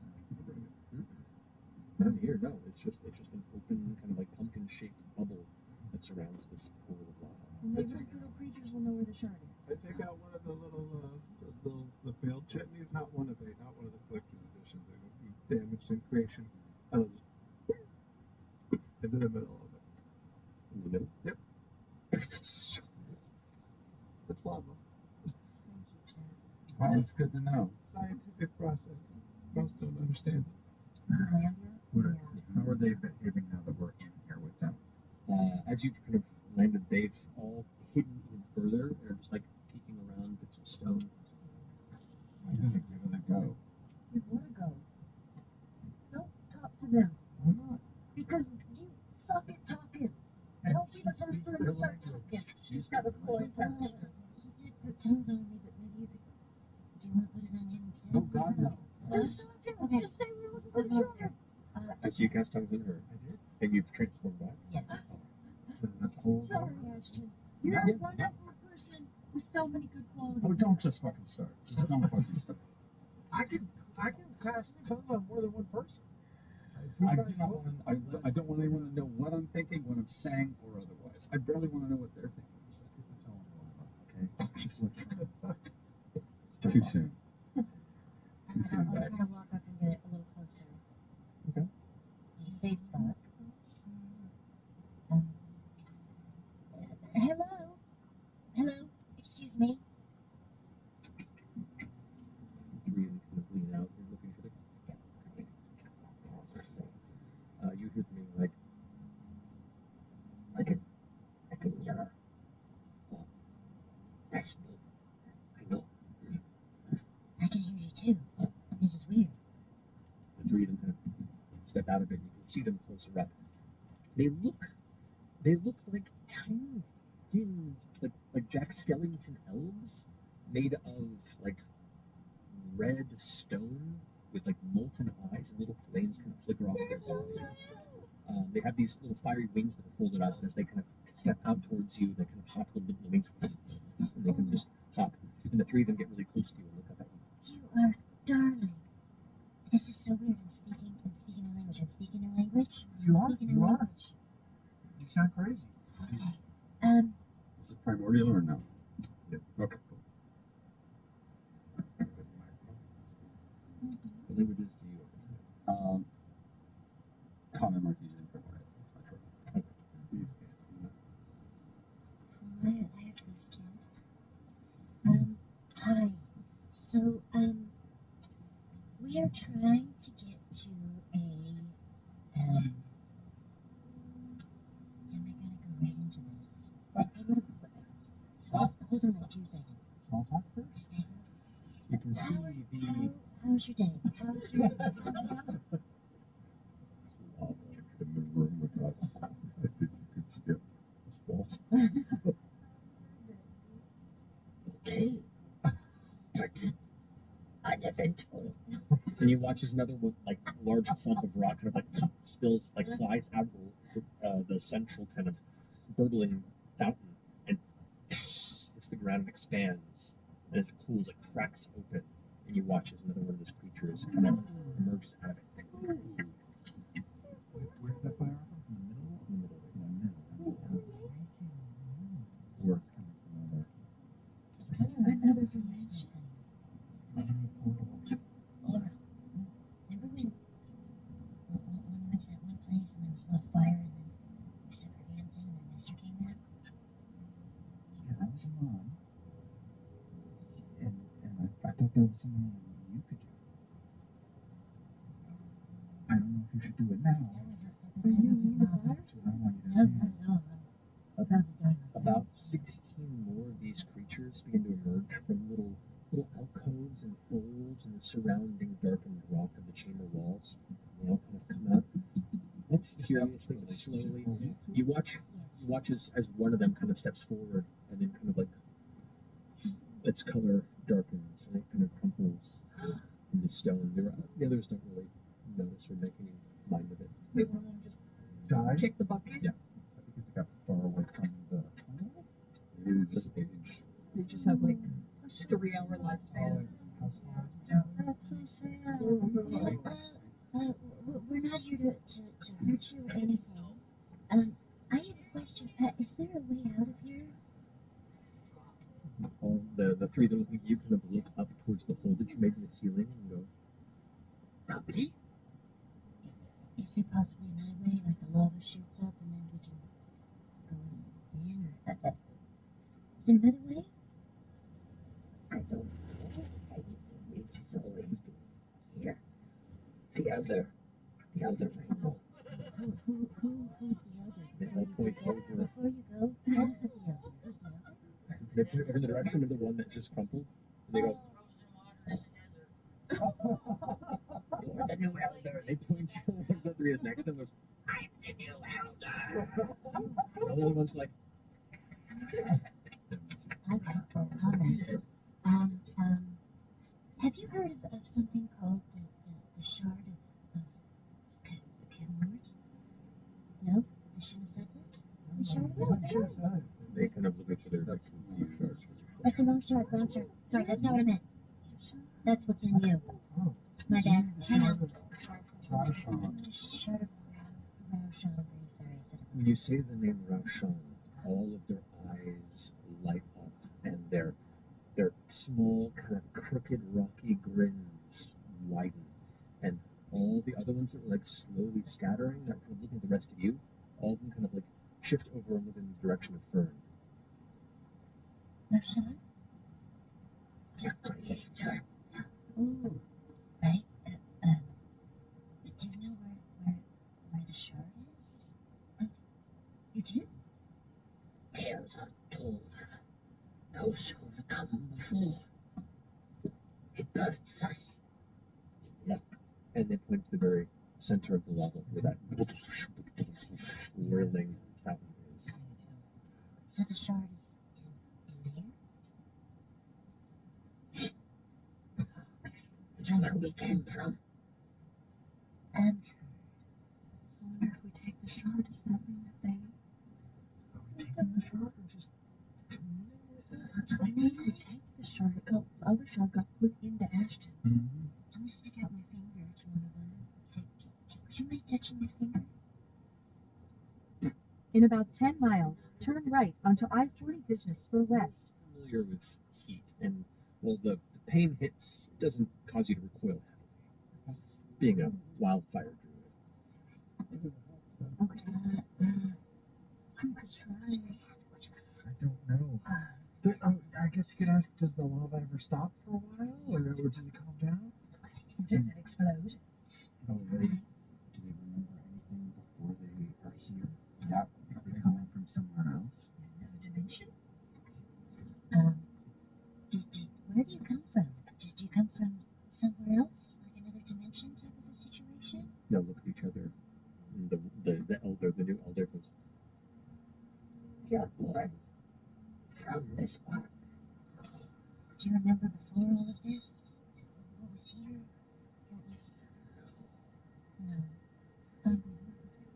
What happens to the lava? Does it explode sometimes? Make a big boom? Tales have been passed down of times where it would really boom. Does it ever Does it ever calm down? Like a relax, you know? After the boom? After the boom. How often is a boom? The tales have been passed down from ancient times. So when you were born, do you know how much time passes from when you turn into... What is time? That's right. Do you know time? I don't know time. Do you know time? Were they It's a born strange thing anyway. before we made the hole in the rock? Or after? Like, is there 5 minutes, 10 minutes of that? Yeah, that's what I was trying to get at. Did you... Were you here when... How do I ask this? Were you here before we came through the hole? Yes. You are new arrivals. Okay. But were you here a very long time before? I am the elder. Okay. Have they seen anyone else like us? Are we the first? Have you seen anyone else that's come down here that looks like us?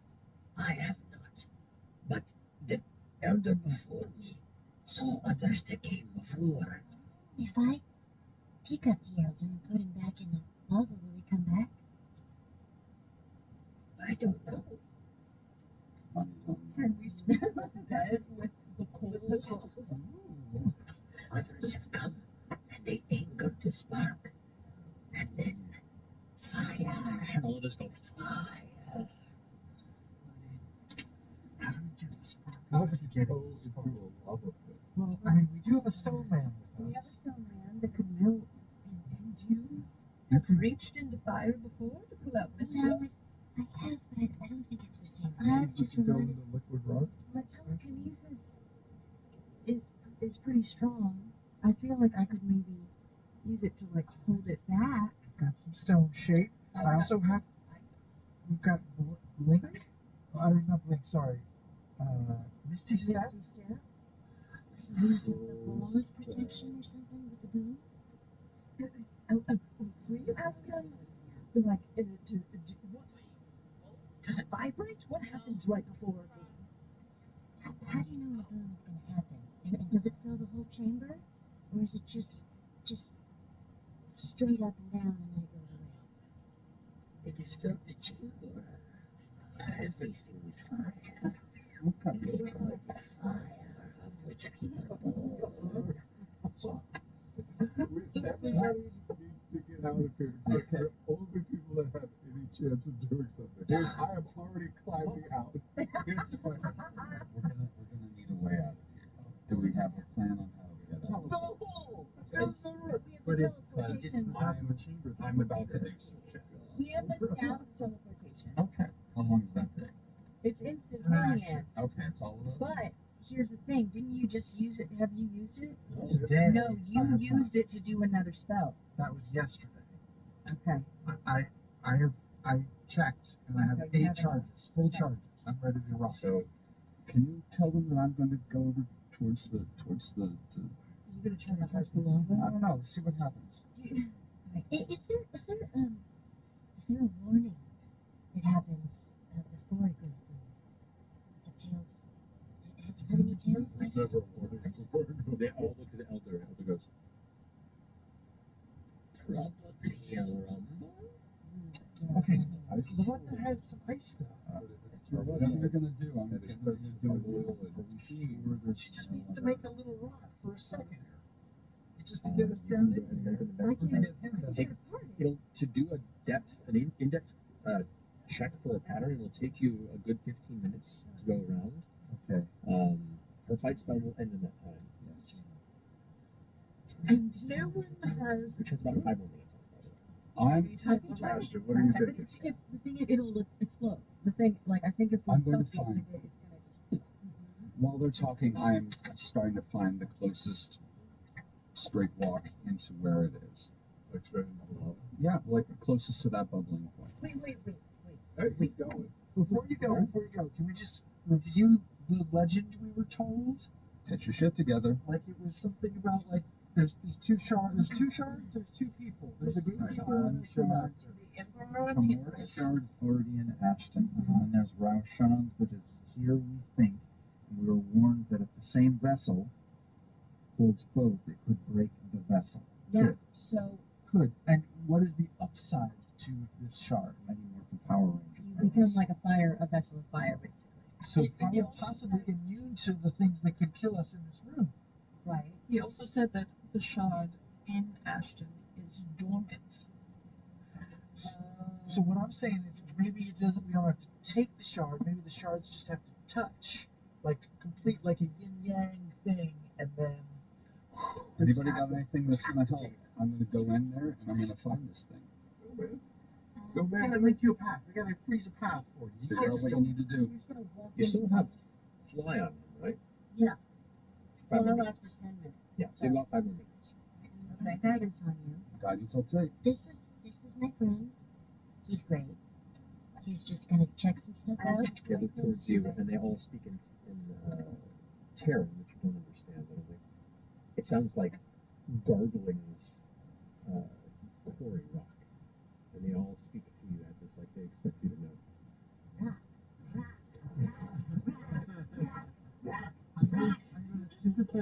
bind to you so that I can. And as a. Who else do you bind to? Oh, I guess I can do 3 people, right? I'll do Ashton. I'll do Imogen, since it seems like she's going to be doing stuff that will help us. And I'll do Lagna, since we're going to do some ice stuff. Sure.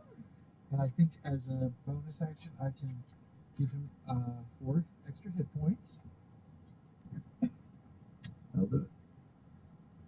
I could also, if you wait a second, I could also cast Enhance Ability on you. Okay. And I will use, I think, Bear's Endurance. Sure. Giving you another 2d6 extra temporary hit points, although those don't stack, so the first 4 I gave him are going to go away. Correct. Do we know if the selection for oil is flammable? Okay, you have 7 extra. You can make it. Make an intelligence check to try and gather through scent. Advantage on Constitution checks. Advantage on con. Okay. All right. Anything else? If you're going to do cool, I would say do cool right into the center. That's good. If I do telekinesis, it's going to drop fly.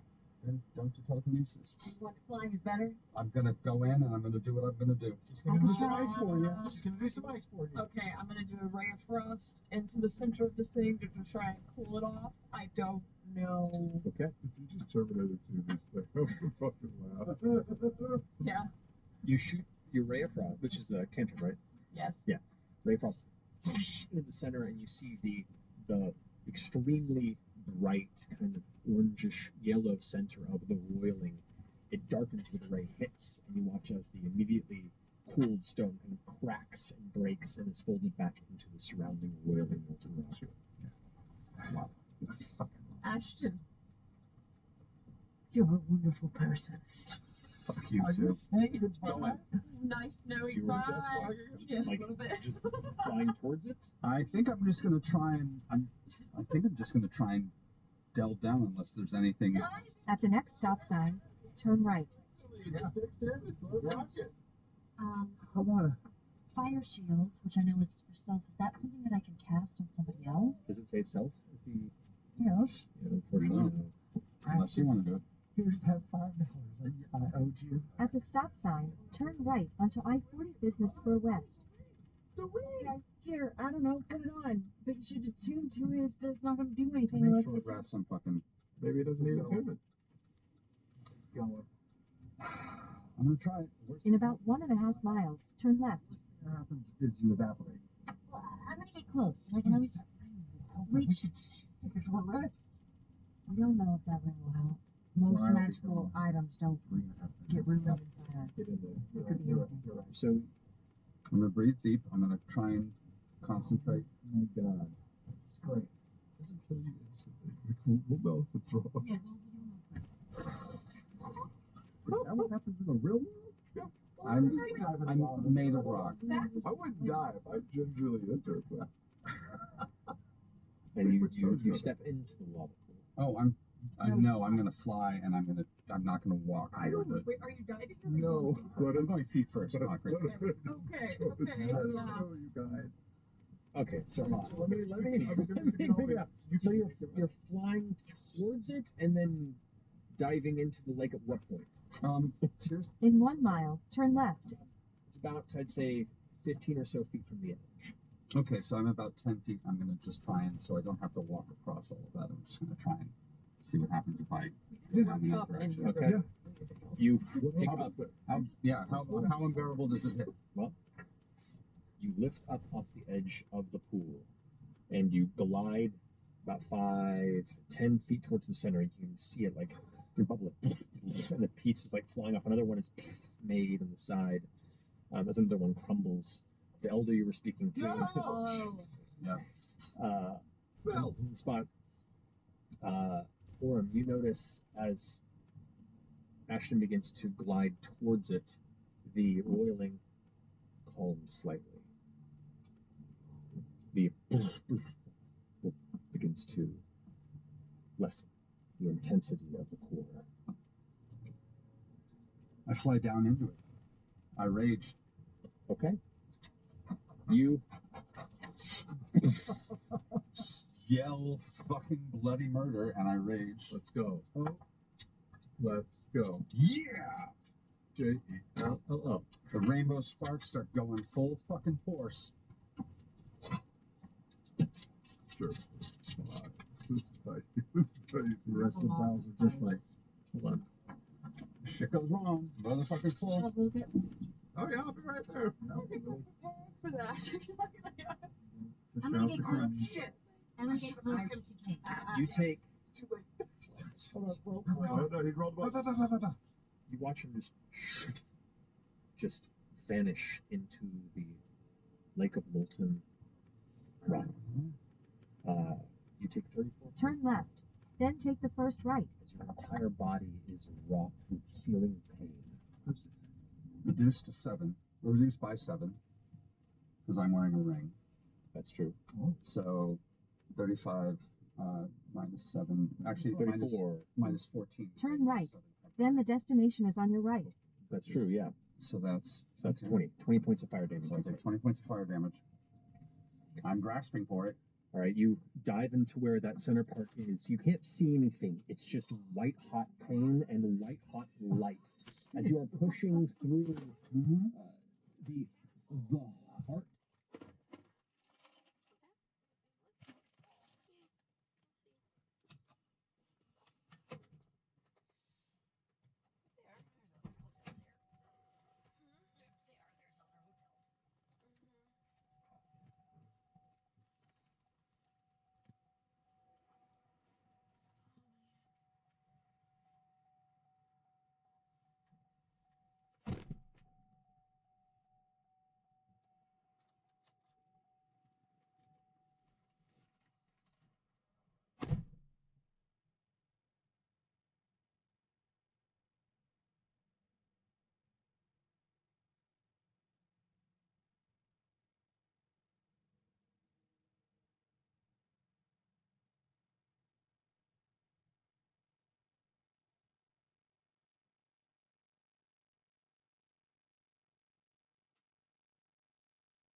The destination is on your right.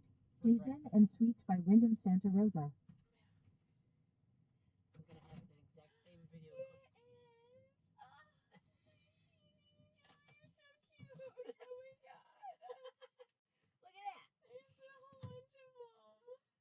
Extras. Oh, go play with them.